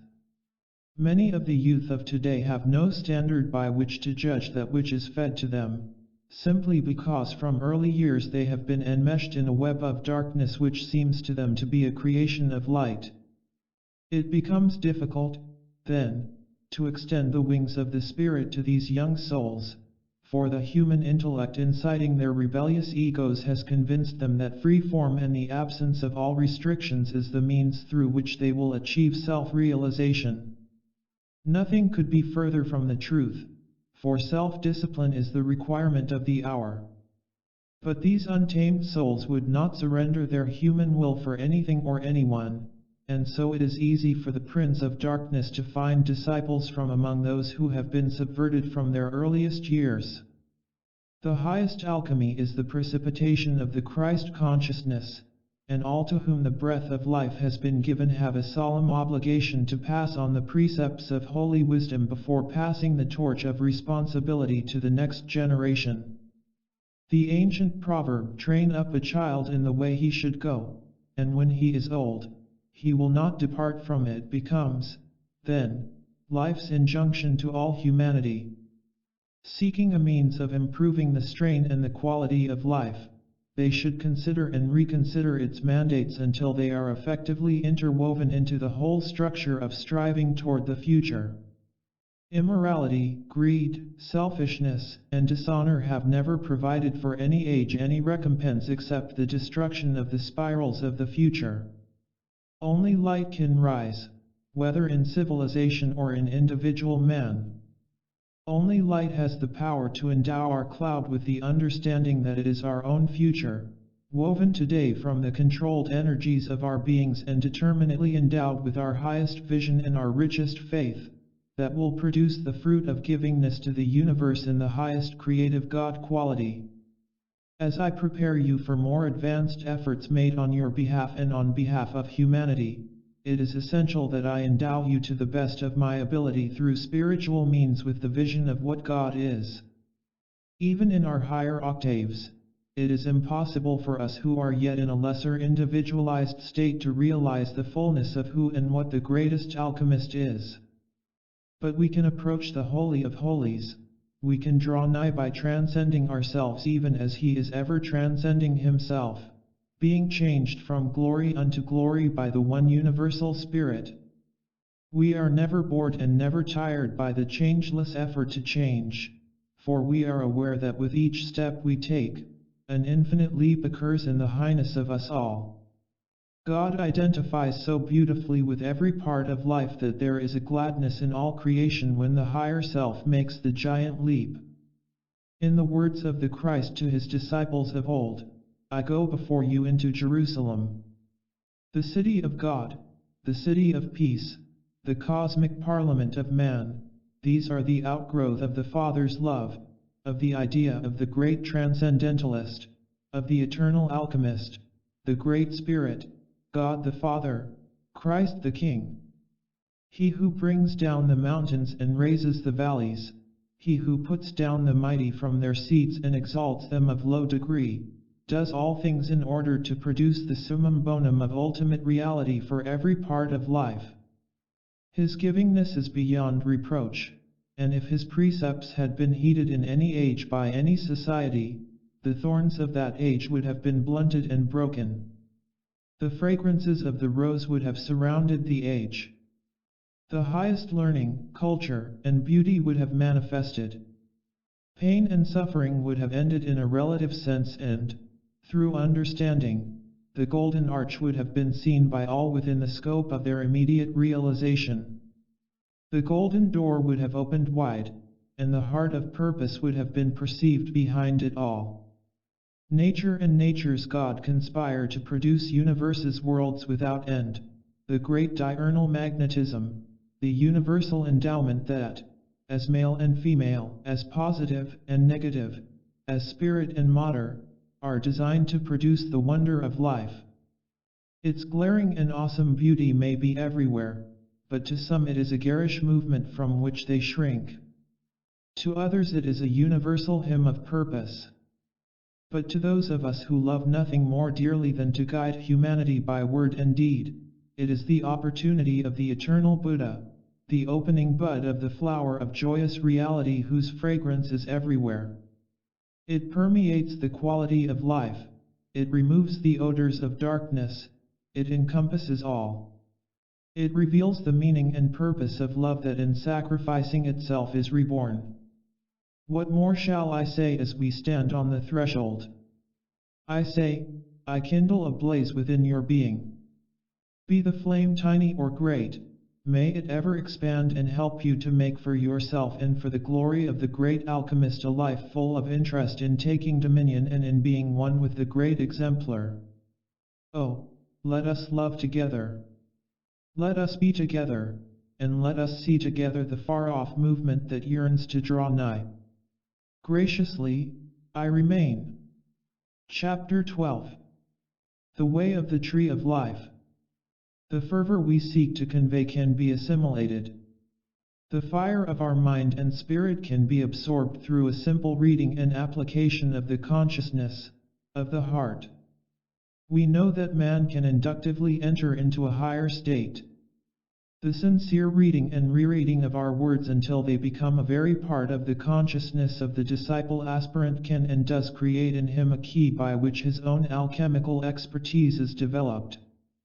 So much interest has developed in many of you concerning the creation of the cloud that I wish to expound still further upon it. The cloud is the means whereby man alters his destiny. I do not say that there are not other methods that can effectively achieve this purpose. Each karmic act has its own recompense. Each deed that men do, each thought that they think makes its imprint upon their lives. But many of these are negatively qualified, hence destructively manifest. They come haphazardly through experiences which men do not govern, for when men do not govern their worlds, they are governed by the circumstances of the world. Through the creation of the cloud, then, we seek to transcend time, space, and even karma, short-circuiting many of the old spirals, shortening the time of man's realization of his own God reality, and helping him to realize in an avant-garde manner the graciousness of the Lord of the universe. There are many schools of the Brotherhood. There are many methods of achieving. In our releases through the Summit Lighthouse, we seek to assist our students in expanding their consciousness with facility. We seek to weld together the body of God upon earth by first creating the understanding of both the beauty and the practicality of true alchemy. We are not interested in forming a society of magicians who will go around producing seeming miracles, albeit we acknowledge that the proficient alchemist, even through this course, can do just that. What we are interested in is the subscribing of our students to a universal brotherhood and body already existing spiritually as the Great White Brotherhood. Being in the invisible, this order, comprising the alchemists of the spirit, requires a union with embodied humanity. For only through this association can we formulate the most beautiful, sustaining concepts that will enable the entire house of the world to breathe the air of freedom and to be infused with the fires of destiny in its individual and collective aspects. Man must see and know that as he is and as he does, so others see and do. Thus, in perception and in action, man can endow the pages of history with a revelatory illumination, thereby fulfilling the fiats of God, take dominion over the earth, and set the example for the age. With each act of grace, man becomes endowed with more grace.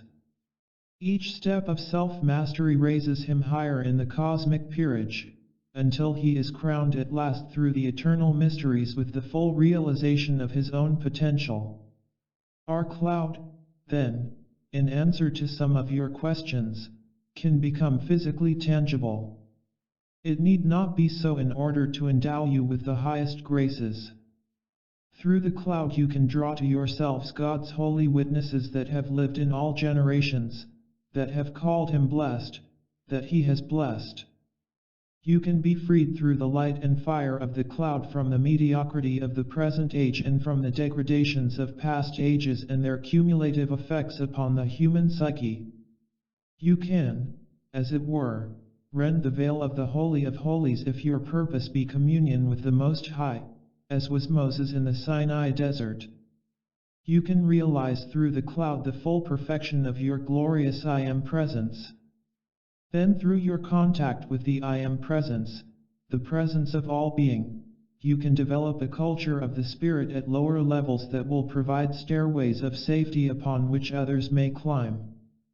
There is never any need, regardless of what outer manifestations or vile astral energies may seek entrance to your world, to yield to these depredations. You have the power of the Christ to cast out unwanted states of consciousness. The great alchemist lives within you. You live within him.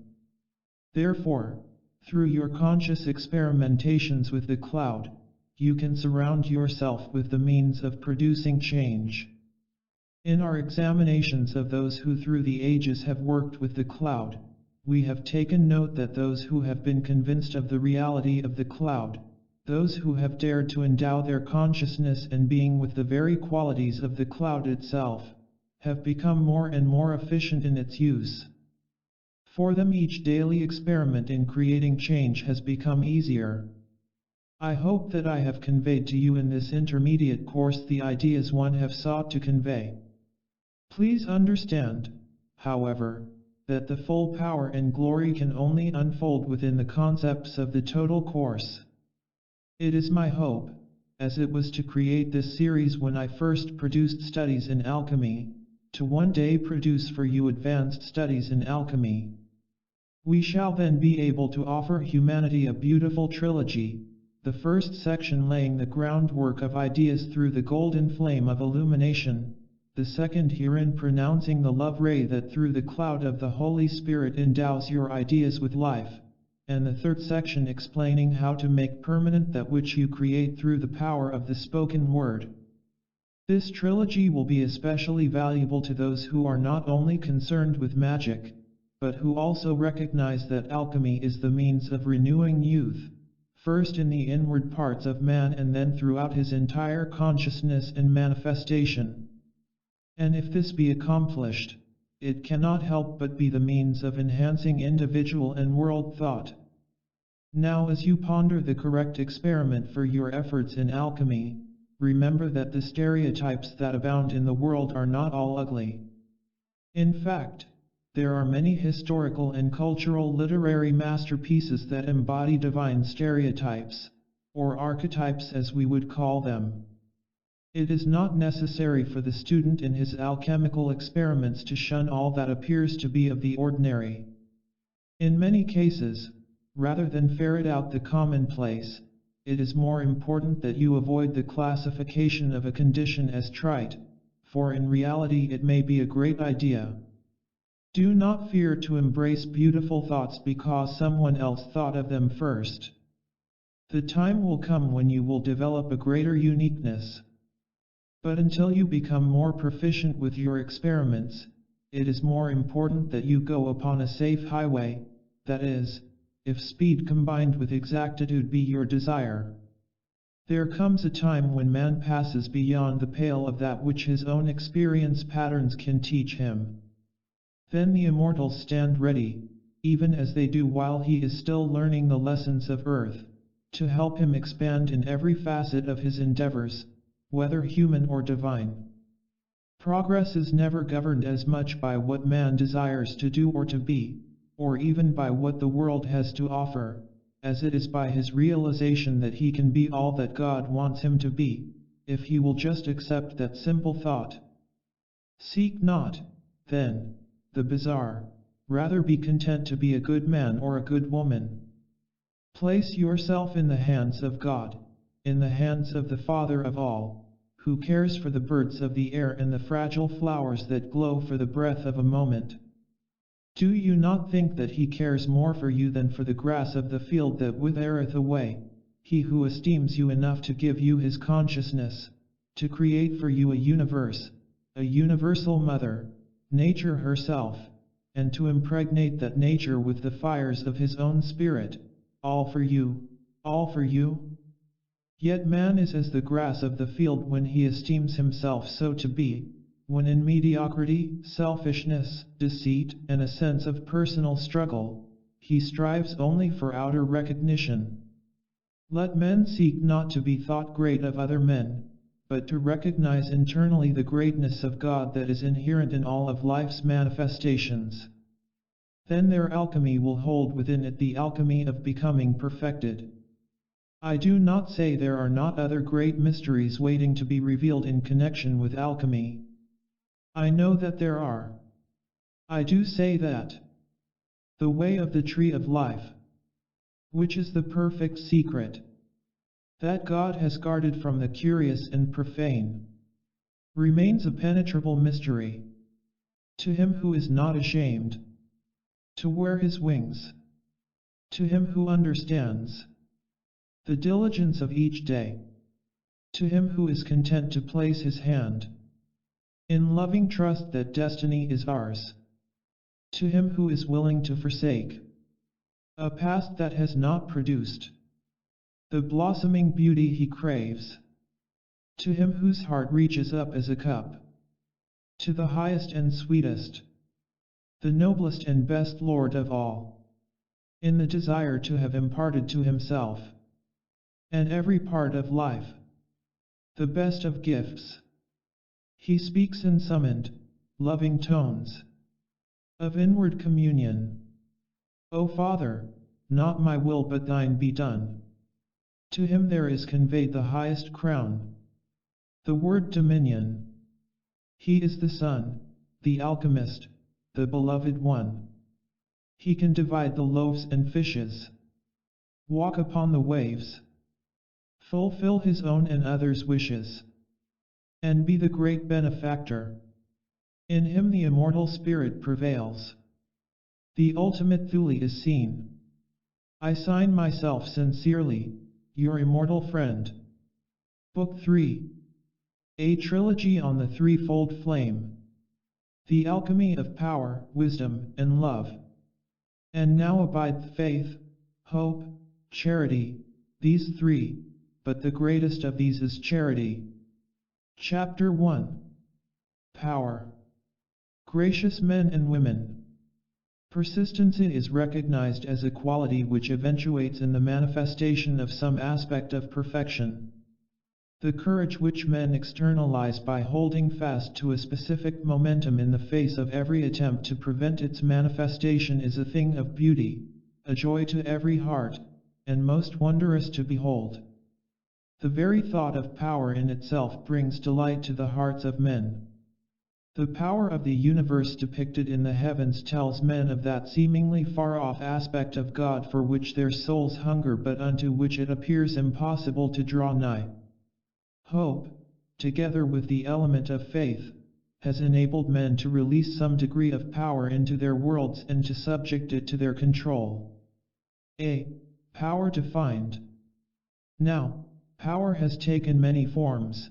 Abuses have marred its use, whereas virtue has enhanced it. Tyrants have exploited it, and politics and religion have been molded around the star of power blazing in the firmament of society. The primary types of power are physical, mental, emotional, and spiritual energy in various forms. There is electrical, chemical, nuclear, elemental, and cosmic power, and there is temporal power, consisting of social influences and mass pressures, governmental and religious authority. Meanwhile, karmic power affects everyone's status, attainment, and progress. All power is interrelated. Some is stored, some is static, some is dynamic and subject to a rapid decay rate. All power is subject to two primary qualifications under the classification of relativity: divine and human, or cosmic, universal and material transitory. The Maltese cross, emblem of my dedication to the cause of freedom, is a balanced thought form which may be used to illustrate the qualifications of power. As many realize, a cross symbolizes the meeting of two planes of consciousness, the horizontal bar representing the plane of the human consciousness, the plane of the ego, and the vertical bar representing the energies of God descending from the realm of spirit into the quadrants of matter. The center where the two lines intersect is the point, orifice, where the energies of heaven are released to the earth, and in truth, it is at this point, which is actually the point of the qualification of power, that great alertness must be maintained by all who use power in its many aspects, including its organic and inorganic forms. The power of speech itself, the power in the spoken word and the power of the word, whether released by pen or edict of sword, changes the course of history and alters the lives of those affected by its release. Whatever its subsequent use or abuse, the tangled threads of power have always flowed, symbolically and actually, from the orifice of the cross. The Maltese cross is a symbol of perfect balance, both in the alignment of the four planes of matter, and the four cosmic forces thereof, and in the inner and outer expression of God's Spirit within the souls of His own.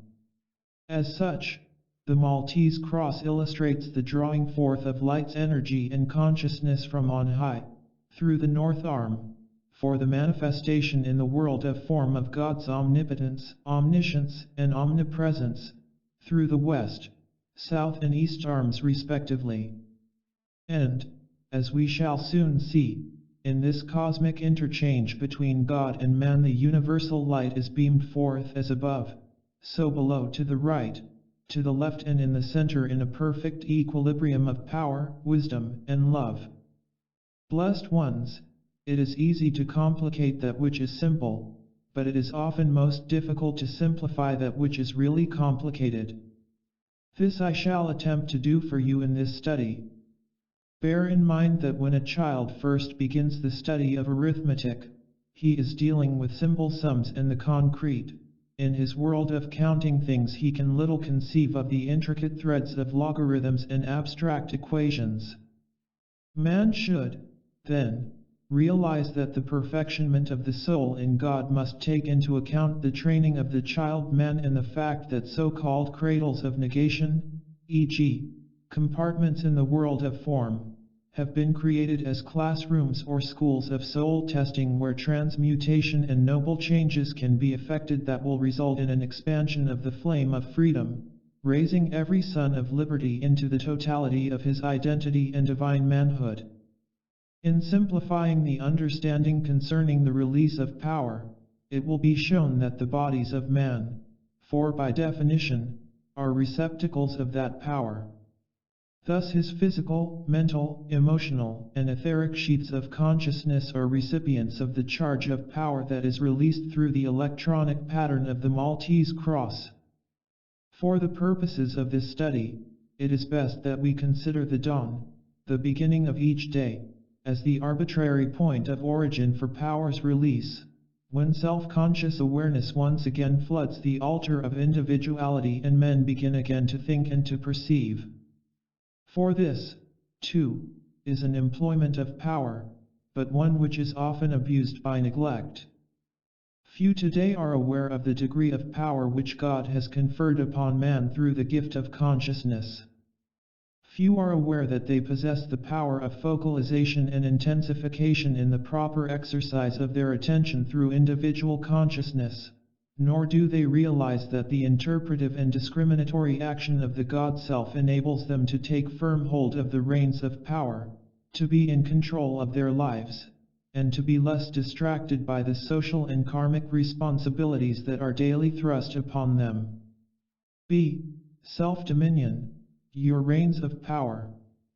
The statement made of old, he that is slow to anger is better than the mighty, and he that ruleth his spirit than he that taketh the city, should be understood.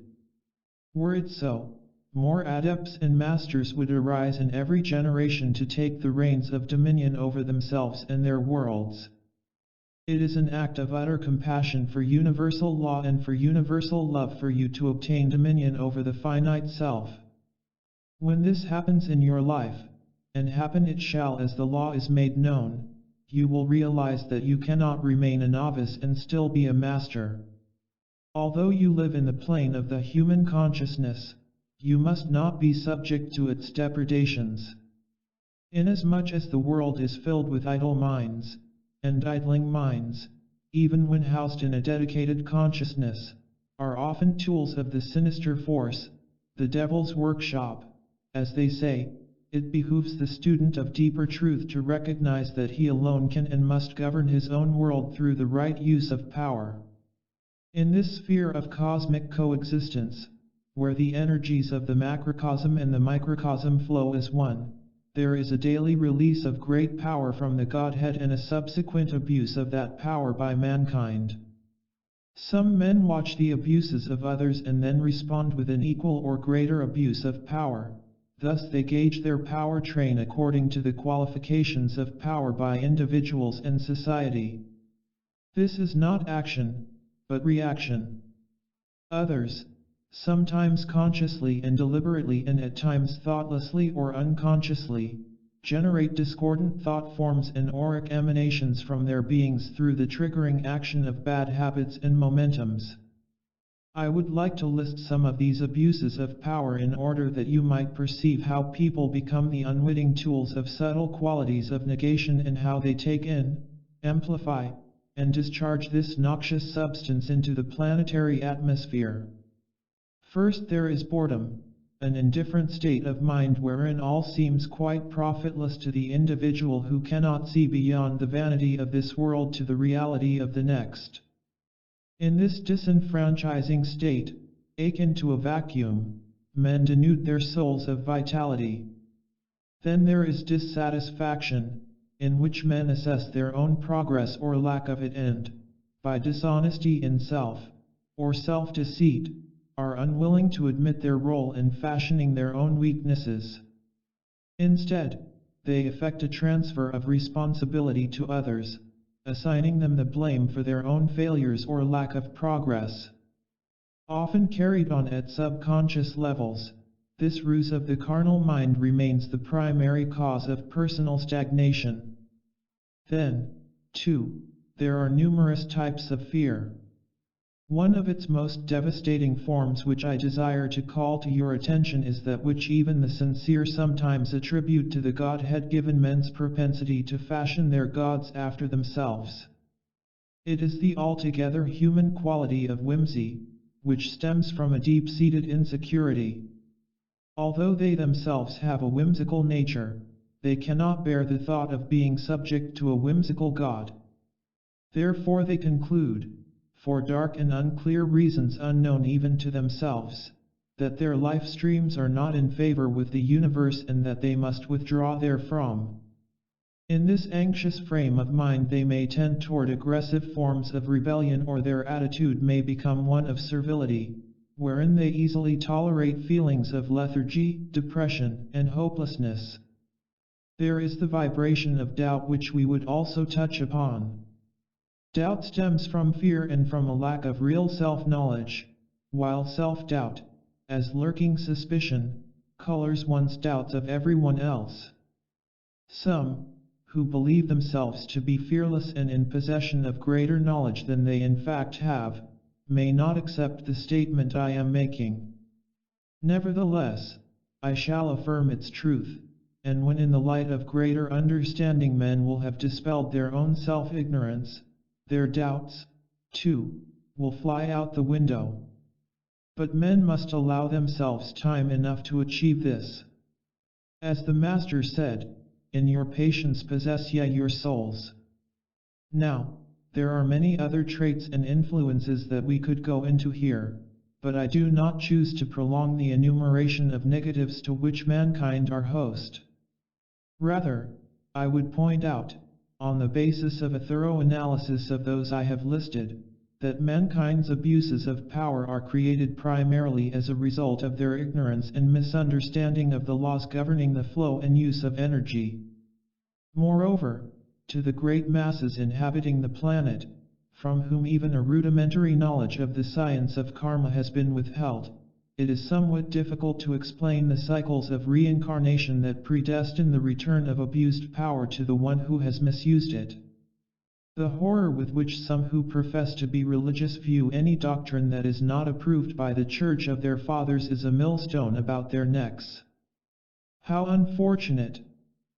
For if they are to be free from the shackles of an ancient dogma, they must open wide the doors of their minds, without fear and without prejudice. See, oneness of life, the four lower bodies.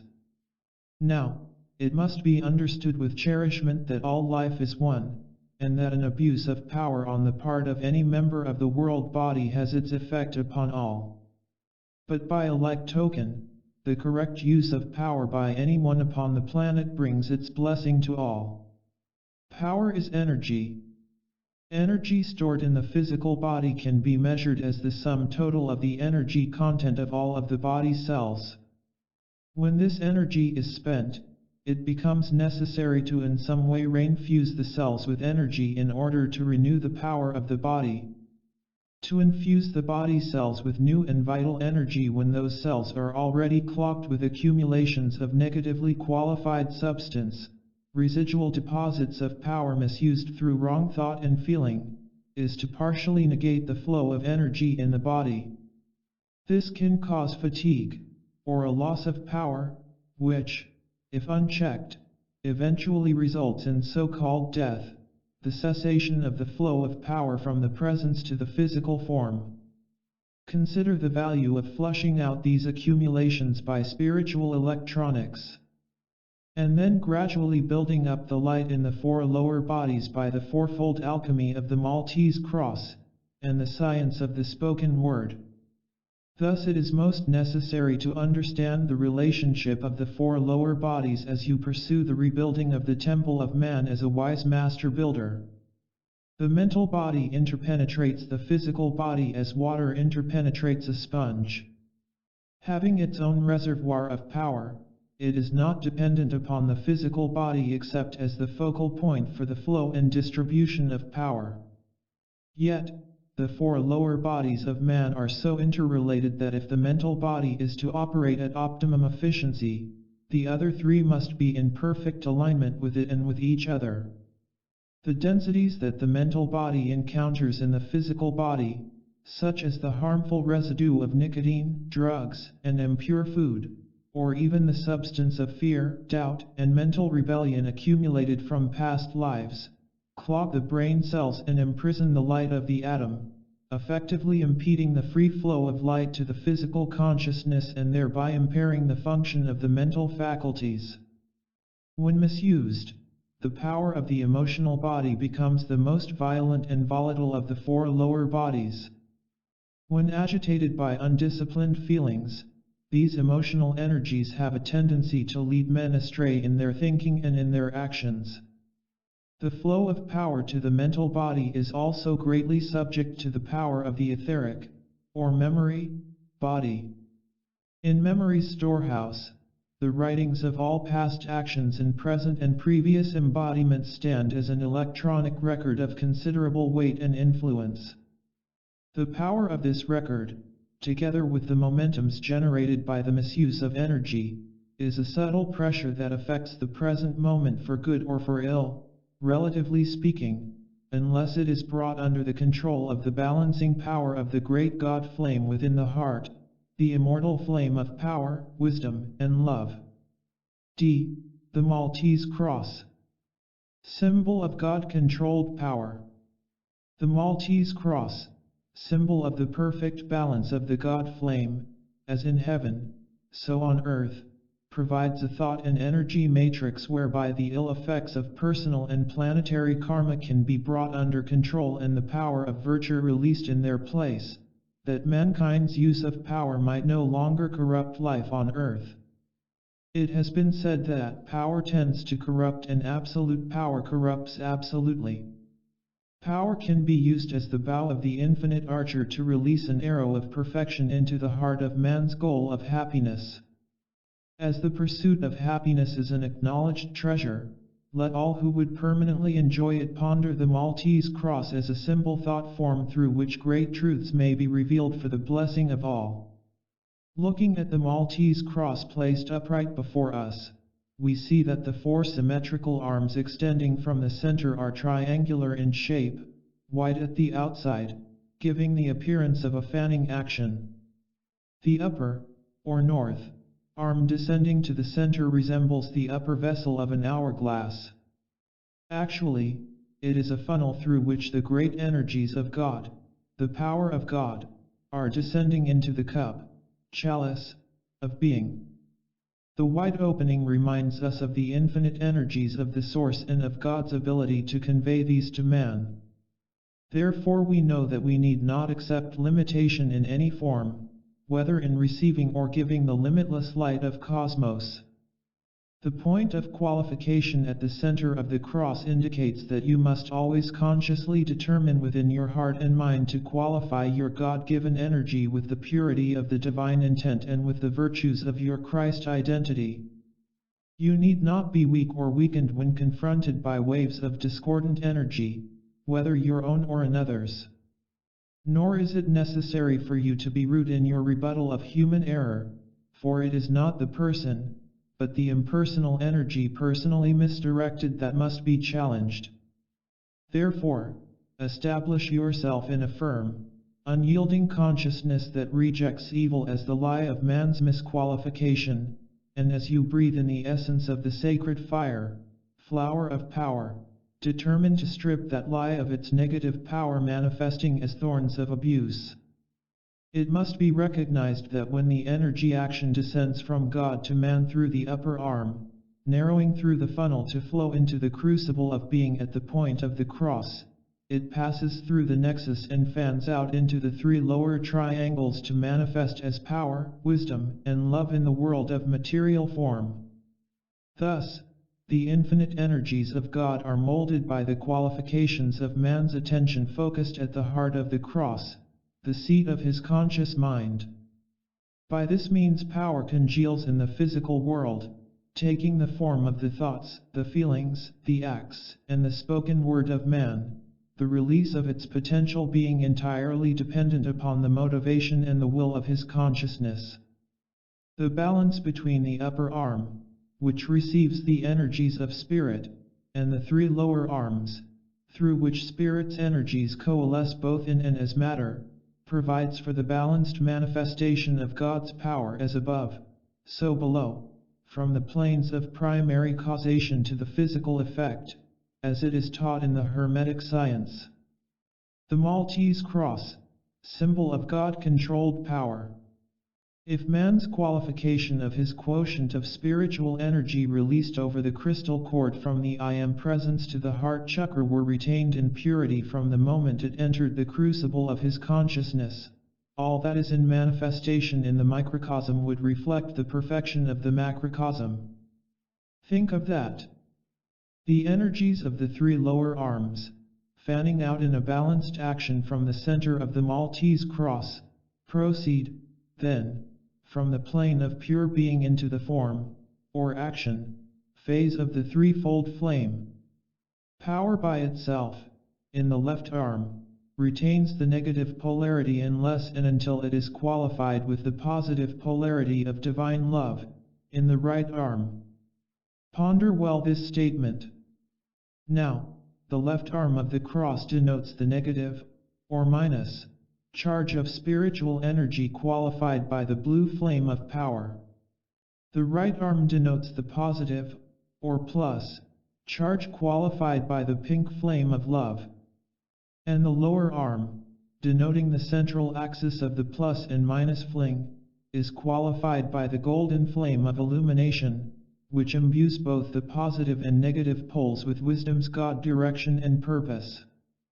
Therefore, all that is below in the microcosm is intended to be a threefold manifestation of the sacred fire that descends from above in the macrocosm.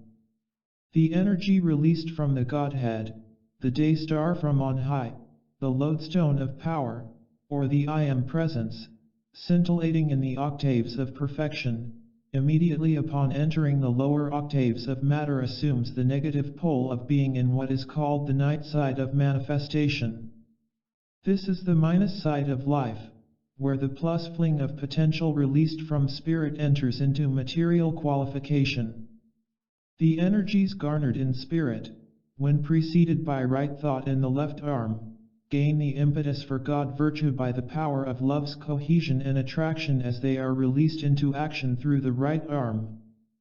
This left-right, push-pull, action can be illustrated through the principle of the slingshot, wherein the stone in the sling is withdrawn from the Y in a negative pull in order to secure the necessary impetus of power to drive home the shot through a positive release.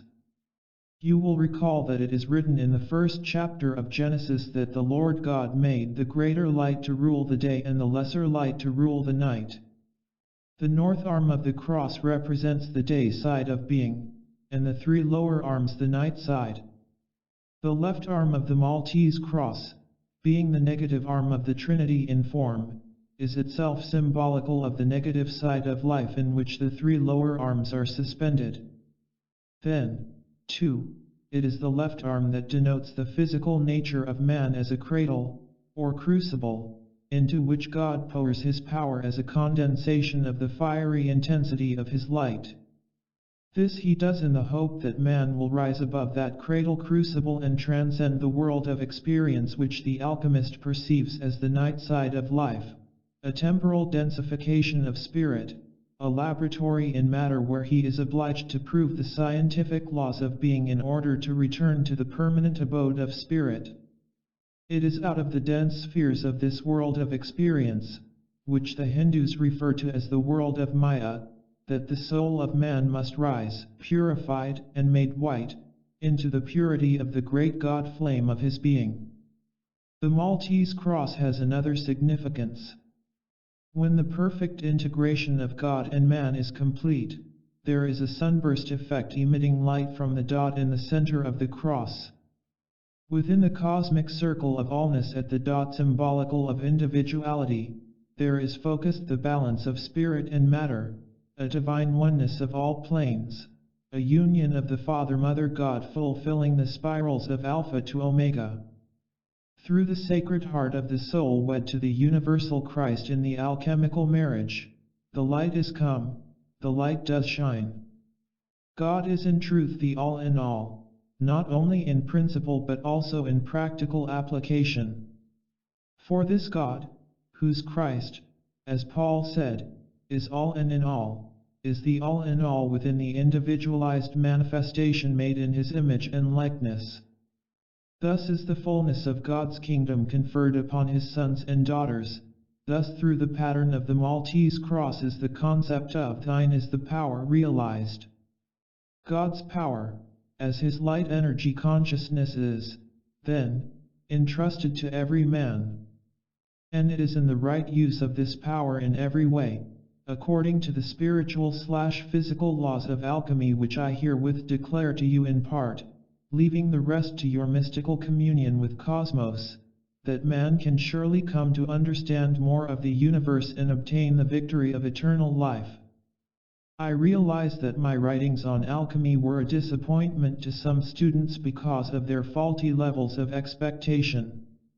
Some actually became obsessed with the idea that I would give them some form of thaumaturgical formula whereby, upon making certain Kabbalistic signs in the air and reciting the secret word or words, precious stones, and even money would materialize in their hands as if out of thin air. I doubt not that if this were to be conferred upon all, it would be the greatest abuse of power conceivable, both on my part and on the part of the universe itself. For if men think that they have karmic responsibilities in the use of that power which they already have, let them consider for a moment what responsibilities they should have if their power were increased. Call not so much for an increase of power, then, as for a better understanding of how to use that power which you already have, and observe how the universe in all of its great wisdom, bursting with desire to give you the vital freshness of being, will confer upon you by direct apprehension those alchemical secrets which will assure you not a continuing abuse but a correct and glorious use of the power of God unto salvation for all. May his peace be with you as I join you in the release of greater understanding concerning your wise dominion of illumination's flame. Your obedient friend of freedom. Chapter 2. Wisdom. To the precious disciples of Christ and his mysteries I come bearing the grail of our Lord.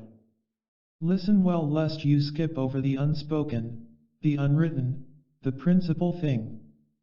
Therefore in thy self-discovery know also that we are one. A. Wisdom defined. Wisdom is derived from the phrase wise dominion, and it is to God's own flame of holy illumination that we dedicate this portion of our trilogy.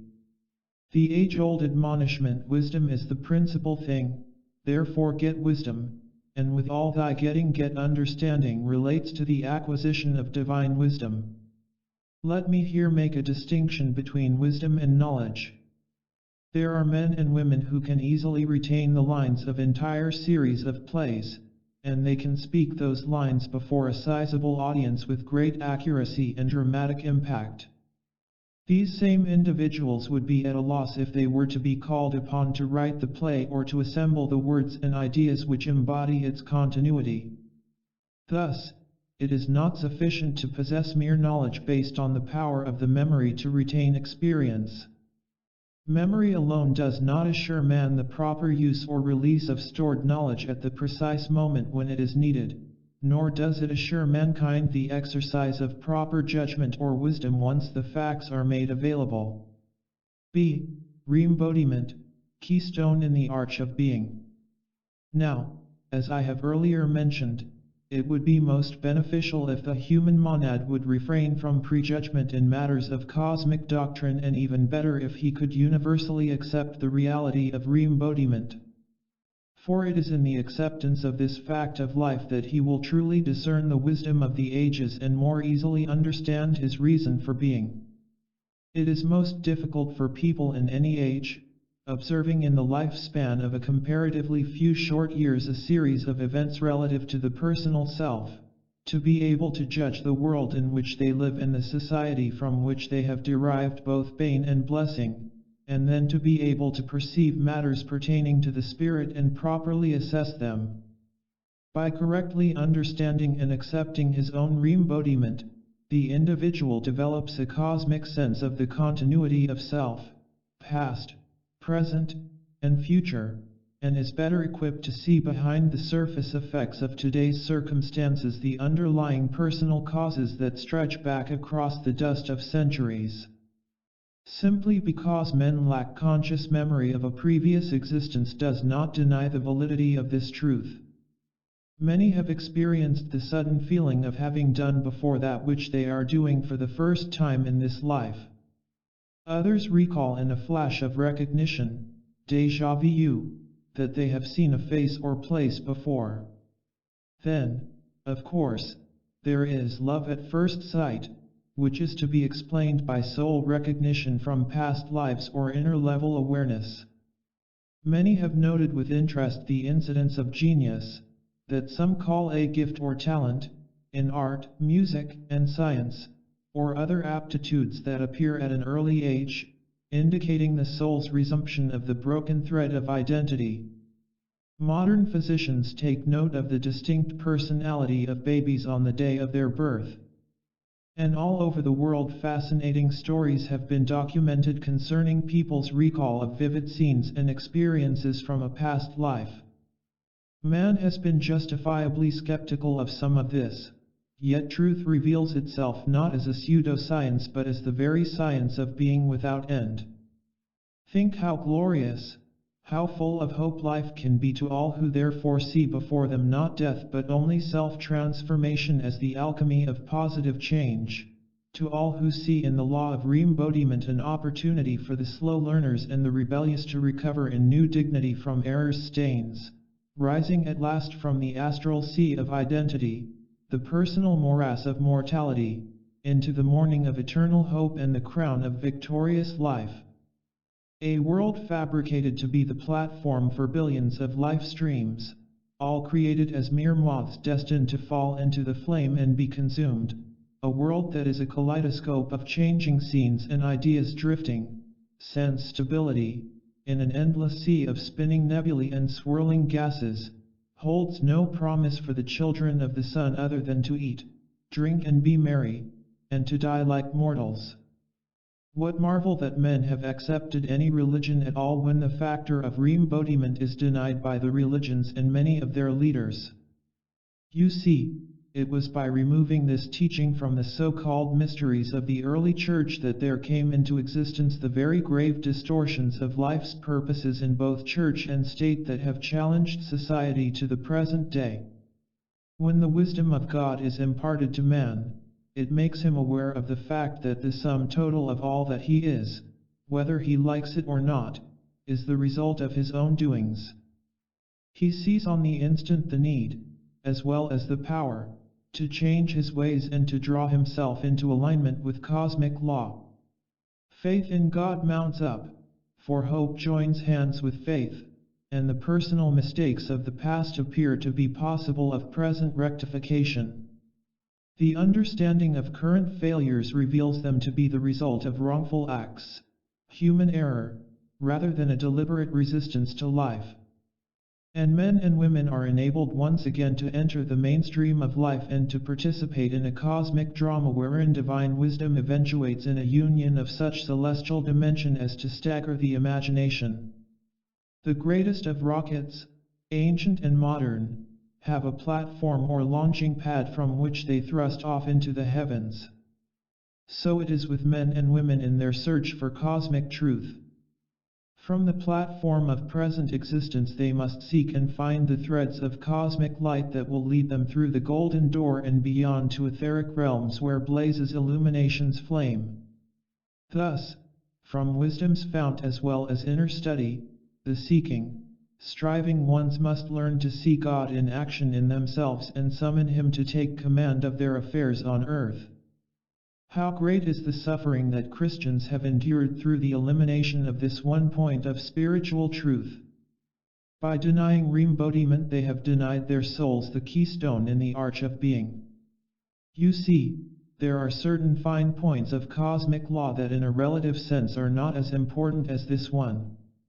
Man can deny some specifics without suffering too much damage, but to deny the truth of the continuity of his own being, its span of previous existence and its future glorious destiny, is to cut himself off from the basic premise of life.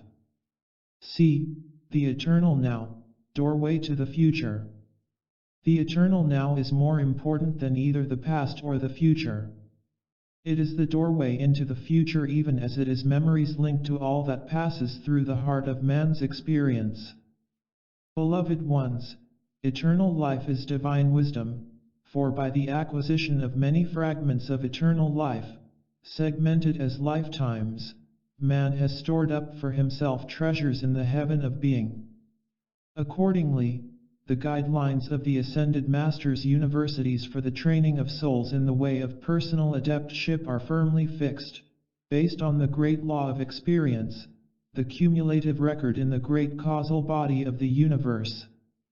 These guidelines are drawn not only from the life events of one individual and the many, but from the net gain of empirical knowledge, as well as the gnosis, derived from the experiences of all who have mastered the threefold flame in the time-space continuum and ascended to higher dimensions. One of the most important features of the world's universities is that they are repositories for the many doings of mankind, records of the historical stream and the thought evolution of the race, and by their faculties and libraries they possess the means of communicating this treasury of codified knowledge so that it becomes a part of the mental wealth of their students and the forward movement of the planet. Now consider, the entire universe is, in fact and configuration, a depository of cosmic law. And the most wonderful thing about this cosmic university is that all who will may attend and drink of its storehouse of knowledge. In the retreats of the Great White Brotherhood, one of the first lectures the masters give their freshman classes, by way of correcting the misconceptions resulting from a common doctrinal error, is on the false belief that all things terminate at death.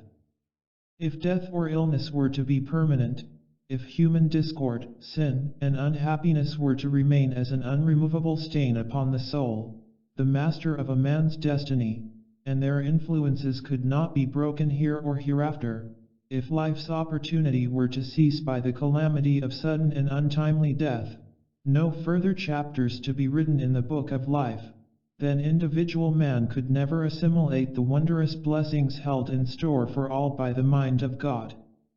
Such a cruel turn of fate could not be conceived by the God of love whose mercies endure beyond the grave. Through the soul's reincarnation, her return to the plane of cause and effect where she has accounts to settle, imbalances to resolve, more power, wisdom, and love to release from her heart for the blessing of many life streams, the God of mercy extends opportunity to try and try again, and to prove that all death and sorrow, sin and stain can be dissolved in the sacred fires of the Holy Spirit. By right choice and his gracious violet flame, with the working knowledge of the alchemy of the spoken word, souls born again may live to love again and forge and win their immortality. In their classes the masters point out, then, that the first and greatest contribution of God to man is the gift of life as a continuum, identity preserved through the divine spark, the threefold flame of life. And the second, which is like unto it, is the gift of free will in the exercise of power, wisdom, and love, choosing step by step eternal life.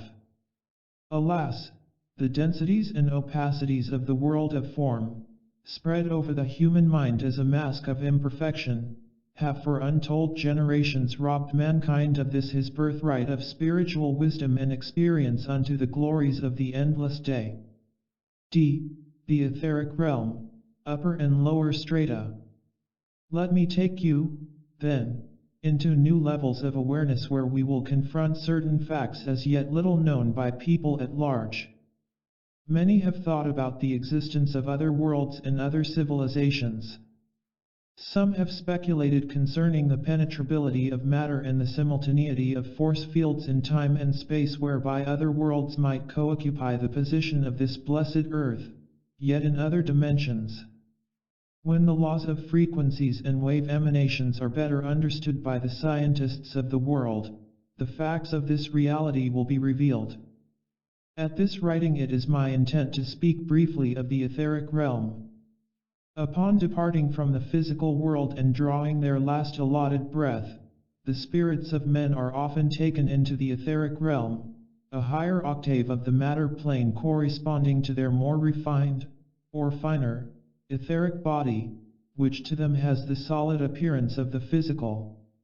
Here are scenes of nature, the beauty of earth, sea, and sky as well as towns and buildings constructed like those on earth, verily an entire band of frequencies in the similitude of that to which these departed souls have been accustomed on earth, created for their comfort and the continuity of their sense of self, as well as their eventual transition to worlds beyond. The etheric octave has many strata, or levels, of consciousness. Some who reach it may be said to live on split levels, for they move from one sphere to another, whereas others become anchored to a specific sector. I do not deny that in the lower etheric realm, which overlaps the denser astral plane, the negative forces have created focuses which are largely responsible for much of mankind's current and past distress. From these mass entities, tentacles of sinister thought forms and demons reach out to control mankind, including the children of the light, with elements of human discord, seducing them by addiction, astral enslavement, and sheer viciousness, which are further amplified and manipulated against people's own best interests by the false hierarchy of the planet, brothers of the shadow, impostors who oppose the legions of light. Bear well in mind that man and woman are also responsible for this, their own untoward creation. Due to their original departure from the voice of truth in the garden of God, a free will choice for which they alone are accountable, they began to weave cause-effect sequences outside the circle of oneness. And ever since, their children and their children's children have reaped unhappy situations and deleterious conditions which affect their souls, their livelihoods, and families, most distressingly when they ever so often make contact with this lower etheric, or memory, level where old, untransmuted evils gather as floating grids and force fields of mankind's negative momentums. Such contacts are triggered by many situations common to everyday life. Everything from family arguments to violence on TV, horror movies, rock music, drug usage, and astral connections through addictions, gambling, cavorting with spirits, dabbling in witchcraft or making UFO personalities and science fiction their gods. Although considered harmless as innocent fun or pastimes, these activities as well as mankind's endless fascinations with symbols of death and sex, favorite topics of the tabloids, the soaps, subliminal advertising and thriller novels, do hold their energies captive to the astral plane, and the adepts of control who, in or out of embodiment, make the lower etheric their territory. Attention is the key, for where man's attention goes, there goes his energy, and he himself can only follow. Children of Earth's first godparents, attention. If you would rise in spiritual attainment and in the God mastery of your life, you must go to the mountain of God and fast from all of these distractions to your true selfhood, which derives from the Universal One. If you would self-transcend the planes of human suffering in order to aid your fellow creatures, you must also be willing to part with painful pleasures which you know, deep down inside, are destroying your very soul by your own free will consent. And place your attention on your I Am presence. The Ascended Masters beckon the compassionate ones to confront the astral veil, energy veil, that besets the unwary who are daily falling before the four horsemen. The deadly illusions and adepts of the black arts to which the race have fallen prey must be challenged by the alert alchemist and spiritual benefactors of the race, whom I have called to world service as keepers of the flame and organized under the fraternal order bearing my sponsorship. You may wonder why I bring all these things to your attention. It is because your souls have cried out for freedom, and the God of very gods has sent me to tell you that you will find it only by your acceptance of the whole truth and holy wisdom. Therefore, consider well my words in this little book, for the hour is late and another may not come to knock again upon the door of your heart. Now, if all of the etheric levels were manifesting absolute perfection, do you not think, blessed ones, that this perfection, being as close as your own memory and the memory of the planetary body, would not long ago have changed the world of effect so much so that only perfection could manifest on earth? Therefore, to accomplish the realignment of the soul with the living Spirit of the Lord, there is a need to make continuous corrections of a kind that adjust the set of the sail by the compass of life. Self-corrections of major and minor deviations from life that devour bit by bit the spirit of a man and his helpmeet and their offspring. And it is the better part of holy wisdom that I reveal it here, in order that you may participate in the recreation of worlds within and without by the science of the spoken word, in partnership with the heavenly hosts. Let the extremes of light and darkness, absolute good and the evil one, hold no terror for any. For one moment before I spoke to you or you read these facts, they were still in existence and had been for centuries. Our concern is that by Christ's illumination the mists of error shall not remain as a controlling or dominant force in your life in the world of form, but that the chains of all such binding human deviltry shall be broken and replaced by divine direction from the highest reaches of your own immortal God-free being. These facts concerning astral focuses of human discord, already fully known by you at subconscious levels, which I now bring to your waking attention, must keep you on guard mentally, spiritually, physically, and emotionally. Of course, there are also radiant celestial focuses of divine harmony almost without number. These are presently accessible to the sweet children of the light and sons and daughters of God in the highest etheric levels. Wondrous temples of music exist where celestial tones, unknown, unheard today upon the entire planet, resound from advanced instruments possessing the capacity for almost infinite harmony. There are temples of beauty presided over by Paul the Venetian and other ascended masters, some from other systems of worlds. Paintings, tapestries, statuary, artistic forms, and planetary records on exhibit, also from this and other systems, are preserved in these great temples, museums, and universities of the spirit on the etheric levels of this planet. And by now I think you have guessed that there are also treasuries of wisdom, including the inventions and scientific achievements preserved from Earth's past golden ages, stored in these halls of learning and spiritual centers where responsive and responsible souls may study either between embodiments to prepare for a future mission in the next life, or presently through soul travel out of the body during sleep or samadhi.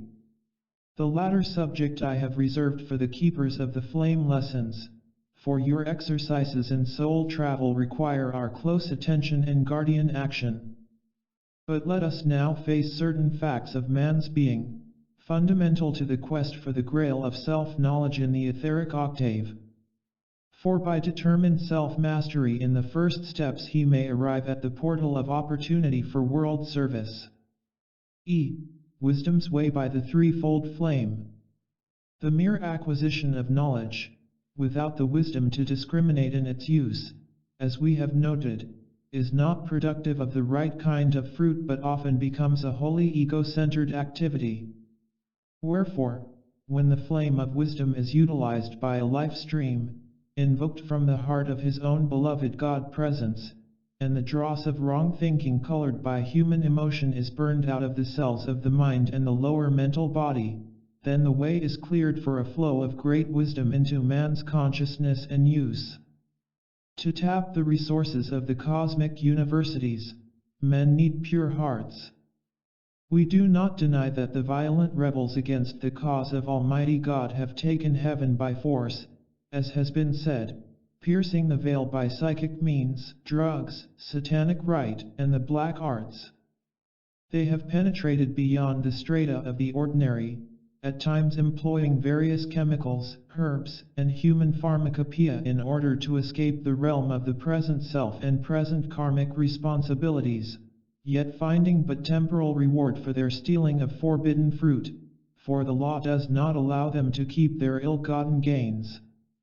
Let me point out that the way to paradise lost, the way to the Garden of Eden and the tree of Life 6 can be found by legitimate and wholesome means whereby the satisfactions of soul mastery and personal integrity, integration with the whole, are achieved each step of the way.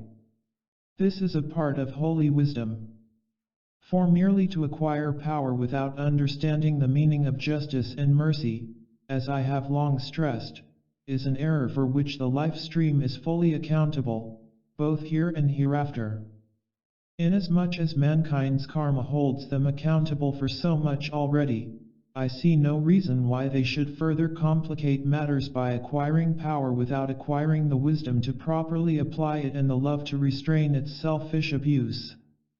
And therefore, I choose to make certain suggestions here and now that I believe will afford souls of light and alchemists on the path entree into a higher spiritual realm, as well as their proper use of God's energy here and now to the blessing of all in this perilous physical octave.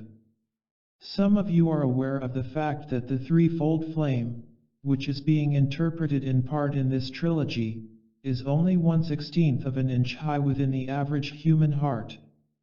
It is made up of a blue plume, a yellow plume, and a pink plume of radiant, God-charged, electronic light. Each plume is a manifest focus of God qualities. The blue plume of spiritual power relates to faith, goodwill, and the divine intent. The yellow plume of divine wisdom relates to illumination and to the right use of knowledge, the expansion of the intelligence of the Godhead into the chaliced heart and mind of the earnest aspirant to godliness. The pink plume of divine love is the crown of life which provides a permeation of the qualities of mercy, compassion, justice, and creativity. Divine love as radiant light is also the crown of God's happiness which He sheds forth by His mighty light rays throughout the universe, whether the universe is aware of it or not. Let me point out that the sunshine yellow plume, or sunburst of divine illumination that is within everyone, released through the south arm of the Maltese cross as the pivot between the positive and negative arms of the cross, is the secret key by which man can unfold his own wisdom flame. This central plume of the tripartite flame of life must be consciously expanded within heart and mind through invocation to the I Am Presence. 4. As the animating principle of God's own mind, it is given freely for the use of all who will make the call in the name of the Christ. By visualizing its golden yellow radiance passing through one's 4 lower bodies many times daily, the devotee initiates the process of burning out the accretion of negation and density, purifying the mind, feelings, and memory, reinforcing therein the revitalizing electronic power of vital truth. As he joyously assimilates wisdom's fires, these displace and consume the dross of erroneous thoughts and feelings previously assembled in the human mind that prevent the flow of light through the human consciousness and, until transmuted, remain the enemy of every man seeking God illumination. Jesus said, "A man's foes shall be they of his own household," and no more motley household has ever been assembled than a man's own wrong thoughts. It is not necessary to pull up the weeds of those wrong thoughts all at once, for the wheat may easily be removed along with the tares. However, it is essential to recognize that some degree of reappraisal and self-examination is constantly necessary, if one is to retain the true alchemist's objectivity and standard of perpetual progress on the path. Because it was announced years ago that a number of black magicians had been removed from the planet, some students were of the opinion that the world was then completely freed of the emanation of embodied evil. When cosmic unity and harmony exist everywhere, when criticism, condemnation, and judgment have ceased, when celestial happiness penetrates the world and all strife is ended, I may agree. But, for the time being, the presence of many more black magicians who by free will have chosen the left-handed path is apparent in the outplaying of atrocities on a world scale alongside of pleasure cults and rituals of darkness tempting psychic suicide. All this in fast motion as you read my very words. So goes the world a law 1984. By their fruits ye shall know them is the criterion to be applied to the international scene as well as to the individual. People may hide for a while behind a mask of perfection, but the great, unfailing light of God penetrates behind all masks and brings each one to judgment. There is no escape from evil karma except to turn from it and do well.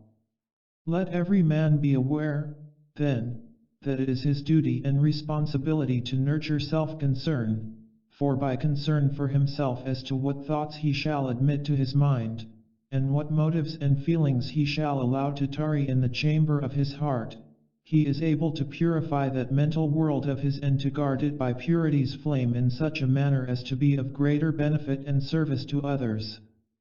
Indeed, can the blind lead the blind? As the Master Jesus said, shall they not both fall into the ditch? By a forthright will and willingness reinforced by the decree of your word, remove, then, all barriers in your being and consciousness that you know impede the flow of the God flame of illumination. Use the violet/purple flame of freedom. Welcome it into every atom and cell of your world. Each day ask your God presence for greater wisdom and for an increase of the flame of illumination in its right use. In the name of the Christ and by the threefold flame within your heart, demand of your great God self a balanced flow of power, wisdom, and love, and see what life will do for you. Balanced achievement, the way of mastery.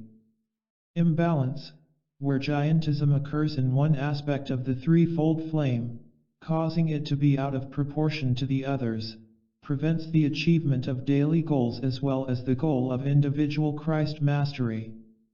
As the tangible, balanced flame of illumination expands from within your consciousness, it gradually enfolds your being until God, as holy wisdom, is enthroned upon the altar of your heart. But with each increase of wisdom, the power and love plumes must also rise by the fiat of your devotion to goodwill, else wisdom's gain will not be retained.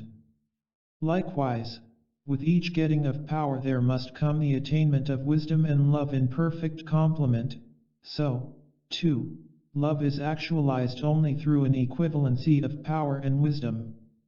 Recognizing that balance is the golden key to Christhood, you will understand that you cannot know for yourself nor bring into manifestation that which you have not first realized within the realm of your outer or inner experience in God. Such experiences become ultimately meaningful, beautiful, when woven through the rhythm of the balanced threefold flame. This accounts for the differences expressed in men's employment of the faculties of mind and heart.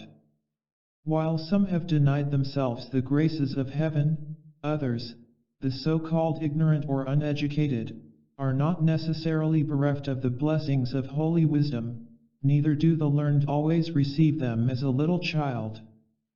For holy wisdom is imparted not only through study in an outer sense, but also through attunement in an inner sense with the great spiritual powers of light, God-free beings, and circles of initiates who live and move and breathe the sacred fire breath in the higher octaves.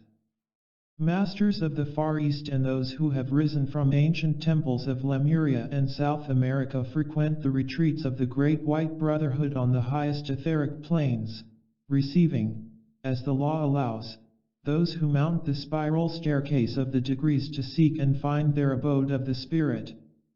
That men need not wait until they have passed from the screen of life to obtain greater divine wisdom should be a source of great happiness to all who read these words.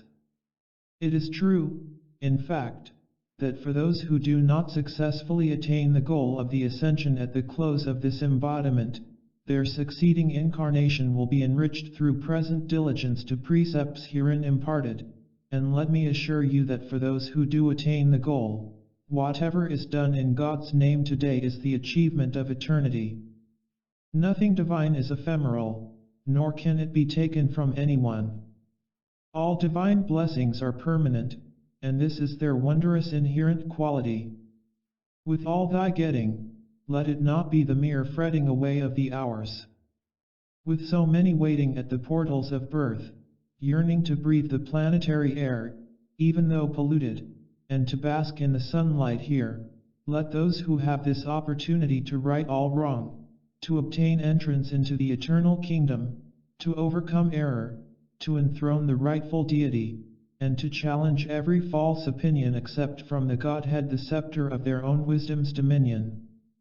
None can obtain who will not try, none can obtain who lack faith. All who can summon the holy energies and glorify God in that feeling of infinite happiness that comes to those who cherish the outpouring of light's radiance in its balanced, threefold flame of power, of wisdom, and of love which abideth forever. Most graciously, I am. Chapter 3. Love. Precious seekers for your own freedom, know that the full power of the 3 times 3 is the mighty momentum of the stream of love that issues from God's heart. Filling the universe with abundant joy, it flows forth into thine own heart. This is the cosmic fount of pure love that springs up as the crowning radiance of each manifestation in nature, in the angelic hosts, and in man. It is to this love of God that we must pay tribute whenever we drink in the floral fragrances of the blossoms of natural beauty nodding in the sunlight and the gentle wind. This love is also the motivating power behind all angelic action. Therefore, those who would draw very close to the angelic hosts, that they might receive their protection, radiance, and blessing, will be most wise to keep harmonious at all times and to shun all forms of human discord. The greatest love ever to be found in man is the love which lays down its life daily to keep the well-being of its friend. What greater service can be rendered unto life than simply to manifest love? Remember, true love is the great magnet that draws forth the power of God's heart charged with His holy wisdom. The secret of the evocation of power, then, really lies within the heart of love. It must be acknowledged here that men and women of the first ray who so successfully invoke power do so by turning to the great power of love and drawing therefrom the power of God. Love's labor lost in human compromise. Unfortunately, some among our readers out of sheer ignorance, and sometimes bigotry, look to find a flaw in our teaching and our released concepts. Now, the human mind can be very tricky and stubborn. If individuals determine that they are going to find a flaw or contradiction in our words, be assured that they will. Then, 2. The sleuths inspecting for fallacy in the logos itself can always find a false answer or wrong conclusion by the same systems of human logic which at their bidding will support or justify their own ends according to the premise taken. I regret that such as these are moved by their vacuums of self-knowledge and a desire for self-righteousness, but I cannot be moved to undue concern for them. One day they will humbly seek truth. However, I am concerned for the sincere and would therefore mention the law of relationships involved in the polarizations of the human consciousness, as opposed to the law of the divine polarity inherent within every attribute, or beatitude, of the Godhead. Some of you are aware that the study of the relationship of opposites in the planes of relativity is reflected in the dialectic of the 19th century German philosopher George Hegel, who theorized that man's thought process and all historical change result from the interplay of three elements: thesis, antithesis, and synthesis. According to this observer of life's forces, every thesis generates its opposite, or antithesis, and the interaction of the two produces a synthesis which transcends both. The emerging synthesis in turn becomes a new thesis, and the entire process is repeated again and again. Thus, in the Hegelian dialectic, all progress is brought about through the inevitable conflict of opposing forces, a principle Karl Marx turned upside down in his dialectical materialism, wherein he replaced Hegel's idealism with economic materialism.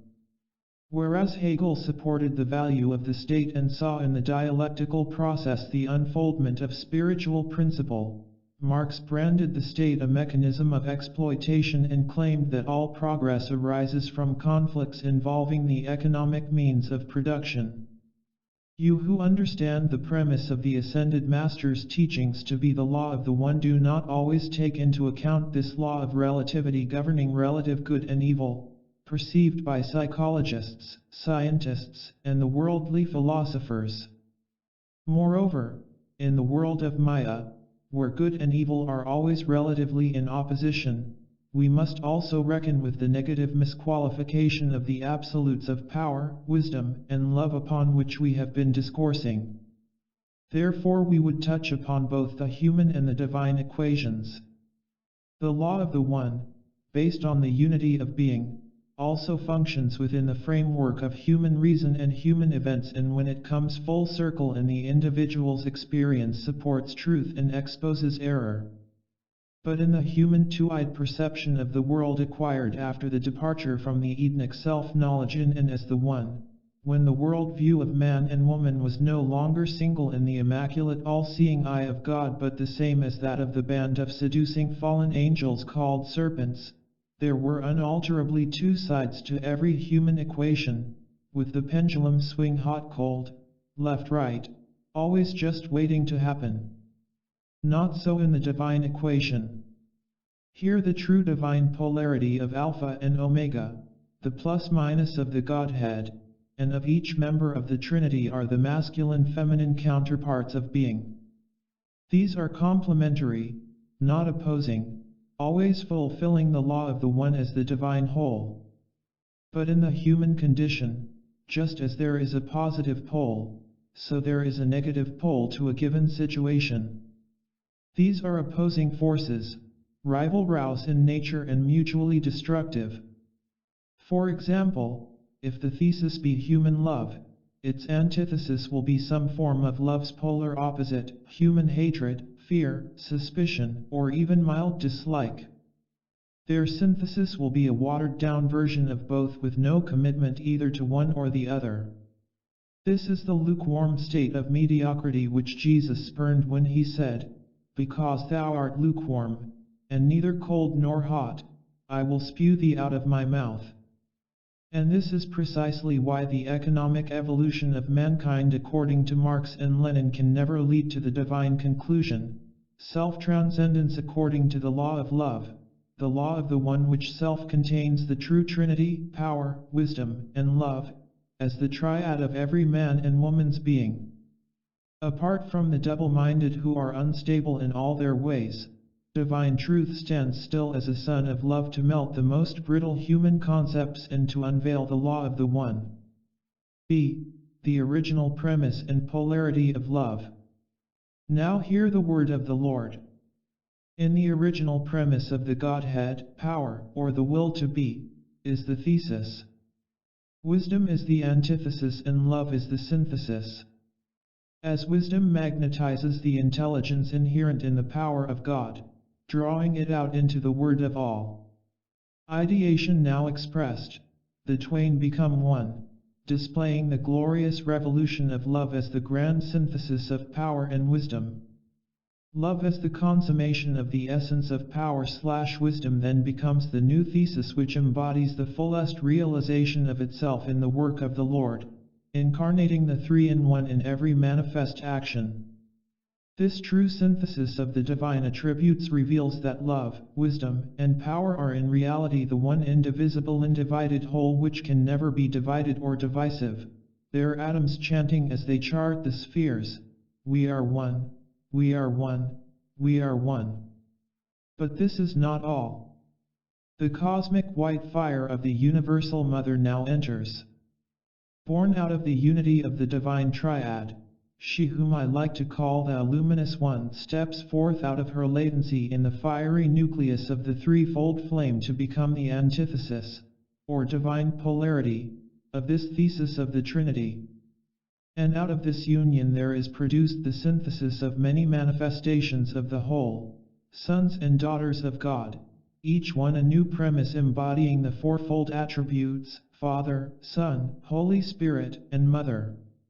Each self-expression of the whole uniquely synthesizing their qualities by ultimate free will and freedom's flame, not by some damnable inevitability of historical or economic forces successively enslaving the race, but by union in the law of the One, and then the Three, girded by the Fourth, the Blessed Mother. She manifesting her complementary nature as the Shakti of each person of the Trinity, releasing out of the white lily center of each plume, from the masculine, plus, polarity of power, wisdom, and love, the feminine, minus, manifestation in the worlds of form. As these four become the pillars in the temple of twin flames, foundations in their mighty work of the ages, they themselves become pillars in the temple of our God. And no other foundations or false premises or synthetic conclusions can be laid, for man as the offspring of the highest contains the original thesis, antithesis, and synthesis as the trilogy of the threefold flame within his heart. He is also child man of the Mother, containing her seed atom and her sacred fire within himself. And none other can displace this fourfold foundation of his being, unless he himself succumb by choice to the lie and the liars who lead the pack of the international capitalist/communist conspirators spawning their pseudo-metaphysical cults of materialism and the dialectic on planet Earth. Now let us see how love is in truth defined by the divine lovers. The path of fiery love, which is God's all-consuming sacred fire, consumes even the force of anti-love, the absolute evil of reprobate angels against the Godhead, for divine love is more than love, it is power and wisdom self-contained all in one, and then some. And herein lies love's mystery. Love is more than effect or lesser causation, it is first cause and the point of light beyond all light and darkness. Love is all love excelling beyond love's visible expressions and interchanges. Love is the unbeatable cosmic force. True love, divine love, in its very magic can still be known by twin flames dwelling in the twilight zone of adulterated love. For love is always pure and does not contain within itself any self-polluting, self-mutilating force such as fear of failure, fear of truth, fear of life, fear to be love. No interplays or power plays of human psychology can mar true love, but these can and do mar human love in incubation waiting, tending the flocks of consciousness until the angel of the Lord should trouble the waters of the mind and raise a single drop to the sun whereby the whole fabric of human love surrenders in the embrace of the divine. True love is always understanding, yet not necessarily always understood. It speaks with the shepherd's voice of authority, never the petty tyrant. It chastens, peeling away by its caressing flames the layers of self-deception of child man. Love as discipline has the hardness of the diamond, shining mind of God that alone can bind the tyrant ego and set the captive free. From Christ's heart of true love, then, the words, Father, forgive them, for they know not what they do, are easily uttered. Love has no imitators, for God alone is love. You see, in the human sense of love there is love's thesis and antithesis self-contained. Thus, humanly speaking, that which has the capacity for human love also has the capacity for human hatred. And this is precisely the source of life's tragicomedy. But the divine is not so. In the absolute, where self-disintegration is not, where the law of human synthesis does not neutralize the plus and minus of the divine magnet, the attributes of God's power, wisdom, and love are always personified in the polarity of twin flames representing the divine whole of the Father-Mother God. In the Hindu tradition, these divine incarnations of the male and female principles of each plume of the Trinity are given names and are cherished as emanations of the deity. In this relationship of the divine absolutes, Father is thesis, Mother is antithesis, and the whole of their creation, including the fruit of their Christ consciousness, is the synthesis, their reason for being and for being the divine incarnation. What happens when the divine lovers meet in the divine embrace of the Tai Chi, the great causal body of God, is their net contribution to cosmos. So it is when twin flames return to the white fire void of their origin.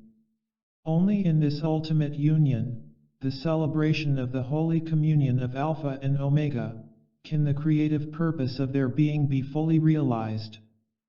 Thus, the divine lovers fulfilling the plus-minus interchange of the attribute of power are identified as Brahma and Sarasvati, who exemplify the masculine and feminine embodiment of the cosmic force. Notice the word I used to describe this yin and yang is not synthesis, for if either half of the whole were to lose the magnetism of this polarity of cosmic forces, the worlds of form would collapse, hence interchange, or exchange. Yes, synthesis, no. In the Hindu view, Brahma as father figure, the first person of the Trinity, is described as the immense being, the creator, supreme ruler, lawgiver, sustainer, and source of all knowledge, while Sarasvati represents eloquence, the mother who articulates the wisdom of the law. She is mother teacher to those who love the law as God's will revealed by Brahma. Thus she is the power of volition, the will and motivation to be the law in action, the source, the river, and the riverbed, for the flow of universal knowledge as appreciation for the law of the Creator self-contained in every particle of the creation. Likewise, the pair in polarity who comprise the law of the One and the attribute of wisdom are known and loved as real personalities, Vishnu and Lakshmi, embracing the circle of qualities attributed to one or the other, yet lovingly shared and divinely surrendered in the whirling sphere of their oneness. Thus, in heaven two equals one undivided whole, on earth two in one often sacrifice their true identity to the human synthesis which becomes the new thesis, the distinction of the two parts of the original premise neutralized in the moving stream of relativity. For you see, relativity has no fixed polarity, and therein lies its mutability. But above in the shining splendor of the sun, Vishnu, the immortal sun, stands the embodiment of cosmic Christ wisdom, whose essence is duration, the enduring quality, the very continuity of the consciousness of God. He is cohesiveness personified, bonding by wisdom's love the cosmic forces conceived in the universal mind. His way is liberation by self-knowledge in the highest God self. Vishnu, whose more famous incarnations have been Rama and Krishna, always Hari in manifestation, is the all-pervading protector, protecting, by God, awareness of the anti-self, and then the annihilation thereof, that would steal that true self before it is born in his little ones. This second person of the Trinity is the preserver of the divine design conceived in wisdom's flame out of power's lawful presence. He is the restorer of the universe by wisdom's all-healing light, the true power of illumination's alchemy of love. Vishnu's consort, Lakshmi, is eternally identifiable as the polarity of all that he is, her wisdom revealed in blessings of prosperity, the precipitation of abundance by the science of Prakriti, and Purasa in the control of the four cosmic forces. She bears a cornucopia of good fortune by the eye magic of the all-seeing eye of her beloved. She teaches the mastery of karmic cycles on the cosmic clock, and multiplicity, and beauty, the one, and the many out of the beautiful one, by mirroring the image of wisdom's God. So, too, the Holy Spirit comes alive in the charming personages of Shiva and his Shakti. Each one a sphere yet simultaneously a half of the other. These divine complements of love stand as living proof before all souls in love that the opposite of divine love is not hatred but the balance, whether of masculine or feminine charge, of compassion, of kindness chastening with firmness, giving and receiving gratitude as active and passive modes of the same verb, to love. The dual nature of Shiva, the Lord of Love, himself the destroyer/deliverer, is complemented by his consort who in manifold form is both demon slayer and child saver. Parvati is the name of the benign daughter of the mountain, the beneficent, gentle mother and wife. The face of Durga is that of the fierce defender of her children, terrible and menacing to her enemies, the goddess beyond reach, while Kali, another metamorphosis of Shiva's feminine nature, represents the supreme night of the mother that swallows up the grid of karma and the time/space worlds that contain it. She complements Shiva's power in the destruction, by love, of the energy veil, illusion. She is the mother who lays down her life for the cause of her consort and her children. Her dread appearance is the symbol of her boundless power. Thus the spherical embodiment of absolute love by cosmic twin flames consumes the forces of absolute evil in the form and personages of anti-love arrayed against it. This force is embodied by the original betrayers of love, the fallen angels, who would, if they could, transfer it to love's own. Remember, then, always to differentiate between love's self-contained pure polarity of being and love diametrically opposed by a force alien to and outside of itself, and never make the mistake of confusing the two. The law of perversion by misqualification of the original principle in the practice of the black arts by adepts of the left-handed path, we see, is all confused and mixed up with the adaptation of the Hegelian synthesis to the communist worldview. In order for their theory to come out, they must insert seeds of corruption in every thesis they desire to swallow up by the creation of a synthetic, trumped-up, antithesis. If Christ truth be the premise of the abundant life on earth, the lie of Antichrist as opposition to all that Christ truth is and stands for will be set up as antithesis to tear down, break up, compromise, and destroy. And the devil's delight is to hold up his red pajamas and say, "See me. See my way of merry mediocrity, see my synthesis of two opposing systems that won't work without my intercession and expertise." But oil and water do not mix, nor bond and free, nor the ways of heaven and hell. There is no human solution or dissolution to the divine thesis. The cosmic honor flame stands alone, all one, as the flaming two-edged sword to keep the way of every man's tree of life. Its purity all-consuming is its only response to every synthetic, antithetical assailant of its divinity untouchable. And the divine alchemist knows the harmony of his elements and which admixture will cause explosion and injury to life, which is the universal solvent and which will change base metals into gold, and how to heal the flaws of gemstones, and the gemstone of the heart. For my thoughts are not your thoughts, neither are your ways my ways, saith the Lord. And the twain shall not be forced to meet by devils disguised in philosophers' robes, bearing their synthetic white stone and their compromised solution, which shall be their own dissolution in the end. See, the rock that is higher than I. Therefore, in love you must come up higher. You must meet love's standard. For divine love will not be compromised, nor can it suffer dissimulation. Love is the rock that David knew to be higher than the I. Lead me to the rock that is higher than I, he implored. Thus, contrary words of criticism and condemnation, words of harsh or hypocritical judgment, words of malintent, do not spontaneously spring forth from a heart such as his, accustomed to attunement, yet that lives and breathes God's mighty flame of love. Have we not heard as John heard, he that loveth not his brother whom he hath seen, how can he love God whom he hath not seen? This maxim still speaks truth when made to read. If you do not see God and sense his love, you cannot truly love your brother. So Christ commanded his own that he who loveth God love his brother also.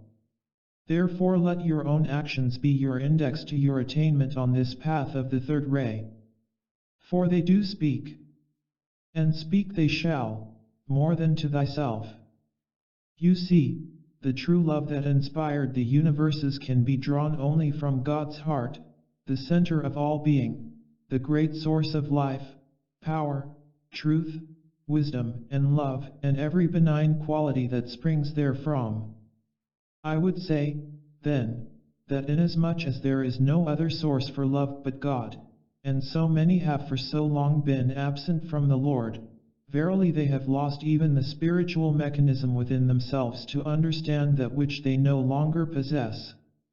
Now, if any find that he is unable to summon love for his brethren, or compassion for the world and its problems, let him consider that this problem indexes a state of spiritual dryness. To be sure, this is a serious shortcoming in the aspirant on the path, which may stem from mental rigidity and hardness of heart, products of fear and self-hatred. But perfect love casts out all fear and all torment that fear begets. And thy soul hath need to be infused with eternal love by a mighty invocation, fervent in the Holy Spirit. He that fears evidences that he is not yet made perfect in love. And he belies the fundamental principle of his relationship with God and, concomitantly, with his beloved twin flame.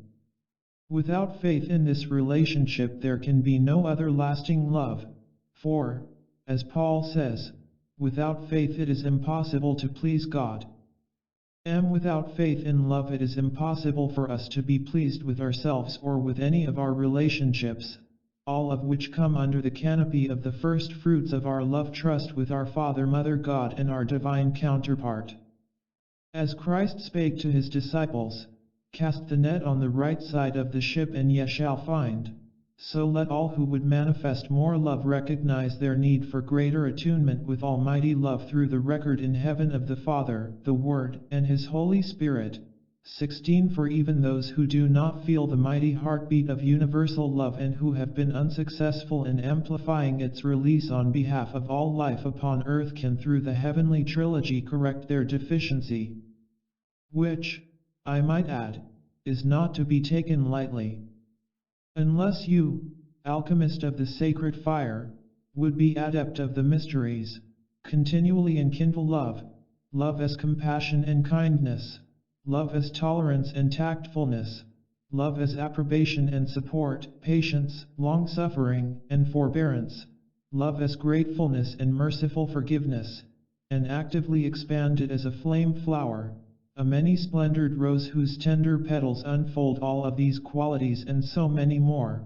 The law of balance as God's justice will cause the wisdom and power aspects of the threefold flame to be reduced to the lowest common denominator of your externalized love plume.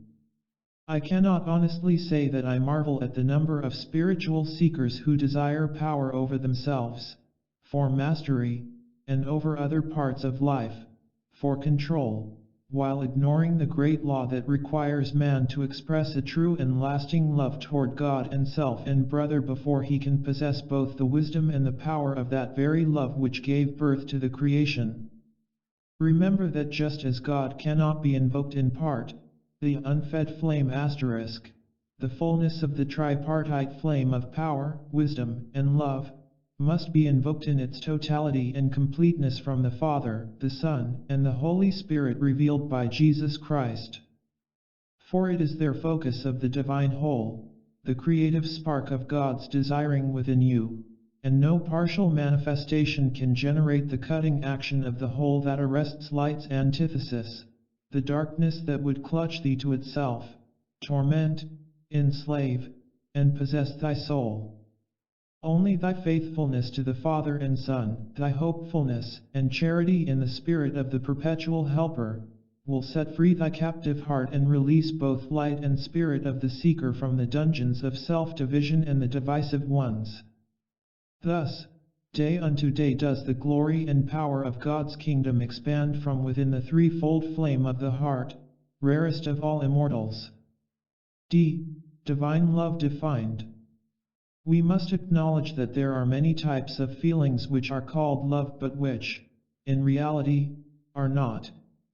In releasing our trilogy here, we slant our words not wholly to the advanced initiate nor wholly to the beginner, but to a median state where both shall derive the benefit. Therefore, again, let us define love. As the worlds were framed by love, love is both sagacious and potent, for each part of the unfed flame is complementary to every other part and to the whole. Yet love in essence is the very inmost being of God. For love in manifest action is God in manifestation. For God so loved the world, that he gave his only begotten Son, that whosoever believeth in him should not perish, but have everlasting life. This love of God to us is fully expressed in the gift of the Father's presence with us, in his gift of the Son whom we know and love in Jesus Christ, in the Emmanuel of our Christ self, and in the gift of the Holy Spirit. Everyone who loves is born of the Spirit and finds love's fulfillment in this Trinity and in its expression in every part of life. Thus, it can be said and truly that he who loves not has not yet come unto life, for he knows neither self nor neighbor in the image and likeness of love. This God who is love, then, sent forth to us the divine spark, the threefold flame whose threefold attributes of power, wisdom, and love are all love's kindling light, the engrafting and engrafted word that alone can raise us to the source who is this love beyond all love expressed. Truly, beloved, love is the Lord's holiness with us. And in his name we say, holiness unto the Lord. Love is penetrating and expansive, love is enfolding and transmutative, love is forgiveness and understanding. Love is wisdom and strength. Love is virtue and purity. Love is dedication and constancy. Love is all of the qualities of God combined with an added ingredient not yet fully known to unascended man and woman, which, for many reasons, we here can neither define nor unveil, except to say that the fullness of love is the very secret of life. Love's secret obedience. Power and wisdom garner love's intent. The fullness of God guidance. In the twig, that bent, inclines its ear to hear love's call, that shapes the tree of life, so straight and tall, as spires rise to clouded heights. The power of love's obedient light. The diadem of life, does shine. Its grail-like motif making all divine. 'Tis love's excelling mortal plans, enforcing by obedience love's demands, that breaks the deathly sod, and, gazing upward, sees the face of God. John experienced the truth he wrote, that he that dwelleth in love dwelleth in God and God in him. Truly, beloved, this is the perfect equation of God in man and man in God, the consummation of your oneness in the universal Christ. But John also commented on your perfecting of this love. Only the challenge of Antichrist before his very soul could have quickened these words, "Herein is our love made perfect, that we may have boldness in the day of judgment." This judgment is the dividing of the way between the real and the unreal within you, your restoration to love's original premise. But it is also the climactic cleaving asunder of light and darkness on apocalyptic scale by love's two-edged sword. Indeed, Armageddon is the day of your divine choosing to be your real self in the midst of the world wars of the gods. Your boldness to proceed with this walk in love's aloneness, when all around you fools scatter and shatter love's creation, must be based on eons of faith established through trust in Almighty Love. To challenge the adversary within and without fearlessly, in the defense of the unity of love, this is indeed the initiation that must precede, as requirement, the alchemical marriage. To pass it you need the intercession of Chamuel and Charity, the Lord's angels of love. And he shall send them to your side in answer to your call. Divine love, then, is the courage to defend love against all enemies and to know that only love, and love all one, will sustain thee.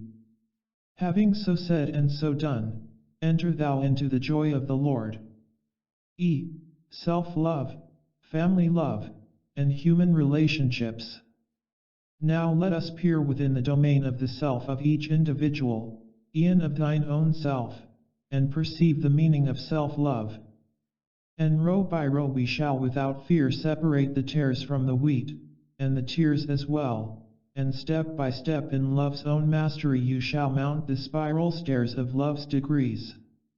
Selfish love is not self-love.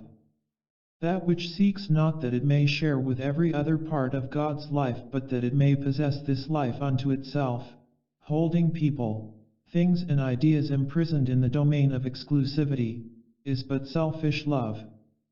This is the idolatrous adornment of the ego. That which seeketh not its own but another's good, drawing forth abundance that it may expand the glories of life and share them with the many, is a manifestation of truest love. This is true self-love, the love of the true self in all.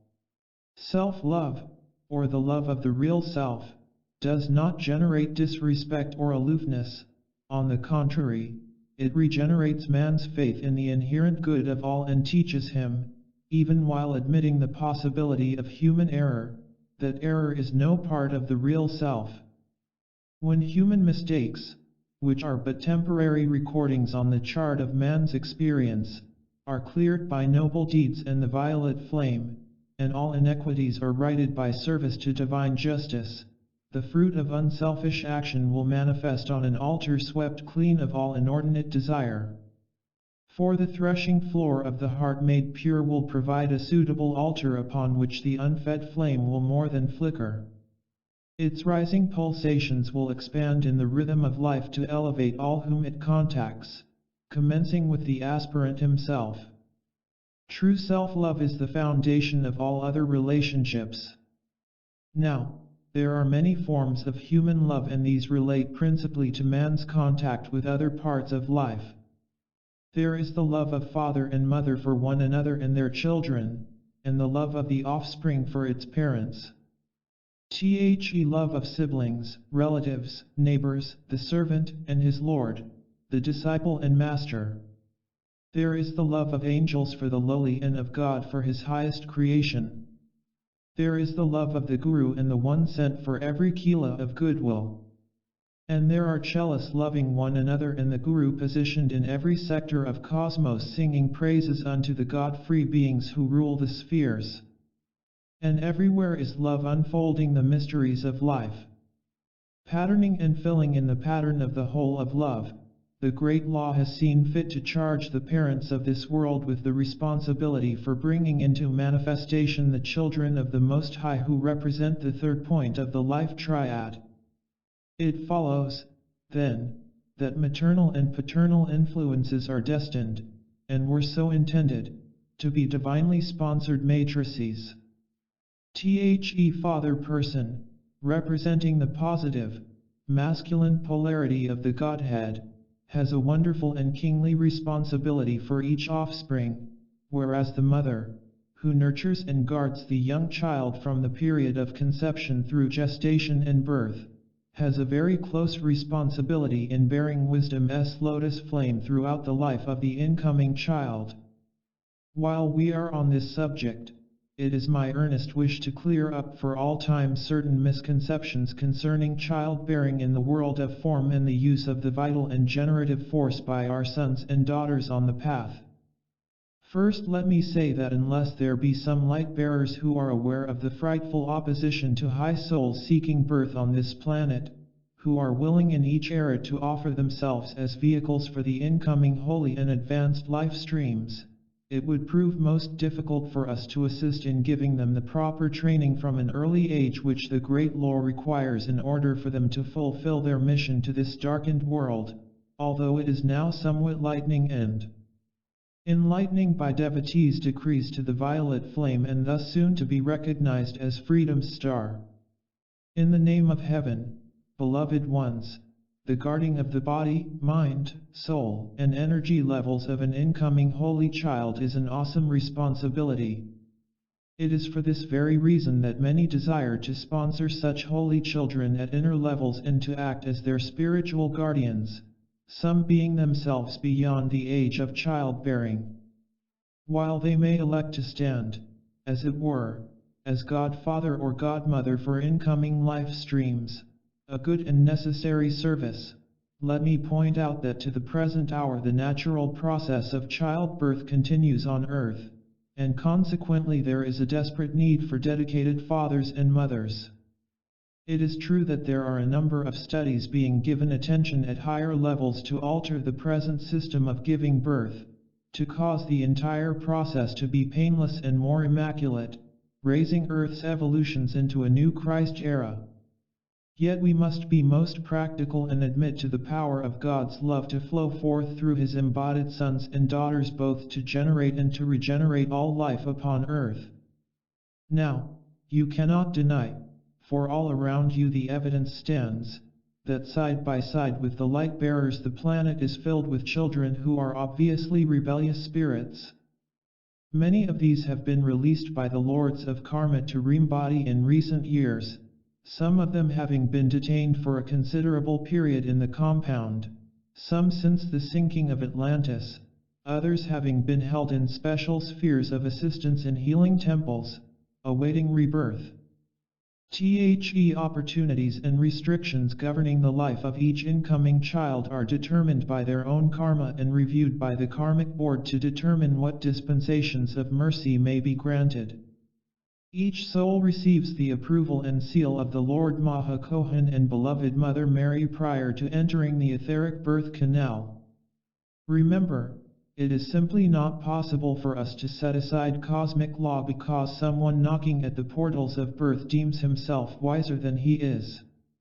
Therefore the law will always act according to God's justice both toward souls awaiting their turn for another opportunity to make things right on earth and toward those who pray for the opportunity to have them, as well as toward those who, mutually bound by difficult karma, have no choice but to play their parts and play them well.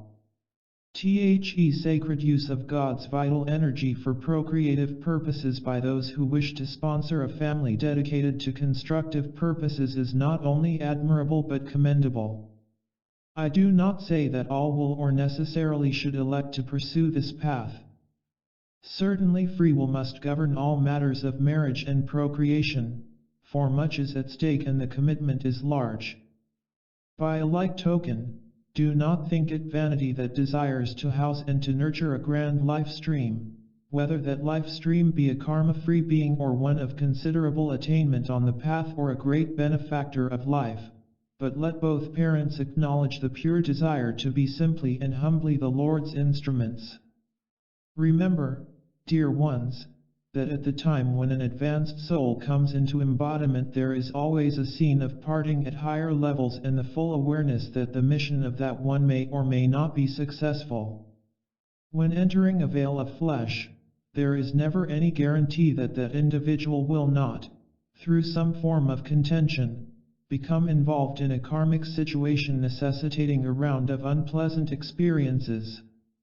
Simply because an individual is highly evolved or a Christ one, as was beloved Jesus, does not ensure against failure.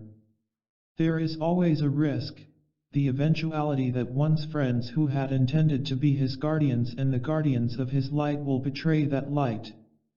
Then, too, there is the possibility that associates will misinterpret his motives, discount his good intents, or ignorantly strive to force him from the ranks of God's service through impugning his character, and in other regrettable manners fail to assist his holy purposes through misunderstanding and indifference aggravated by the opposition of the sinister force.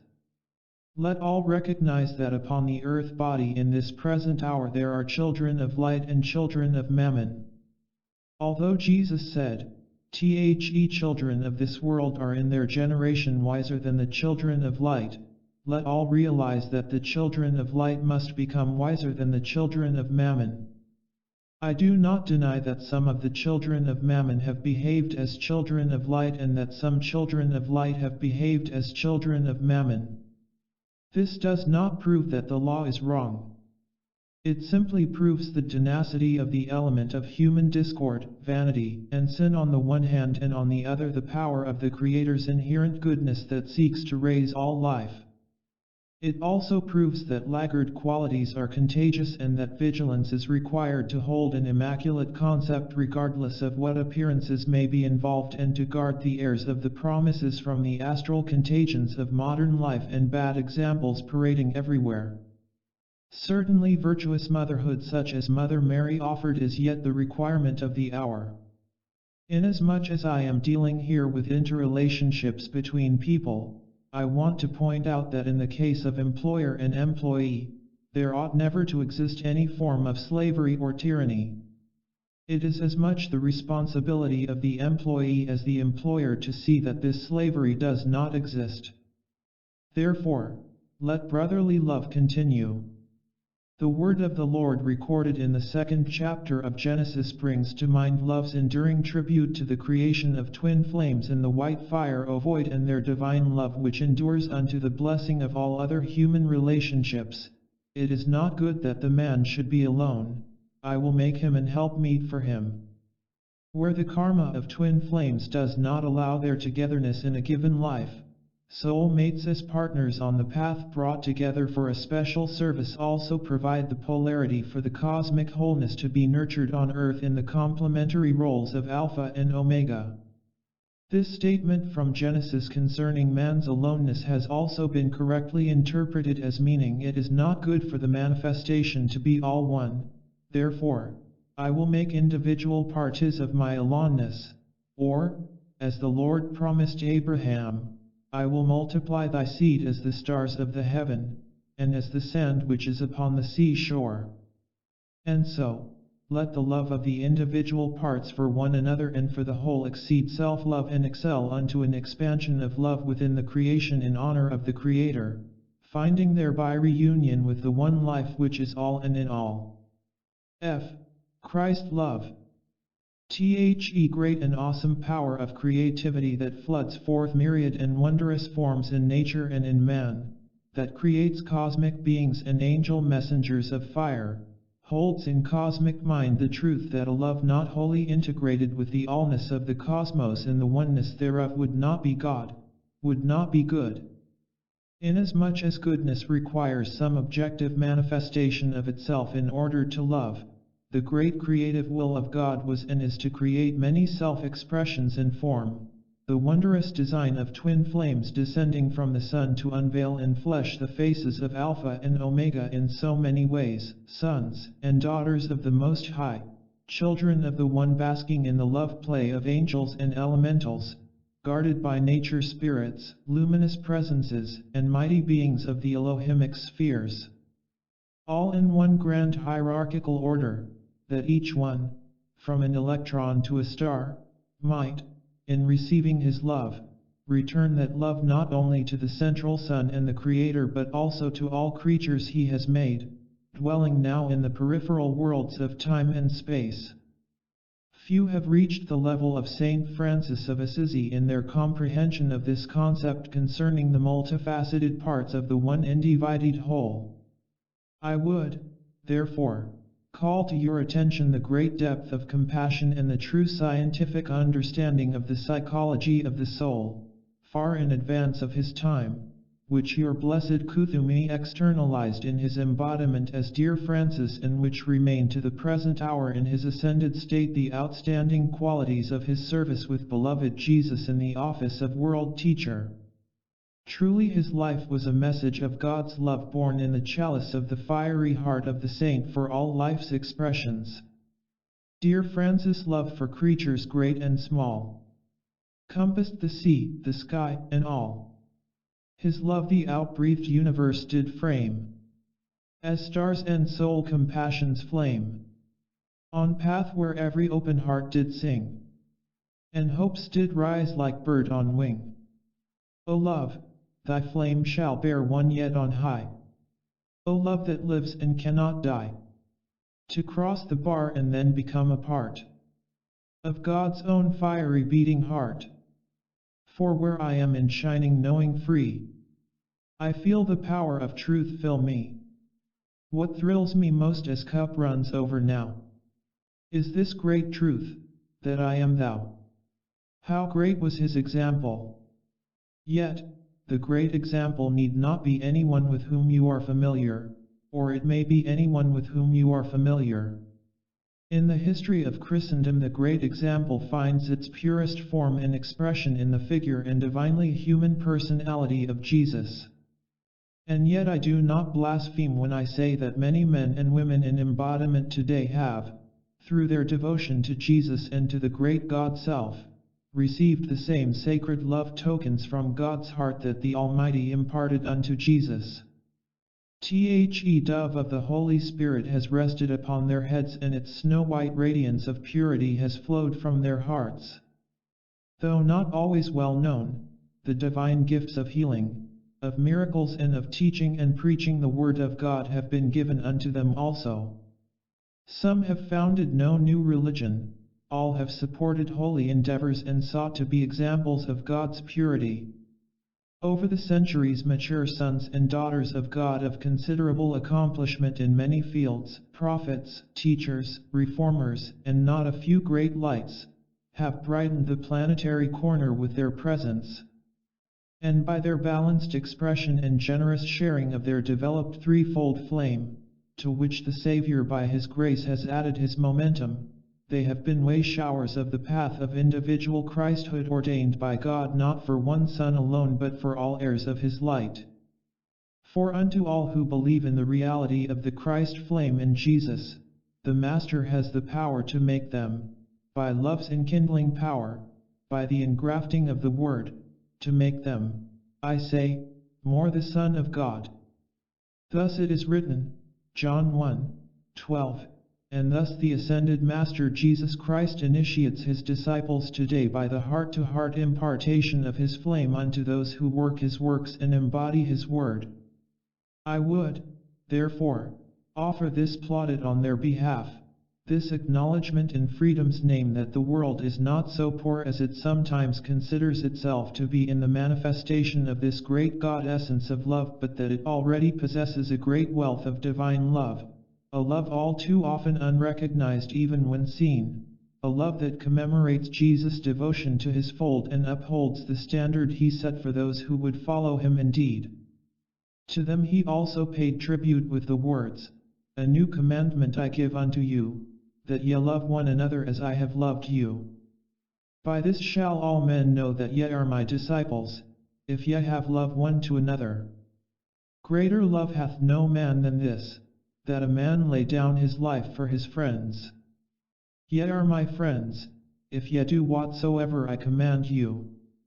This love, as life's essential ingredient, flows not only from God on high to the hearts of known and unknown manifestations of himself below, but also from holy men and women in embodiment, whose love as devotion and service to every part of God's life becomes day by day more like unto the Father and the Son in their mutual adoration.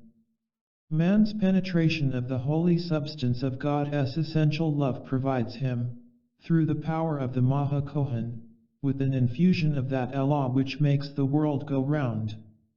That it does not spin faster, that it does not more swiftly throw off its discord, can be attributed to the impediments to divine love sustained by the masses who yet know not what they do. Those hearts, and many of them yearn to know the truth and to be free, who pursue a dyed-in-the-wool path of their own misguided wills and spew out hatred against men of goodwill whom they do not understand, do indeed place their feet in ruts of stumbling upon the mountain of attainment. And although the great connecting link, the lifeline from on high, as a giant skein of light and life dropped down to earth, continually pulls man forward, the traction created by the pulling back of these people, the recalcitrance of a stiff-necked generation, compounded by the sheer weight of their numbers exercising free will in opposition to, as the antithesis of, the divine, does in effect prevent the universal manifestation of God's kingdom upon earth. Harmony, the fulfilling of the law of love. In the holy name of love we would speak in a practical manner on the great need for keeping and maintaining one's personal harmony not only in one's feelings but also in one's thoughts. For harmony is not only the law of love, it is the epitome of love, the sign of love's true conquering heroes. Now, as many of you know, when the thought desires to go to the right and the feelings pull to the left, most often it is the feelings that win out and the thought, by rationalization, will gravitate in their direction. And in many cases, unless, of course, the feelings are motivated by purest love, this is not the fulfillment of the law of harmony, rather it is very often a compromise made by the soul caught between the mental and feeling worlds. And it can result in that peace without honor which, because it is not based on principle, cannot provide the permanent solution to the problem. In all his noble efforts to precipitate substance alchemically, man will find no higher alchemical key than the purity of divine love flowing forth from his consciousness as God's thoughts and feelings, winged messengers of light delivering blessings, attracting more of their kind and returning to the alchemist the blessings of the abundant life. The love of God made manifest in the threefold flame scintillates with immortal brilliance. Its vibrant, radiant, all-enfolding light comprises the sun flame centers of all interrelated macrocosmic microcosmic energy systems in material and spiritual manifestation. Withdraw the power of love from any of these and their eventual collapse is certain. Every system of worlds, planetary or starry body that has ever been dissolved, whatever the apparent or scientific reason, has collapsed from within due to the withdrawal of the love charge from the sun center. The lapse from the moment of withdrawal to the moment of dissolution may range from thousands to even millions of years as men reckon time, or it may consist of a few microseconds, or the pause between them. The decay of every system begins with the withdrawal of love's lodestone from its center. Love, then, is truly the cohesive power of the universe. One of the most dreaded diseases upon earth today manifests as a result of mankind's hatred toward one another, which, when it returns to the sender, drives the love element from the cells, thereby causing a perversion of their function. Through invasion and metastasis, the disease eventually spreads throughout the body, and death ensues when the form, whose cells have lost the cohesive power of love, can no longer magnetize enough light to sustain the bodily functions. Though the cause may be ancient, having lain dormant for lifetimes, the karma comes due. Only flood tides of love and oceans of violet fire can bring permanent resolution to the festering hatred that lodges in the psyche of man. Yet to this day some have vowed to bear world karma in their members. Saints without blemish are these who take into their bodies the world sin of human hatred.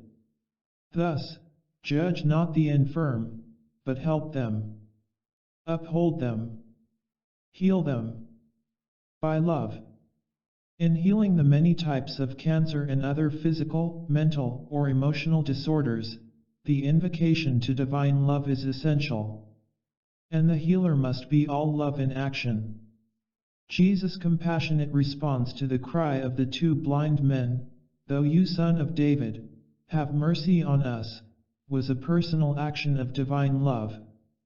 He touched their eyes and said, "According to your faith, be it unto you." The Master's healing of the woman who touched his garment without his knowledge was an example of the impersonal action of divine love. His response, "Who touched me?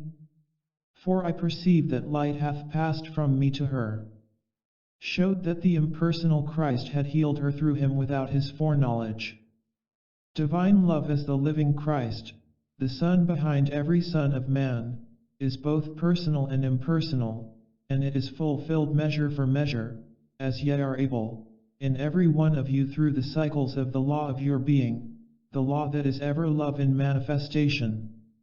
When you exercise it, the law of love unites the purity of justice, mercy, and freedom in perfect balance through the threefold flame within your heart. Let those who will discount the law as love and deny its corrective measures as an action of love. I charge you to remember the words, "Whom the Lord loveth he chasteneth, and scourgeth every son whom he receiveth." In closing this trilogy, then, I say unto all, let not selfish love carry you into the byways of delusion, far and apart from your brothers and sisters and those other parts of life whom God has made. Remember, too, that those who have chosen to embody elements of evil ever seek to divide the children of the light by subtlety, flattery, hypocrisy, money schemes, sexual entanglements, etc. You yourself can name the rest, whereas true love would unify the sons and daughters of God in the very essence of holiness and world service. To pay tribute to love is to pay tribute to the great drawing power of God's own tripartite flame. Love is God's flame of being in manifestation. One day the scientists of the world, through special instruments, will be able to measure a portion of the love flame and its radiant energies, but never will an instrument be made that has a scale great enough to measure the all-encompassing power of infinite love. Infinite love can best be expressed as the manifestation of God. The manifestation of God can occur in everyone. It is the destiny of man that shakes from man his dust. Love, then, is the fullness of God as he manifests man. I tell you there is no limit to the degree of God's love which anyone who will may manifest. Anyone who wills to invoke it, to be it, and to share it may be the answer to love's call and calling. Here in the realm of divine love is the city of God, the foursquare city described by beloved John as the place of conscious attainment where the fullness of your aspirations may find unhampered expression.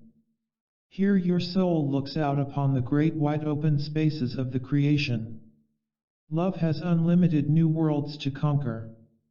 Love is the promised land where the strength of the lion's nature is given to the heart of the lamb, and the good shepherd of the eternal covenant seals all in the victory of the expanding three-in-one flame of God good, worlds without end. For thine is the kingdom, the consciousness of God, his wisdom, thine is the power, the unlimited, inexhaustible strength to be and to fulfill your fiery destiny, and thine is the glory, the crowning light of love's diadem of perfection, forever and forever. Amen. Thy God hath willed it so. I am faithfully in freedom's cause and service.